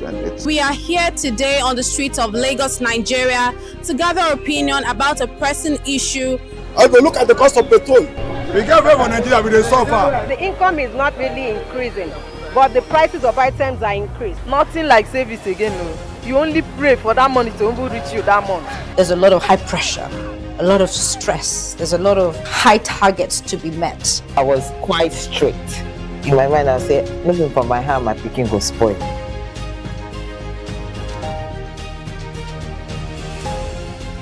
To allow all banks and all the players in the space 15% inflation target achievable in 2025.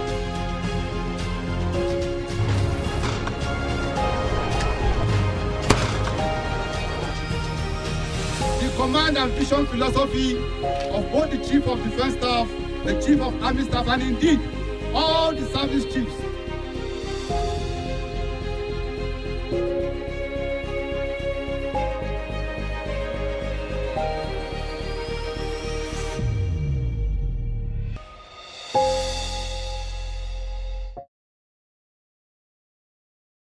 Attention business leaders. Want to make informed decisions? Join the ranks of the best with Premium Business Day. Access in-depth analysis and expert opinions to stay ahead. Subscribe now at premium.businessday.ng and unlock premium content. Plus, you get 50% off your first subscription. Don't miss out. Make smarter choices and seize new opportunities. Sign up now and elevate your business game. Visit premium.businessday.ng today.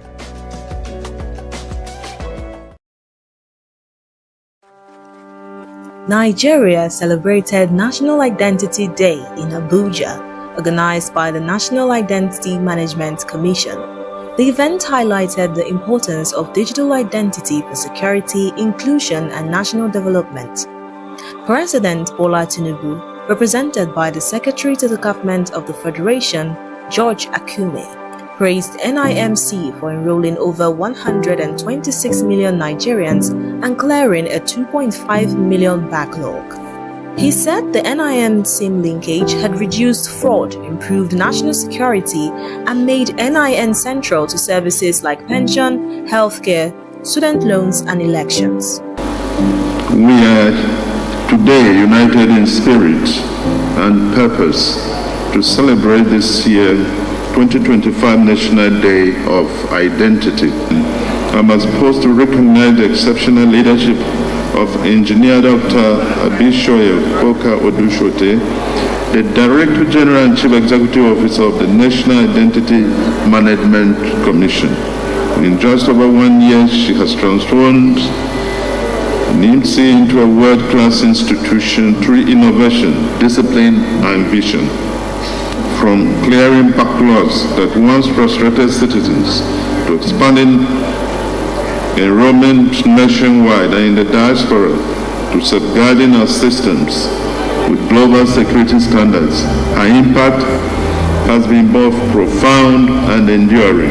NIMC Director General Abisoye Koka Odusote spoke about reforms under her leadership. She mentioned mobile enrollment devices, stronger partnerships, and better staff conditions. As an institution mandated by the National Identity Management Commission Act 23 of 2007 to establish, maintain, and regulate Nigeria's national identity database and ensure the issuance of legal identification to all citizens and legal residents. The NIMC is dedicated to expanding its national identity database and enhancing inclusivity through innovative technology. At the heart of this effort is the integration of PKI, which ensures the security, privacy, and accessibility of personal data, laying the foundation for a digital economy that benefits all Nigerians. Minister of Interior Olubunmi Tunji Ojo said digital identity is key to national security and economic independence. He highlighted investments in data centers, public key infrastructure, and the new technology complex. Me as your minister, with what I've seen, I know I believe in your capacity, I believe in what you can do, and I know you have the will and the zeal to deliver. So NIMSI, my last charge to you, your ministerial charge, go, deliver, keep making us proud, let Nigeria be greater for it. There we need hope, not be a dream, let it be a reality in identity journey. God bless you. Chief Executive Officer of Verify Me Nigeria has highlighted the critical role of digital identity in driving Nigeria's economic growth, national security, and development planning. The significance of today really is to anchor us to the fact that digital identity is key and it's the foundation of our economy, our security, and also our capital planning as well. So, you know, every September 16th is obviously it's an international day. We come together to really assess the infrastructure that we're building and talk about where we want to go and what we want to do with digital ID, whether it's within our country to power financial inclusion or for cross-border interoperability or for whether it's a digital public infrastructure. Really look at those things together, talk about those things, and also celebrate our achievements, you know, on this day. A famous person said, you know, I'll take nothing from my journey now. It's really been a great journey to work with the team in Nigeria, the government, the civil servants. It's great to see so many, I would say, inspired people inside that really want to do something great in the country. Particularly this time, in this, you know, tenure of NIMSI, I do see a significant tightening in terms of security and seriousness in terms of lack of proliferation of identity data and bringing in experts. So this is a very welcome change, and we obviously continue to support and promote that. There's always room for improvement, and you know they have an implementation plan for that improvement. So as you can see, there's NIN-auth repositories for more security. They have a more intelligent framework than the last time to allow for industry growth and allow for industry private sector players like us to build products. So the advice I would say is just continue to do what you're doing to work with private sector. We're a real partner, and I think that I can say that we're seeing that, so I'm very encouraged. Other speakers agree that NIN is now a must for national planning, business registration, and social programs. They called for more investment and partnerships to ensure every Nigerian is captured in the system. Well, the day itself, I think, is to create awareness. It is also to celebrate progress, and very importantly, it is also to evaluate what we can do better. Because in all things in life, what you find is that you do need to ask yourself three questions. What have you done right? What could you have done better? This is the learning. And of course, you have to now look forward to what do you think is next. So I think this is part of the idea behind National Identity Day worldwide. In the old days, when you go as a trader from somewhere to a village, nobody knows you. So somebody has to stand up and say, oh, I know this person, or I know his brother, or he has come here before. Somebody has to vouch for you so that you have that trust. And everything we're talking about revolves around that single word, trust.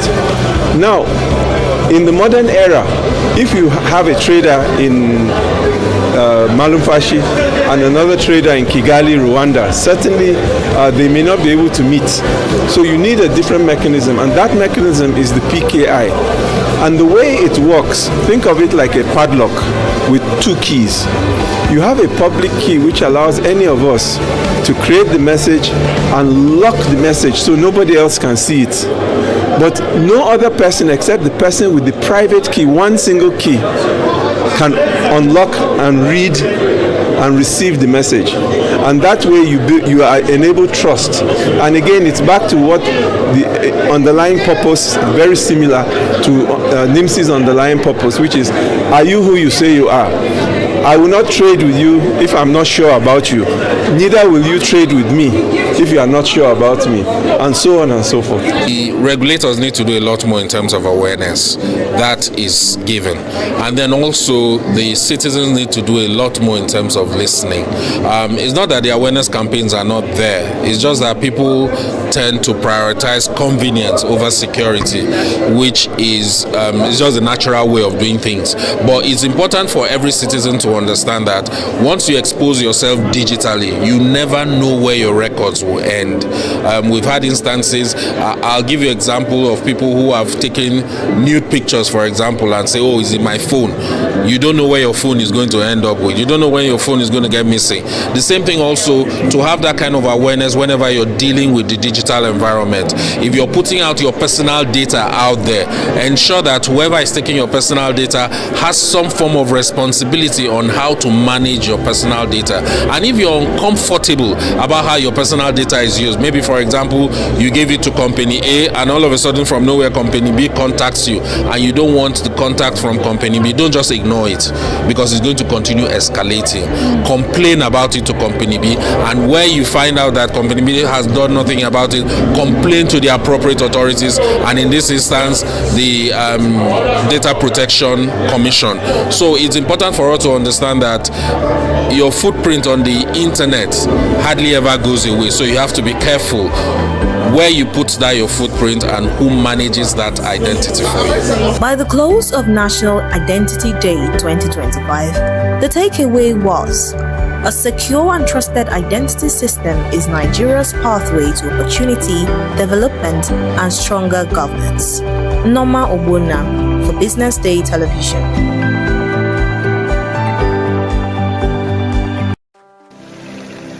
They say money never sleeps. Wake up to clarity, insights, and the stories driving business in Nigeria and beyond. From the heartbeat of small and medium enterprises to the pulse of national economic policy, this is where business meets perspective.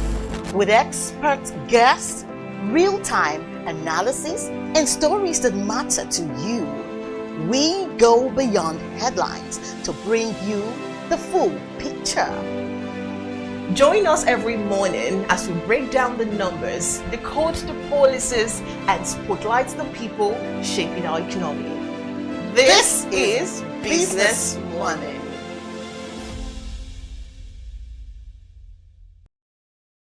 Welcome to the Triumph Against Odd podcast. Most people go through their lives without knowing what their superpower is, right? But if you're lucky enough and determined enough to find your superpower before you get to a certain stage of your life, you will be incredibly successful. Look, the first thing is you just decide not to look at the challenges, because if you do, it's going to end you. The closest thing I think is that I had a deeply military background, which is a bit of a never say die background. I saw an opportunity in non-interest banking,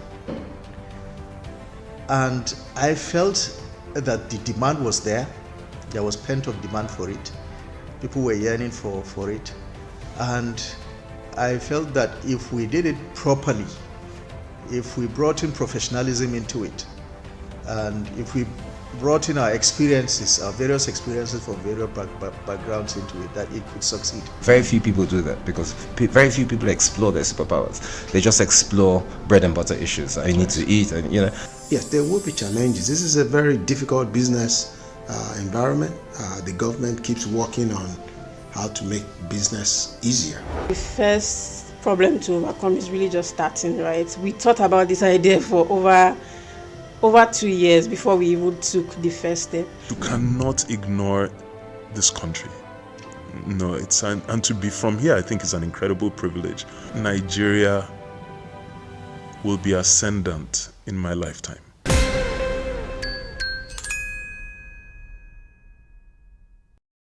BusinessDay Foundation hosted the AI Summit in Lagos. The theme was shaping Nigeria's AI future. It brought together AI professionals, technology experts, business people, and journalists, including Ladi Asuni, Charles Emembolu, Tumi Akinade, and many others. It was sponsored by BusinessDay, KPMG, Digital Equity Africa, Olaniwun Ajayi, and Wigwe and Partners. In his keynote, Frank Aibogun, publisher of BusinessDay, said AI is reshaping industries and daily life, but warned that more than 60 million Nigerians are still offline. We all as a country participate in the global AI revolution. We must also seek ways to be at the forefront.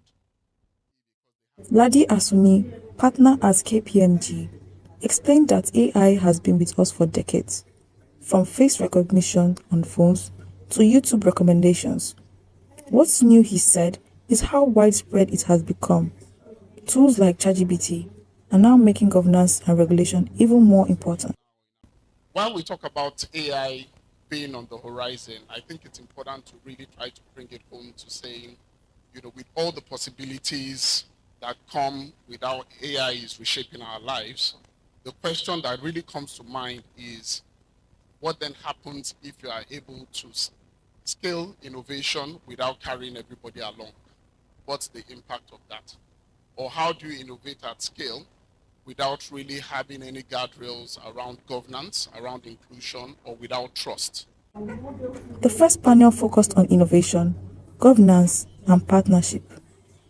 Emiadong Lawrence highlighted Nigeria's skill gap and said the country must train more developers if they want to compete globally.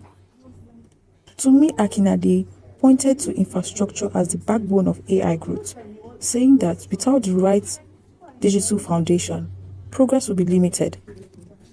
Lisbeth Laini raised the issue of data, noting that Nigeria lacks quality data sets and still does not have a full legal work frame to regulate AI. Justina Oha emphasized preparing the next generation, calling for early AI education so that young people can lead innovation in the future. Charles Emembolu spoke on AI's risks and opportunities for Nigeria, warning that without local data and investment, the country could fall behind in shaping its own future. In a fire chat, Dr. Yetunde Anibaba explained that inclusion and human rights must be central in AI adaptation. She stressed that solutions could reflect the real needs of people across Nigeria, not just urban centers. The second panel looked at AI and the media. Fuad Lawal and other speakers said that AI is already changing journalism, speeding up workflows, reshaping audience engagement, and raising questions about what the role of a journalist will be in the future. For AI to really thrive in any economy, the data foundation becomes very critical.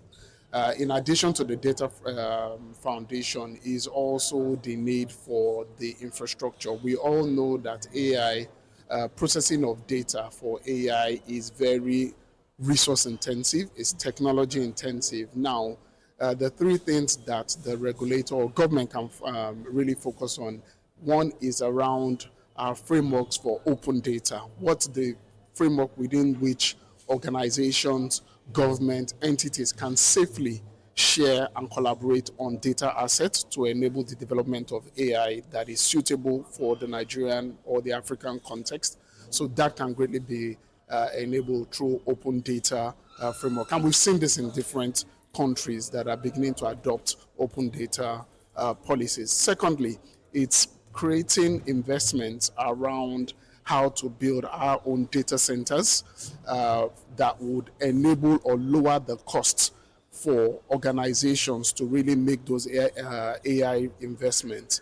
If every organization has to invest in their own data processing infrastructure, it's going to be very expensive. The big organizations will be able to do it, but then when we talk about inclusive AI, what happens to the smaller organizations that also want to build AI? There needs to be access to shared infrastructure. And then the third thing that the government policy should be focused on, of course, is building the right skills. And as I said during my presentation, we're already seeing deliberate government efforts around building a talent pool that is able to help catalyze Nigeria's AI development through the minister's 3MTT program aimed at building 3 million technical talents for Nigeria. Artificial intelligence is here to stay. It's mainstream. It has to be approached with caution, but it also has to be approached deliberately. And that's part of why we're here as partners with BusinessDay. We already have data protection acts, right? What needs to be done now is how that is operationalized. That's one. Two, as we go about our journey in artificial intelligence, we need to clearly define where we want to go, how far we want to go, and that will naturally also help us determine the kind of data we need to start collecting, where we need to start collecting those kind of data, and the repositories where we need to store them. I mean, we partner with organizations as KPMGs, organizations that share similar values with us, and we are at the forefront of artificial intelligence and operationalizing it within Nigeria and Africa as a whole. We see that BusinessDay is also quite passionate about this, so this is one common ground and very clear reason why the partnership is important. I would summarize it in one word, and that's transformation, right? It will transform and revolutionize how we go about doing business, how we solve problems. Of course, there's work to be done, significant amount of work to be done, but in the next 5 years, things would have been significantly transformed. Policies are very critical and important. The laws, the acts, and all the things around that are critical. But I think that what we lack the most from government, it's not just the policy development, it's the implementation, the funding, and that honesty of purpose to move those policy conversations from stages, from documents, to the streets and the communities of Nigeria. Today we have quite a lot of policy. We have the digital literacy for all, both locally developed and international ones. We have the talent development project. We have the ones for infrastructure that can support artificial intelligence. But the ability to move that from conversations to impact to the average Nigerian, to different communities, to the academic circles, to even the government itself, and then the private sector organizations is what is most required at this point. Today's event is very significant. There can never be too much conversations around AI, and my major takeaway is the fact that there are that AI, first of all, has a sovereign aspect to it, and that as a country, we need to look at it beyond a digital or technology tool, and look at it from also a sustainability point of view, and our ability to continue to further our national interest by adopting AI for the different sectors of the economy. The summit closed with one clear message. Nigeria must not only adapt AI, but also lead in shaping how it serves people, businesses, and communities. This is Ifunaya Indigwe, reporting for BusinessDay Television.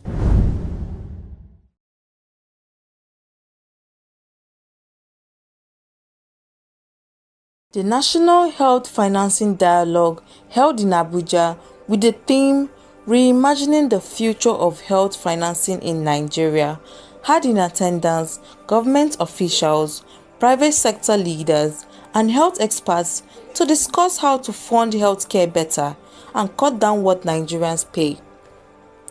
Kelechi Ohiri, Director General of the National Health Insurance Authority, said reforms are underway to expand insurance and protect vulnerable Nigerians. For the obstetric emergencies, over 200 hospitals in Nigeria participating, and we're still enrolling more and more of them because we believe that equity is important. And through the Basic Healthcare Provision Fund, where the Honorable Minister mentioned, the federal government commits 1% of its consolidated revenue for that. About 2.7 million Nigerians who are poor and vulnerable are currently enrolled under the Basic Healthcare Provision Fund so far. So those are just some of the reforms that we have undertaken in the last 18 months to 2 years to make sure that we begin to reverse the trend and reduce out-of-pocket expenditure, especially for the poor. Minister of State for Health, Isiaq Salako, announced plans to enroll 44 million Nigerians into the National Health Insurance Scheme by 2030 and called for more support from states and the private sector. A key deliverable of the Federal Ministry of Health and Social Welfare under the Presidential Performance Bond that we signed is to enroll at least 44 million Nigerians into the National Health Insurance by 2030 so that we can reduce out-of-pocket expenditure on health. Frank Aigbogun, publisher of BusinessDay, described healthcare as part of national security and urged local governments to take bigger responsibilities for delivering services. But health financing is key. We can't go anywhere in terms of looking after our people. I believe personally that healthcare is a very good part of national security. You can't talk about national security when you have sick people all over a country. It's a critical part of national security, and I hope that governments in Nigeria, from federal to local governments and the states, will take the matter of healthcare more seriously than we have done so far. As I said, it appears people think that everything will be provided by government. It is not true. It is not done. It will not happen. Nigerians themselves must rise up to play their own part as well. Private sector leaders also called for better policies and long-term financing to expand services and reduce costs for citizens. It is very obvious that there's a lot happening in healthcare now. That the environment and the temperament for finance and investment is shifting favorably. That there are a lot of players now who are trying to aggregate demand. And so increasingly the conversations are shifting to supply. And where conversations shift to supply, then there's a question about where will the financing come from. And on that note, there's a lot of opportunities now opening up for financing. This dialogue has been a long time coming, but we are glad it has happened. We are glad that the National Council, working with the Honorable Coordinating Minister for Health, as well as the DG NHIA, have come together to put together these discussions. The expectation is that these discussions then lead to tangible action, which we'll be happy to have. I represent the private sector, and we feel that private sector has a major role to play supporting the government. So what we're asking is, what can we do to create an enabling environment for investments to come in to support private sector to increase the quality and the scale and scope of their services in order to support government, not just for those at the top of the pyramid, but the masses at the bottom of the pyramid. So I think we've had some really good discussions today. We can really put all this together into actionable, when I mean actionable activities, because we've been talking for a long time, years and years and years, but I think now is the time, and I think we have the government who has the will to do the right thing. So I think today we came up with a lot of innovative ideas, some disruptive thinking that is required to change the narrative for healthcare. We need to unlock the potentials of the private sector and the public sector, and that can only be done by strategic partnership. But we need to have the enabling policies, the enabling law, and the government today under the current administration is providing the enabling environment for private sector. However, we need to step it up. We have some fundamental challenges. 70% of healthcare in this country is provided by the private sector. However, it's very fragmented. Now, for the private sector to scale, we need to get long-term patient capital. that is in Naira. We don't want dollar loans. We want long-term financing that is in between 7 to 10 years. And it should be single digit. It needs to be patient capital for the patient. A lot of us are paying out of pocket, which is impoverishing Nigerians. So we also need to get this, the demand side also sorted out. So we need off-takers. We need more people to take on health insurance. We need to give people who are vulnerable that do not have access to health insurance access to that. And then we need to find also guarantees so that we can have strategic public-private partnerships with government guaranteeing these. Finally, we need to think about health sovereignty. That can only be done with the Nigerian First policies, how we get local industries to be able to start to manufacture pharmaceuticals and other healthcare, health tech and rapid diagnostics and so on, so we become self-sufficient. So several MOUs have been signed through the Presidential Unlocking Value Initiative, and I think this is one of the major achievements of Mr. President that will really change the outlook of healthcare in our country. The dialogue ended with a clear message. Governments, private sector and citizens must work together to build a stronger health system for Nigerians' future. Ifunanya Indigwe reporting for Business Day Television. The National Health Financing Dialogue held in Abuja with the theme Reimagining the Future of Health Financing in Nigeria had in attendance government officials, private sector leaders and health experts to discuss how to fund healthcare better and cut down what Nigerians pay. Kelechi Ohiri, Director General of the National Health Insurance Authority, said reforms are underway to expand insurance and protect vulnerable Nigerians. For the obstetric emergencies, over 200 hospitals in Nigeria participating, and we're still enrolling more and more of them because we believe that equity is important. And through the Basic Healthcare Provision Fund, where the Honorable Minister mentioned, the federal government commits 1% of its consolidated revenue for that. About 2.7 million Nigerians who are poor and vulnerable are currently enrolled under the Basic Healthcare Provision Fund so far. So those are just some of the reforms that we have undertaken in the last 18 months to 2 years to make sure that we begin to reverse the trend and reduce out-of-pocket expenditure, especially for the poor. Minister of State for Health, Isiaq Salako, announced plans to enroll 44 million Nigerians into the National Health Insurance Scheme by 2030 and called for more support from states and the private sector. A key deliverable of the Federal Ministry of Health and Social Welfare under the Presidential Performance Bond that we signed is to enroll at least 44 million Nigerians into the National Health Insurance by 2030 so that we can reduce out-of-pocket expenditure on health. Frank Aigbogun, publisher of Business Day, described healthcare as part of national security and urged local governments to take bigger responsibilities for delivering services. But health financing is key. We can't go anywhere in terms of looking after our people. I believe personally that healthcare is a very good part of national security. You can't talk about national security when you have sick people all over a country. It's a critical part of national security, and I hope that governments in Nigeria, from federal to local governments and the states, will take the matter of healthcare more seriously than we have done so far. As I said, it appears people think that everything will be provided by government. It is not true.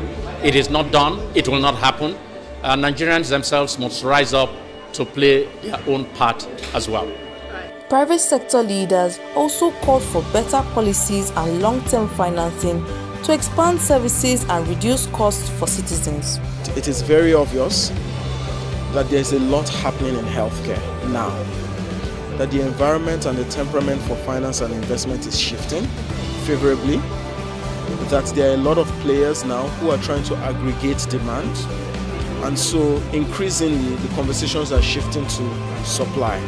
And where conversations shift to supply, then there's a question about where will the financing come from. And on that note, there's a lot of opportunities now opening up for financing. This dialogue has been a long time coming, but we are glad it has happened. We are glad that the National Council, working with the Honorable Coordinating Minister for Health, as well as the DG NHIA, have come together to put together these discussions.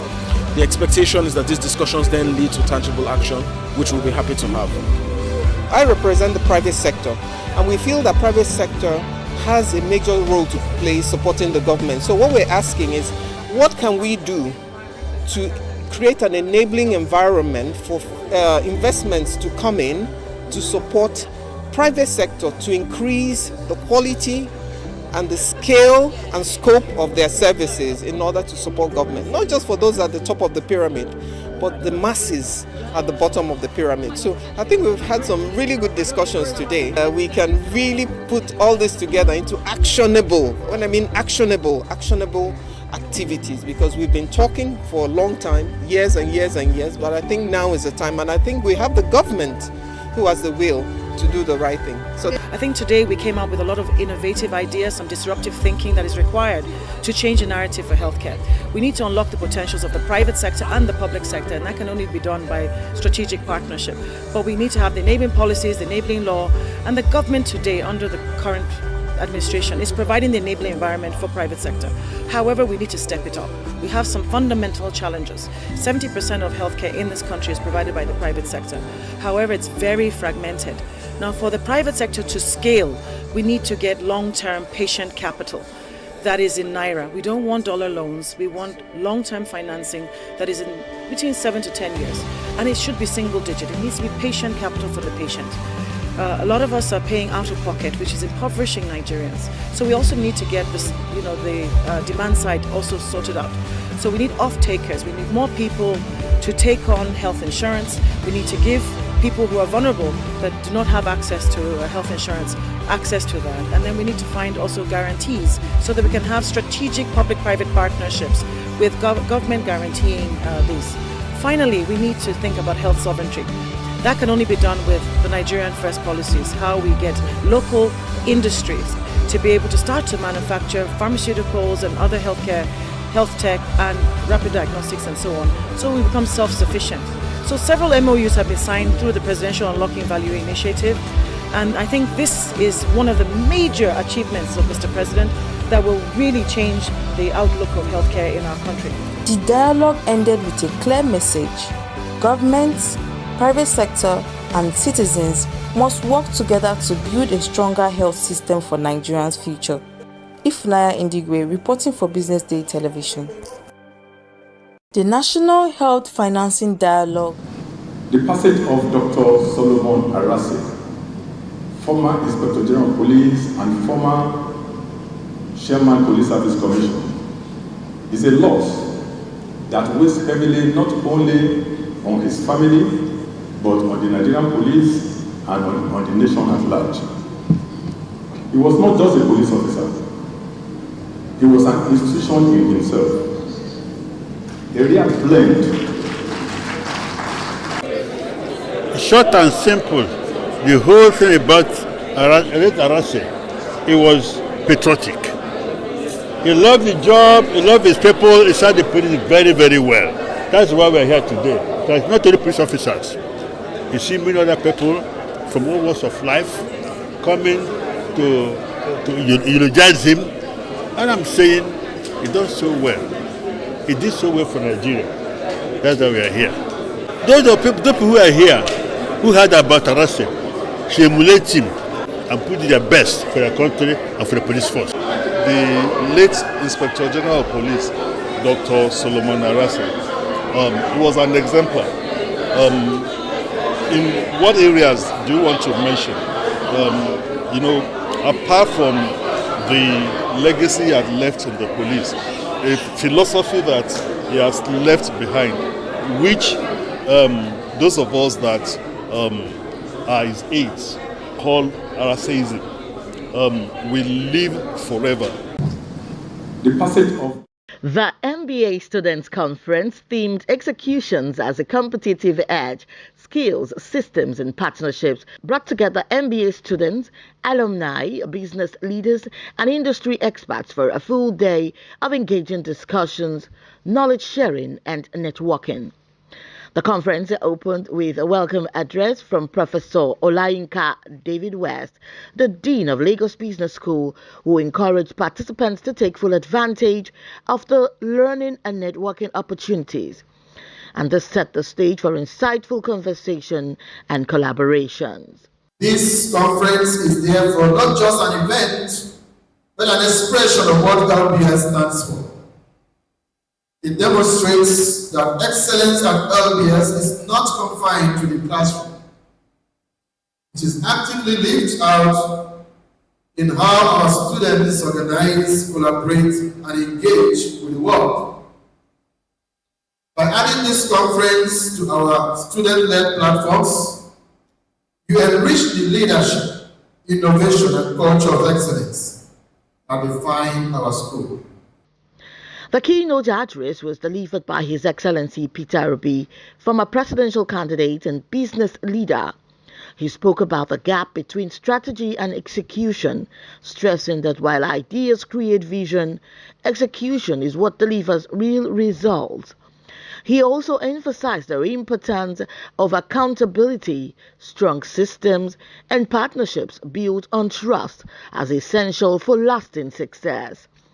The keynote speech emphasized the importance of strong execution in leadership, business, and governance. When it comes to delivering the result, it is the execution that matters. Just like I said, planning without doing will fail. Doing without planning will fail. So the critical thing I'm going to tell you today, as in my own little contribution as a trader, because in the business where I am as a trader, you are the CEO, you are the Chief Financial Officer, Chief Operating Officer, the cashier and everything. And I know that the critical aspect of what we are going to talk today is about execution. A fireside chat on leadership with excellence explored how young leaders can leverage networks for personal and professional growth. Panel sessions led by industry experts focused on building execution-ready skills, designing accountable systems, and forming partnerships to drive innovation and growth. It doesn't say that a leader must be, we're talking about responsible leadership. It comes with a lot of discipline. So it's somebody who is competent, who has the capacity and the compassion, the commitment. Because that commitment is what drives us. It's not something you can't execute halfway. You have that's why you have companies or countries that do well for 1 year and then the next year falls back. Or you have somebody who is elected who does well for 1 year and then collapses. It has to be consistent. It's that consistency that makes all the difference. So when we talk execution as a competitive edge, it's something that must be consistent. It's discipline aspect of it. You can have all the plans in the world. You can have 5 years plans. You can have 10 years plans, good plans. But if you do not have the right execution, if you don't have the right leadership, if you don't have the guts to push, because we also learned that you can have the right execution, but if you don't have the guts, if you don't have the leadership to actually push the execution, because execution can be pushed back, right? You will not succeed. I think there needs to be a system of learning, right? There needs to be a system of learning, and there needs to be a system of failing fast. So you need to fail fast, make accommodation for that, and then learn from that and begin to grow. That's what I think that organizations need to do. They also need to train their staff to ensure that they have the requisite capacity to deliver on the strategic objectives of the organization. Execution rather requires discipline. You need to be able to follow execution religiously. The event ended with networking sessions where students connected with alumni, entrepreneurs, and executives, gaining mentorship and career opportunities. The conference was widely seen as a success, inspiring participants to view execution not just as a process, but as a true competitive advantage in leadership and business.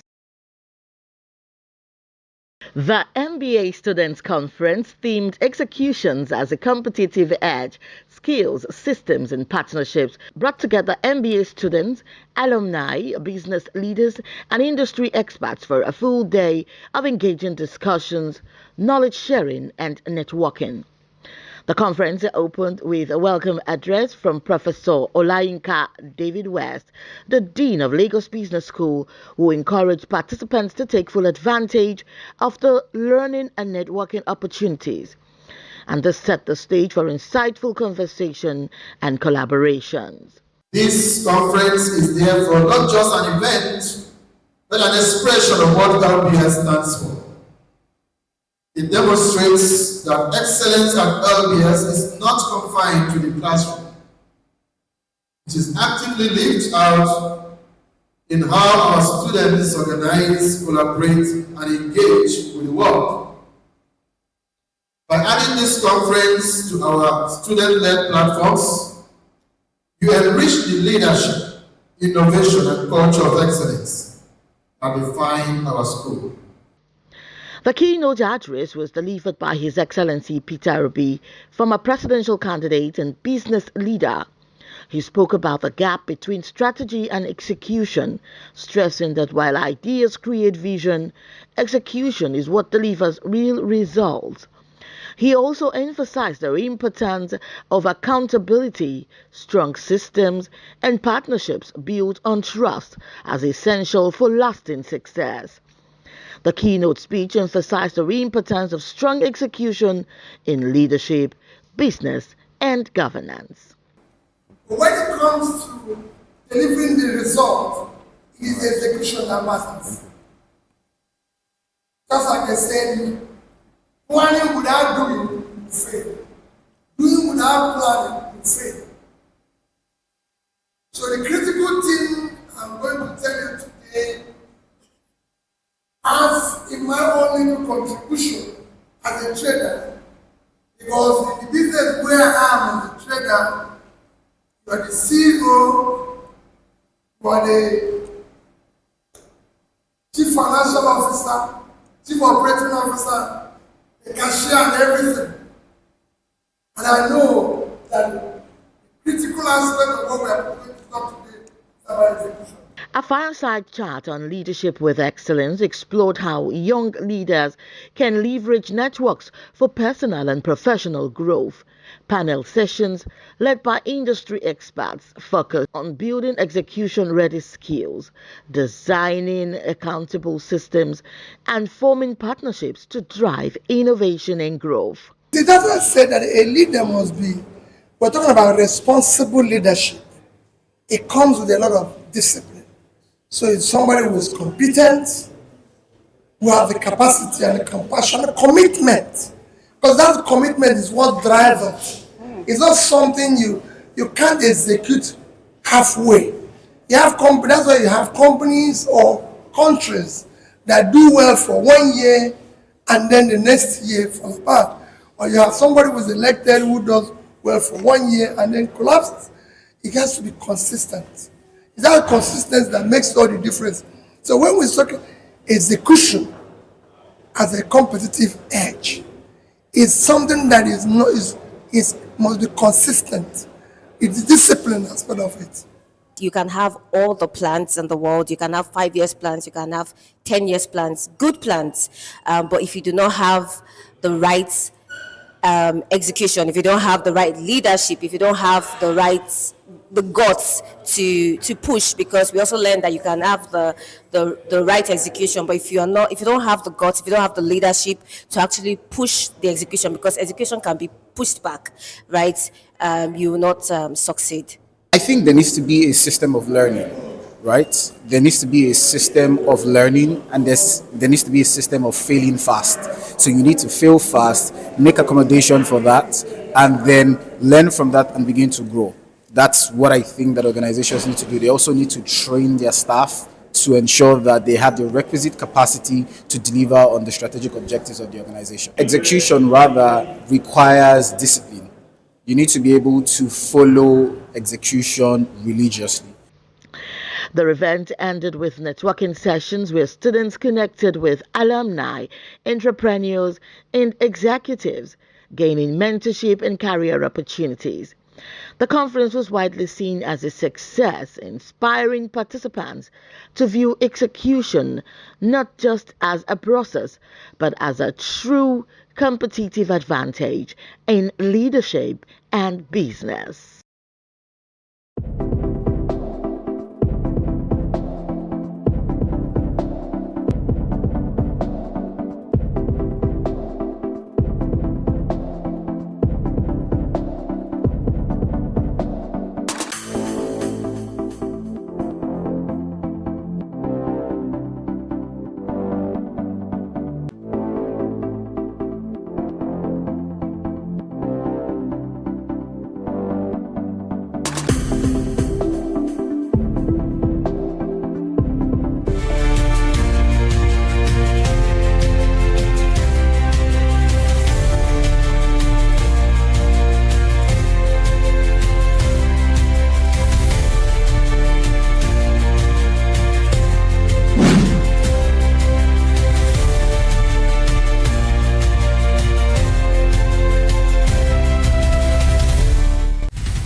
Hello and welcome to Startup Spotlight here on bdtv, where bold founders and brilliant ideas takes the center stage.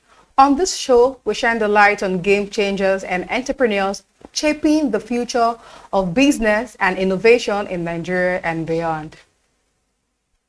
Imagine living in a community where the nearest doctor is hours away and a simple health concern can quickly turn into a life-threatening emergency. For millions across Nigeria and beyond, this isn't just a story, it's their daily reality. But what if I told you that a bold idea is changing that narrative? An innovative startup has stepped in with a mission to bring quality, affordable primary health care right to the doorsteps of communities that have long been left behind. Today on Startup Spotlight, we'll be discussing innovative startup bringing affordable primary care to unreached communities. My name is Glory Brown, and joining me today is Dr. Folake Kofo Idowu. She is a double board certified physician in internal medicine and infectious diseases. She is the founder and CEO of Iyewo, a Lagos-based startup delivering insurance-backed community focused on primary care to the informal sector. Dr. Folake, welcome to Startup Spotlight. It's a pleasure to have you joining us. It's a pleasure to be By the here. way, you look very, very amazing. Thank you. So let me start by asking you the meaning of Iyewo and what really inspired you. You're a medical doctor and you have a career in medical and research, Yeah. and then you were in the US, and then you came all over to Nigeria to start up Iyewo. What really inspired you, and what's the meaning behind the name? Thank you very much for having me, first of all. So the name Iyewo means to check, to interrogate, to ask questions, to inquire. But it actually didn't even start from wanting to ask. For me, when I had the vision of what I wanted to do and what I wanted it to be, I wanted it to, in my head, it represented like a triumph, like a tree that was growing against all odds. And what came to me was a big tree, and you know, a tree grows and then it has the branches. I saw a World Cup trophy that, in a way, even though it wasn't branching out, but there was a bigger head. And also I thought about the woman's uterus, right? It kind of has that shape. It's nurturing, it's protecting, it's providing. And it took me to mother, Iya, in Yoruba. And in some dialect of Yoruba, they call it Iye, right? But also Iye means to survive, means to thrive, means to triumph. So the name kind of started around Iye. And as I just mulled over it, I came up with Iyewo. So in terms of, you know, just what inspired me, for me personally, it was two things. I needed a change of scenery for so many reasons. And as many physicians in the US will tell you something similar, maybe not necessarily, but they needed a change. They need a change. I needed a change of scenery. And luckily, I had kind of started this passion project from a nonprofit angle, and I was tweaking it to be more sustainable and founded a social enterprise. I was going back and forth a lot. And I realized the business really needed me. It's like a baby, you know, you need to sit with it, you need to nurture. There's only so many meetings, so many things you can see when you are building a good foundation. And I knew that I needed to find a way to spend time with it. And I think once I found the avenue, I took that opportunity. From what you said now, it all shows that you started this out of passion you had for primary care.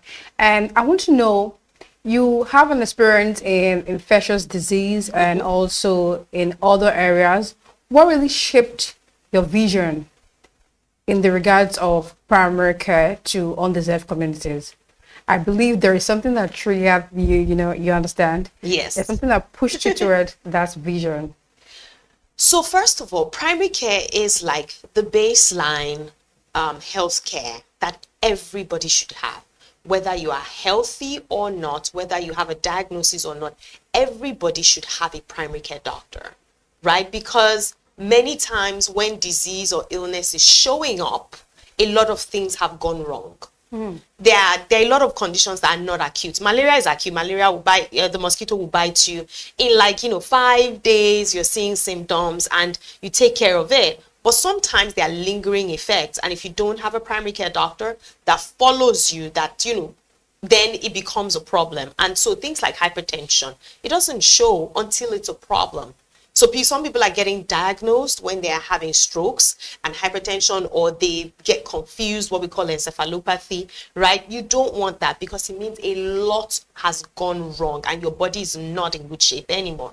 So for me, we're looking at the world generally, globally, we do not have enough resources other than money, and the money is not well distributed, right? But every other thing you need for global healthcare wellness, we actually do not have enough. Manpower, especially human resources. So you have to look at what is the best way to distribute the little we have, and how can we keep more people healthy. Research has shown in countries that it's been done well, where you have a strong, solid primary care system, it takes care of 90% of the country's health issues, because you're able to prevent a lot of things, you're able to catch and manage early for cheaper also, for the individual, for the community, for the government, right? Because I tell my clients, when you fall sick, you're losing money twice. You're losing money the day you are supposed to be at work and you are not at work. You're not making money, right? 2 is that you are now losing from your savings to pay for healthcare at a high cost, and a lot of Nigerians are paying out of pocket. So these are the issues, because we have to also look at it from an economic point of view. The informal sector in Nigeria holds over 70% of our workforce, and these people are largely uncovered, and these are the people who drive our revenue, right? The bustling economy we keep talking about. It's these people. Nigeria has millions of micro, small, and medium enterprise. Who is taking care of their healthcare? And these people, again, economically, when they are not working, they are not earning. And that means a family's feeding is at stake, a child's education is at stake, right? If the breadwinner drops and has a stroke, you are losing that person's time. If they become disabled, it means that there's a loss of manpower. That means for the rest of that person's life, they cannot generate revenue. There's caregiver man-hour loss also. Somebody's taking care of them. The hours they should be working and generating or living or whatever, they're spending and taking. So there's a lot of even economic components to it at the end of the day. So it's a healthy country and a healthy environment that generates and that builds wealth. And that's why primary care is very, very important. It's cheaper for us to take care of everybody at the primary care level, so that the people who, it's not everything that, it's just like saying you spray insecticide, you use mosquito net. one or two people will still catch malaria, but at least not a lot of people. So it reduces the pressure at the top, and then you still have enough money to take care of all those people. Oh, thank you so much. So how, Iyewo has been there for some years now, despite the fact that it's still in its startup stage. How do you see startup playing a role as important as this, like a long-standing role? With time, we definitely have to move from the primary sector to the serious. You know what I mean, right? Yes. To the serious part where, people have to come with different illness. Now looking beyond the primary care you initially started giving. So how do you bring in profit for startups? You started this thing with the passion you have. You wanted to do something that was inside of you. But now for startups looking forward to going to something like this, how can they start the funding part, and also how can they keep it long standing in the social issues like healthcare? So in the startup world, people know that social enterprise, that's what we are. And it's basically a business whose core or primary goal is social impact, right? It's an enterprise because it's supposed to generate revenue. Depending on how you structure it, maybe you're making very minimal profit or just enough, but it's not like great margins. Now, of course, do we want to be profitable? Yes, has to be profitable. And that's why I moved from the nonprofit angle into a business, right?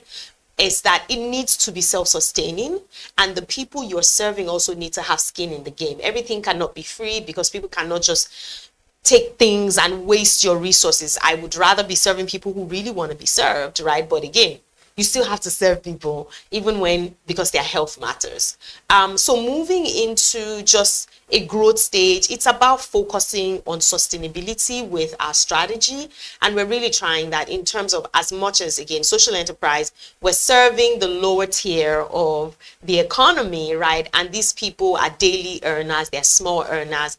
We on our end have figured out a self-financing mechanism where we have a health wallet and they can micro save into that.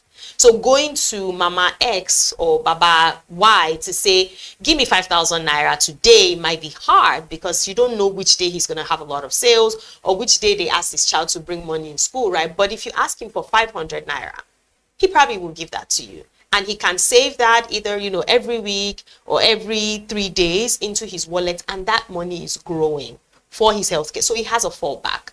And so for them also, that's a way we're building sustainability into it. For us as a business, we're doing our best to price reasonably. And also when we're staffing, because these are some of the things, is we're trying to staff locally. So it reduces, again, we want to pay people, we're paying people fair wages, but if somebody's coming from Ajangbadi and you want them to come and work in Marina or in, I don't know, Shongutedo, you have to pay them fairly to cover transportation. But if they are in Shongutedo and you're hiring them to work in that area, at least the cost of that is less. So those are some of the strategies we are putting in place to figure out, how we can minimize our costs, because these are some of the issues that make people just run out. Funding, we're hoping to get funding. We're working on our readiness because, funding comes with its own requirements and you're answerable to other people's money. Right, so we're working on our readiness, but also we have to make sure that we are finding the right investors, because again, we're a social enterprise and somebody who wants a 10x right now and exit in 3 years might not be the right investor for us. So again, those are the things that we're looking at. Now, in terms of moving from primary care and to taking care of big things or bigger things, personally, for me, Iyewo is part of a bigger dream and a bigger vision. It has its own space and its own role, and by God's grace there will be other pieces of the puzzle that we will build out. But one important thing to note is that the other levels of care, secondary and tertiary. So secondary is like your general hospitals, tertiary is like the teaching hospitals where they do research, where they do academics also, and then there's quaternary, which is like really higher and it's more niche. A lot of these things are capital intensive.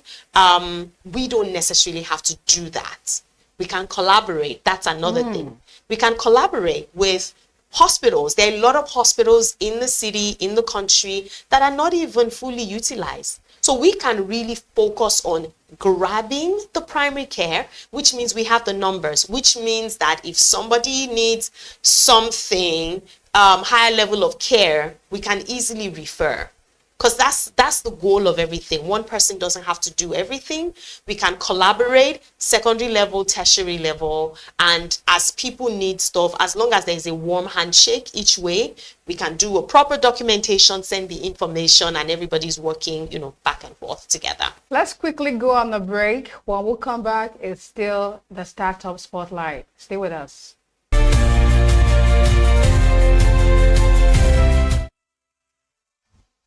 Welcome right back to Startup Spotlight.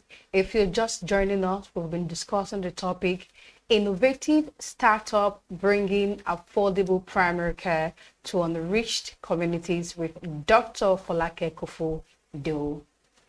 Dr. Folake, let's look at the challenges. From your perspective, what do you think are the biggest challenges when it comes to accessing healthcare for those in undeserved communities in Nigeria today? The challenges that I found, but also has been documented.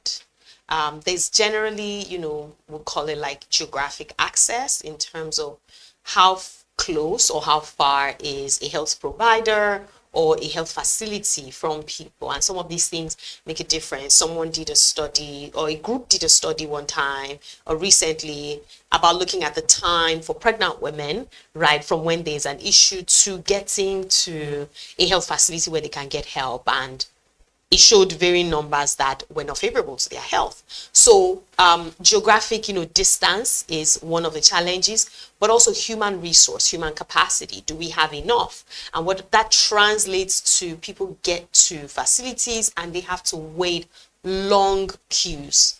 Now, there's also a long-standing general mistrust, unfortunately, that is not untrue or is not unfounded, that people have to orthodox medicine and medical practitioners. And we have a lot of work to do on our end. Yes, people exaggerate, but there's some fire to that smoke. And so that. Now, part of what I have also found is there is a psychological barrier. All of these little things that now puts, so it's not like, at least the people I'm serving are like ready, boom, to go to the doctor, right? They are still not that willing, because, and that's been one of our own work that we've had to do, is get over that psychological barrier that they have, where they don't trust you, you guys are too stressful, and you guys keep making them spend money, But I think what they've appreciated, and they feel like people don't care about them, right? So the challenges are, the people are now uninterested in patronizing you, or aka the medical community, orthodox medicine, uninterested in patronizing you unless it is catastrophic. They are dying, they have collapsed, they can't breathe. And they know that the chemist cannot solve breathing problems when you are gasping for air. So they come to you when it is too late. And again, that feeds into the cycle, because now they come to you when it's too late and they're like, we took her to the hospital and she still died there. But you took her to the hospital when she was dying, right? So it's a vicious cycle, and we have to break that cycle. And primary care is a good way, because can we get there, build trust? They don't trust the medical community. Can we build trust, and can we prevent all these catastrophic illnesses where people can see value? And what we have found being on ground is, we were at Oyinbo Market signing up people. I was there on Monday, and one woman was saying, she's like, she was saying it in Yoruba, me and Puku not going to go to the hospital. So it's even good that she said it. And a lot of them did not say it. Like, they were like, thank God you came, because I'm not ready to leave my market. I don't have time. Kiniko. And you check her blood pressure is 188 over 130. You check the blood sugar is 400, right?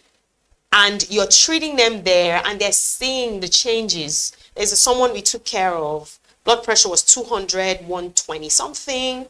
And they gave her medication in the market. And the next day she came, she was walking differently. She said before she couldn't walk without pausing, going to her bathroom, walking through the market. She had to keep sitting down. So she would do as if she's greeting people, but she's actually resting. And she was like, she could walk to the end of the street now. Her headache was gone. So it's like that shift, that transformation, but also them knowing that somebody cares. Because again, they go like, we go to the hospital, the nurses are shouting at us, the doctor is cold. Yes, because they're overworked, they are stressed. So it's like you're coming with gas and they give you both and everybody doesn't like each other. So we're trying to just, how can we calm the tension down? So yeah. But aside all of that, there's a gross infrastructural deficit, right? There's human capacity. In Nigeria right now, just general health workers going from doctors, specialists to healthcare assistants combined, we have less than 2 to 1,000 people. It's not enough at all. And everybody knows the Jackpot story. And I'm not going to tell anyone not to leave. You deserve a better life and you deserve to get better education or better training. I did, and I'm more useful, right? I'm more useful and more valuable to my country. So if you're going, try to come back or try to give back. But talking about, human capacity or human resource deficit, we have a lot of that. But infrastructure is also very, very lacking. And infrastructure is not just about buildings. We have healthcare buildings that are underutilized. Even in Lagos, here, that are underutilized, that have been emptied because we did not put the proper structure and processes, a proper system and processes in place to make sure those things are running. I remember I was a house officer or I was a medical student and they put computers everywhere. Somehow somebody forgot that computers need internet to work. Right? People go abroad and like, oh yes, I saw this system. Let us set it up. You buy computers and your contractors are probably shady or not, but you're not putting the right people in building the right implementation plan. So you put computers, you want to digitize, but there's no internet, there's no power supply, a lot of those things. You talk about, people will steal your business idea. First of all, if it's a good idea, somebody else is already doing something similar. So just do your thing. Thank you so much. A very big thank you to you, Dr. Folake Kofoido, for sharing such valuable insight. Thank you so much. Thank you for having me. And that brings us to the close of another inspiring edition of Startup Spotlight. My name is Glory Brown, and it's been a pleasure having you with us. Remember, your startup story could be the next spotlight. Until next time, keep dreaming big, keep building, and keep watching Business Day Television.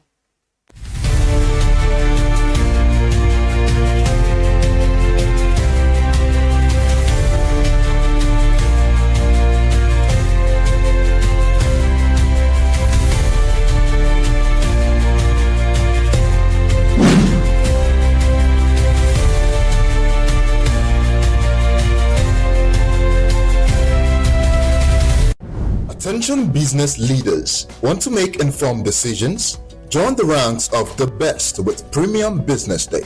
Access in-depth analysis and expert opinions to stay ahead. Subscribe now at premium.businessday.ng and unlock premium content. Plus, you get 50% off your first subscription. Don't miss out. Make smarter choices and seize new opportunities. Sign up now and elevate your business game. Visit premium.businessday.ng today.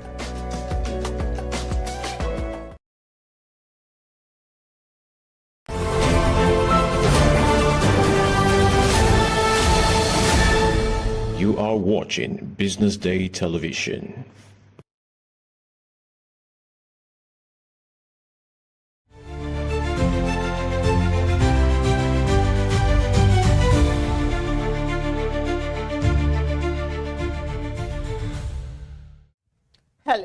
This is the news update reaching you live from Business Day Television News Studio here in Lagos, Nigeria. Coming up, Naira odds at 1,485 Naira as dollar weakens in global markets. CBN rates cut marks tougher rules on public funds.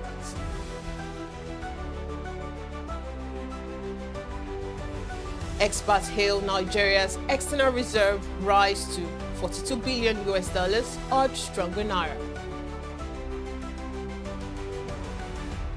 CPPE tax government to transform growth momentum into prosperity.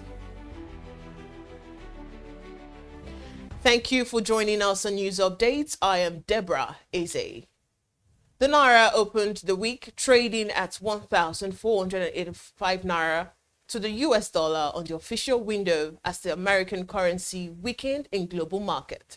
The US dollar index slipped on Monday ahead of key economic data releases, giving some relief to emerging market currencies.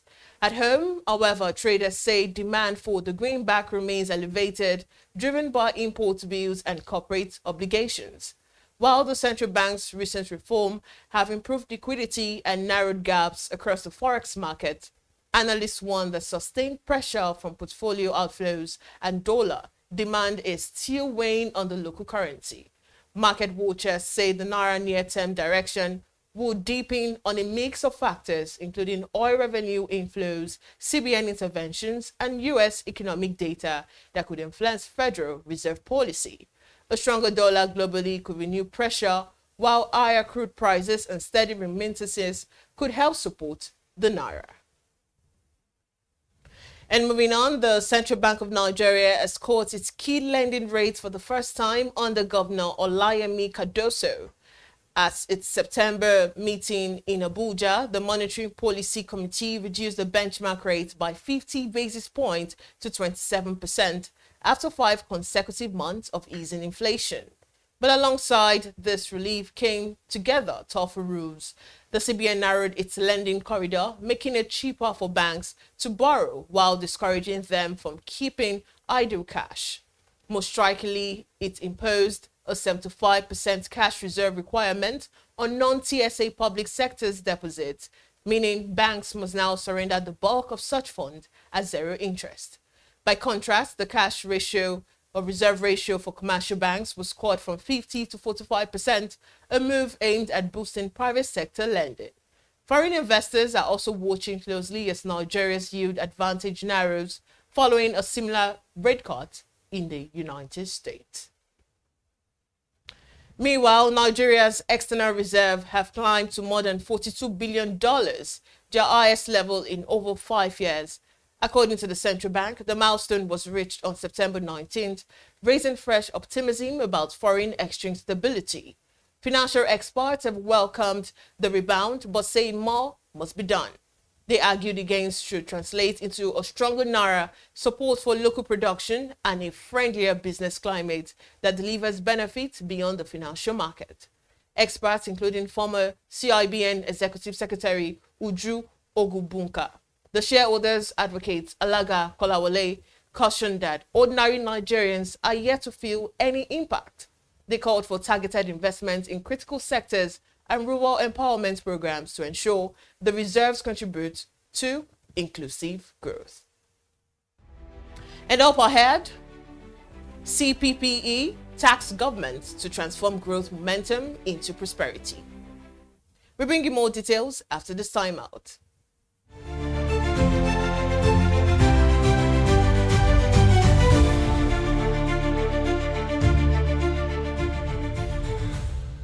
Okay now, dependable insurance. After God, you are the next insurer.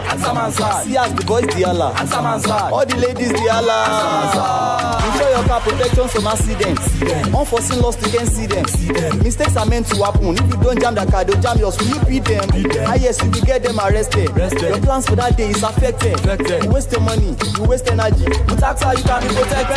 Get the protection that pays today. Call 0700 AXA Mansa to get a motor insurance that pays. At Stanbic IBTC, we are here to help you grow with financing that helps you expand, expert knowledge across 20 African markets, trade solutions that open doors to 195 countries globally, and an online banking platform that works hard because with us, there's possible, then there's more. Visit www.stanbicibtcbank.com/business for more. Stanbic IBTC.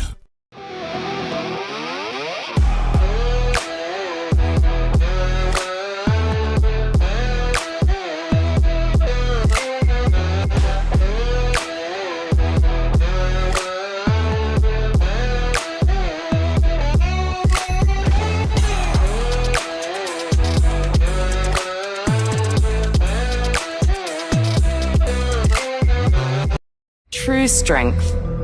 What defines it? The brilliance of a player? Or when a team comes together to win? A solo beat?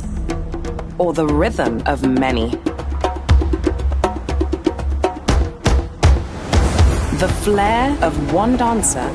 Or the art of a troupe? One distinct voice, or the beauty of the symphony. At FCMB Group, we build ecosystems, empower communities, and create the future. Because we believe it's not just one, but the power of the group that delivers the future we all desire. FCMB, the power of the group.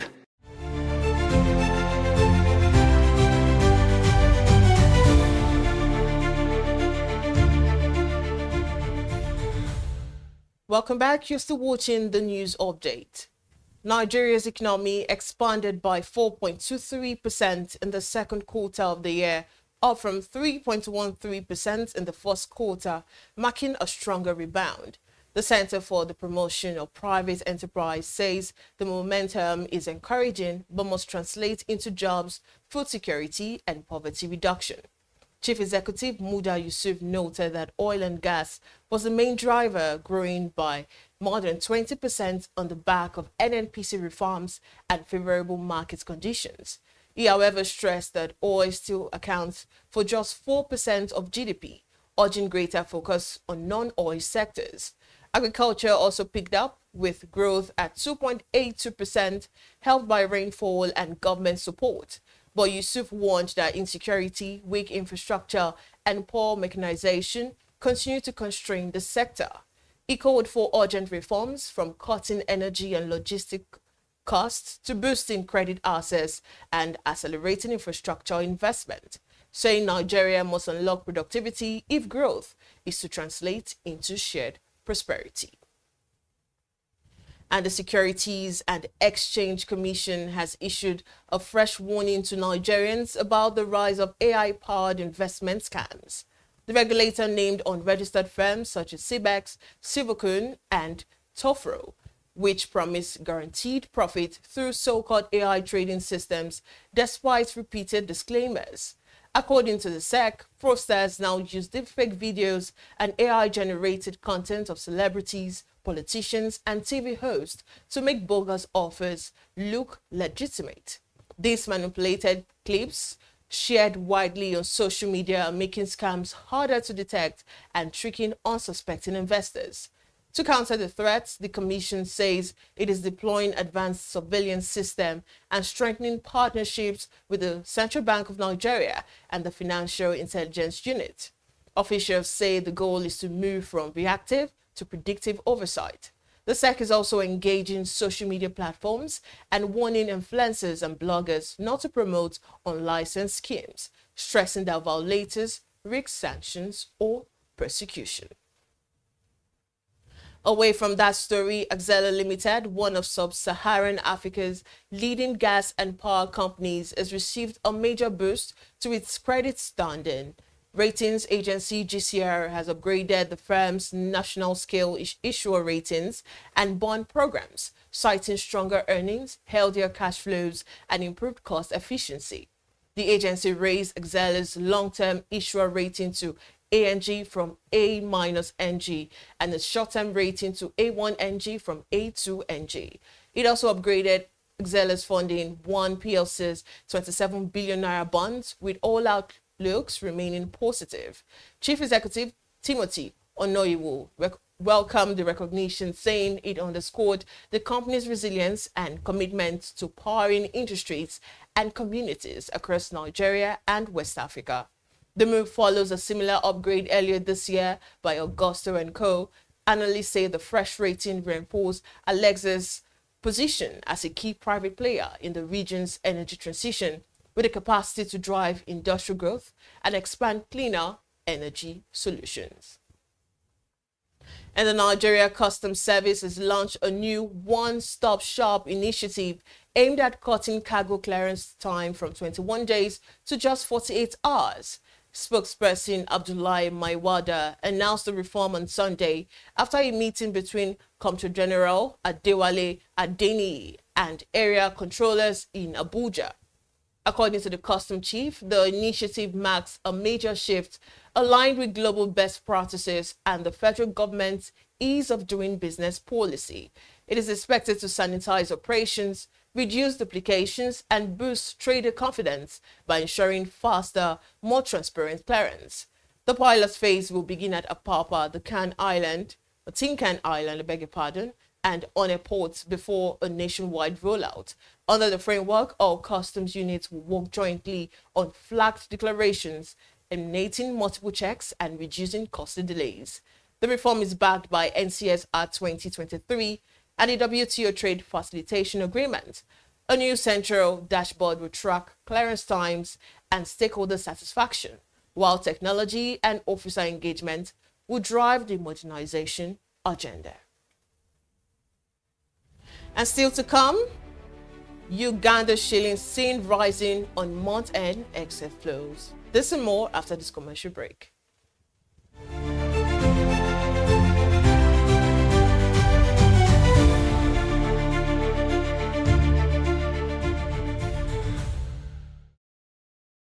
Okay now. Dependable insurance. After God, you are the next insurer. See as the boys the Allah.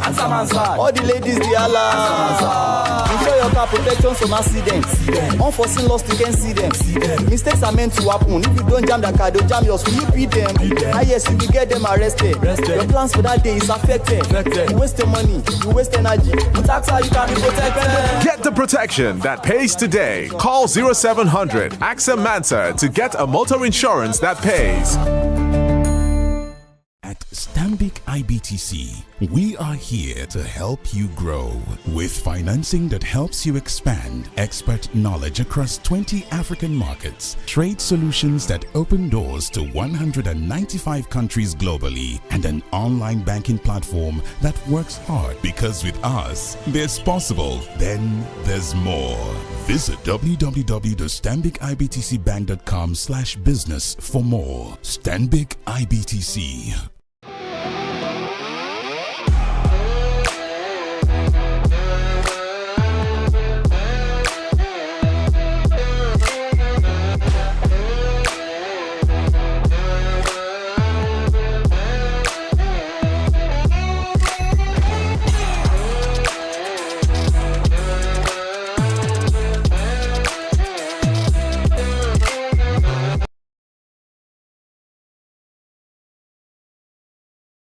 True strength. What defines it? The brilliance of a player? Or when a team comes together to win? A solo beat? Or the rhythm of many? The flair of one dancer? Or the art of a troupe? One distinct voice, or the beauty of the symphony. At FCMB Group, we build ecosystems, empower communities, and create the future. Because we believe it's not just one, but the power of the group that delivers the future. we all desire. FCMB, the power of the group.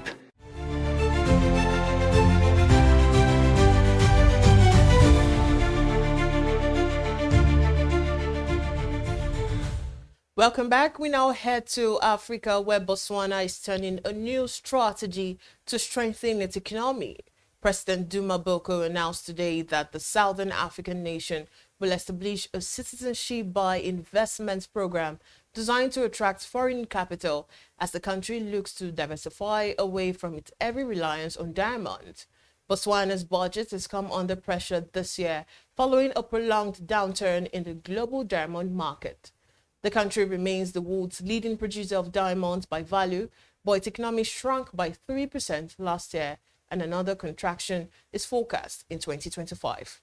President Boko says the new program will raise funds to support priority sectors, including housing, tourism, renewable energy, mining, and financial services. The minimum investment required for citizenship is yet to be announced. And this comes just months after Boko declared a public health emergency in August due to the collapse of the nation's medical supply chain, and in September launched a sovereign wealth fund to drive diversification and job creation. To roll out the initiative, Botswana has signed a memorandum of understanding with Aton Capital, a leading global consultancy in investment migration. And still on the African scene, Zambia is setting its sights on fiscal discipline as it looks to strengthen its economy and restore investors' confidence. Finance Minister Situbeko Musud an ambitious growth plan targeting real GDP growth of at least 6.4% next year, up from the current forecast of 5.8% in 2025. The upbeat outlook comes as Zambia seeks to reposition itself as one of Africa's fastest growing economies. The government has been grappling with the challenge of putting public finances back on track after years of protracted debt restructuring negotiations. The process has been complicated by last year's severe drought, the worst in living memory, which weighed heavily on agriculture, power generation, and household incomes. We now head to the foreign scene, where the US dollar slipped on Monday as traders looked ahead to a series of economic data releases this week that could provide more clarity on the Federal Reserve's rate outlook. At the same time, fears of a looming US government shutdown weighed on sentiment. In Asian trading, currency moves were subdued. The dollar fell 0.4% against the yen to 148.94 after gaining more than 1% against the Japanese currency last week. The euro climbed 0.28% to 1.1731 US dollar, while sterling gained 0.27% to 1.3439 to dollar. The dollar index slipped 0.22% to 97.93, having risen 0.5% last week. Investors are closely watching Washington, where Congress is on Tuesday night to pass a funding bill. Failure to do so will trigger a partial government shutdown on Wednesday, the first day of the 2026 fiscal year. And also, the United States is once again on the brink of a government shutdown with just 2 days left before the 2026 fiscal year begins. Congress remains at an impasse over a funding bill. Republican leaders who control both chambers are pushing for a short-term measure to keep the government open through November 21st. But in the Senate, such a bill would require at least 60 votes, meaning Democratic support is essential.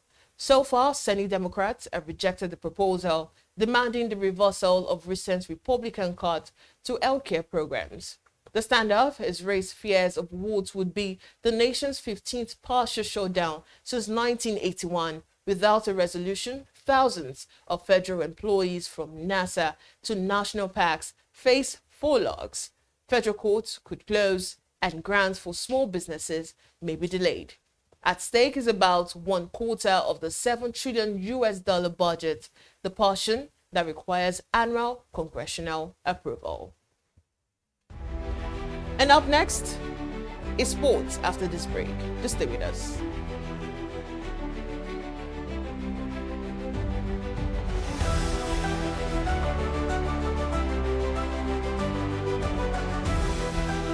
Okay now. Dependable insurance. After God, you are the next insurer. See as the boys the Allah. All the ladies the Allah. Insure your car protection from accidents. Unforeseen loss, you can see them. Mistakes are meant to happen. If you don't jam the car, they'll jam yours. Will you beat them? Ah yes, you will get them arrested. Your plans for that day is affected. You waste your money, you waste energy. With AXA, you can be protected. Get the protection that pays today. Call 0700 AXA Mansa to get a motor insurance that pays. At Stanbic IBTC, we are here to help you grow with financing that helps you expand, expert knowledge across 20 African markets, trade solutions that open doors to 195 countries globally, and an online banking platform that works hard because with us, there's possible, then there's more.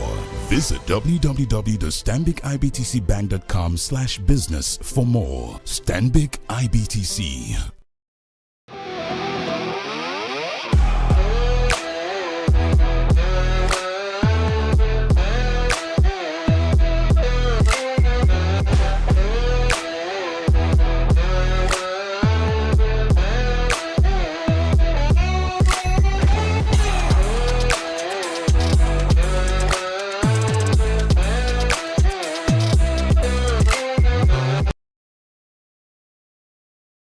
True strength. What defines it? The brilliance of a player? Or when a team comes together to win? A solo beat? Or the rhythm of many? The flair of one dancer? Or the art of a troupe? One distinct voice, or the beauty of the symphony. At FCMB Group, we build ecosystems, empower communities, and create the future.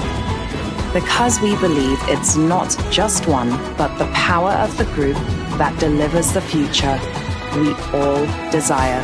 FCMB, the power of the group.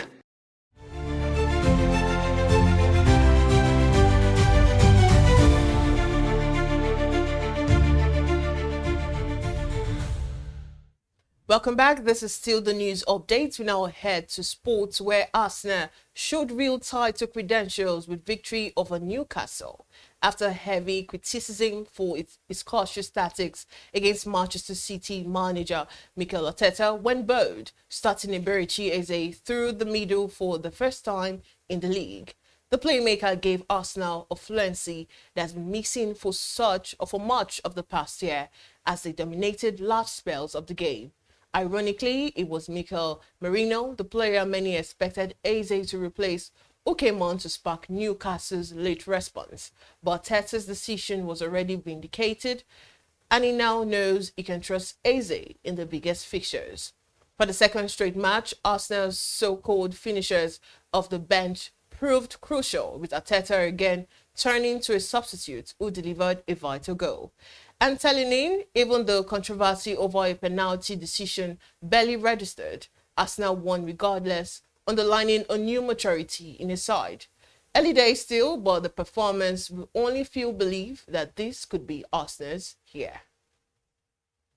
And to end the news, speculation is once again swirling around the Manchester United manager Ruben Amorim. Reports on Sunday suggest that the club was already lining up possible replacement, but sources say they understand those claims are not true and that Amorim still retains the backing of the board. Even so, pressure continues to mount after another disappointing display, this time against Brentford. Amorim will be looking for a response when United face Sunderland at Old Trafford next week. For now, the club insists it's standing by him.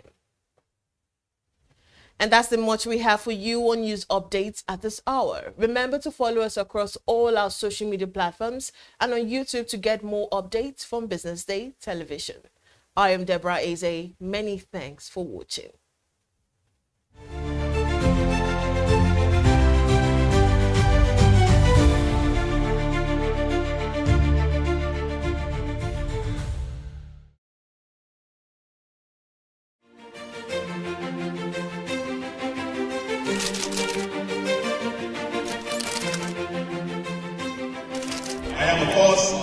admirer of the impeccable credibility, professionalism, and business savviness of BusinessDay. If you really mean business in Nigeria, start your day with BusinessDay.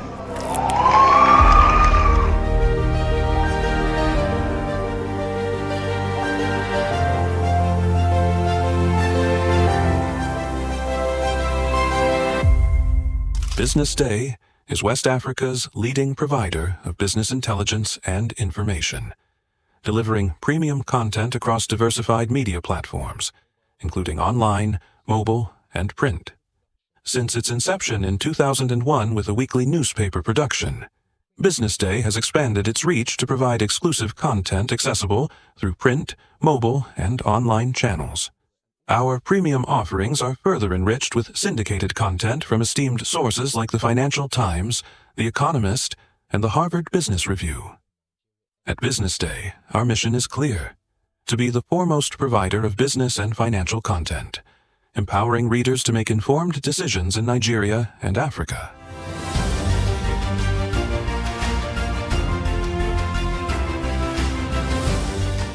Since our establishment, we have been committed to delivering insightful, relevant, and accurate information about Nigeria's business and finance environment, while contextualizing the impact of global events. We monitor the stock market, analyze the companies driving it, and report on government policies and their economic implications. For being consistent in organizing these CEO forums for almost the last 14 years, I think this is a recommendation, and I think something that will encourage them to continue. From decoding market trends to dissecting economic shifts, we offer actionable investment ideas and serve as a compass for decision makers navigating complexity. Beyond headlines, BusinessDay fosters discussions on critical economic issues through impactful conferences and events. These platforms bring industry leaders together to share narratives that drive innovation and spark meaningful dialogues. Our events galvanize connections, bridging the gap between inspiration and achievement. For businesses seeking visibility, our strong digital presence offers unparalleled opportunities, with millions of followers across social media and a dynamic website attracting visitors from within and outside Nigeria. BusinessDay is the ideal platform to boost visibility for your products and services.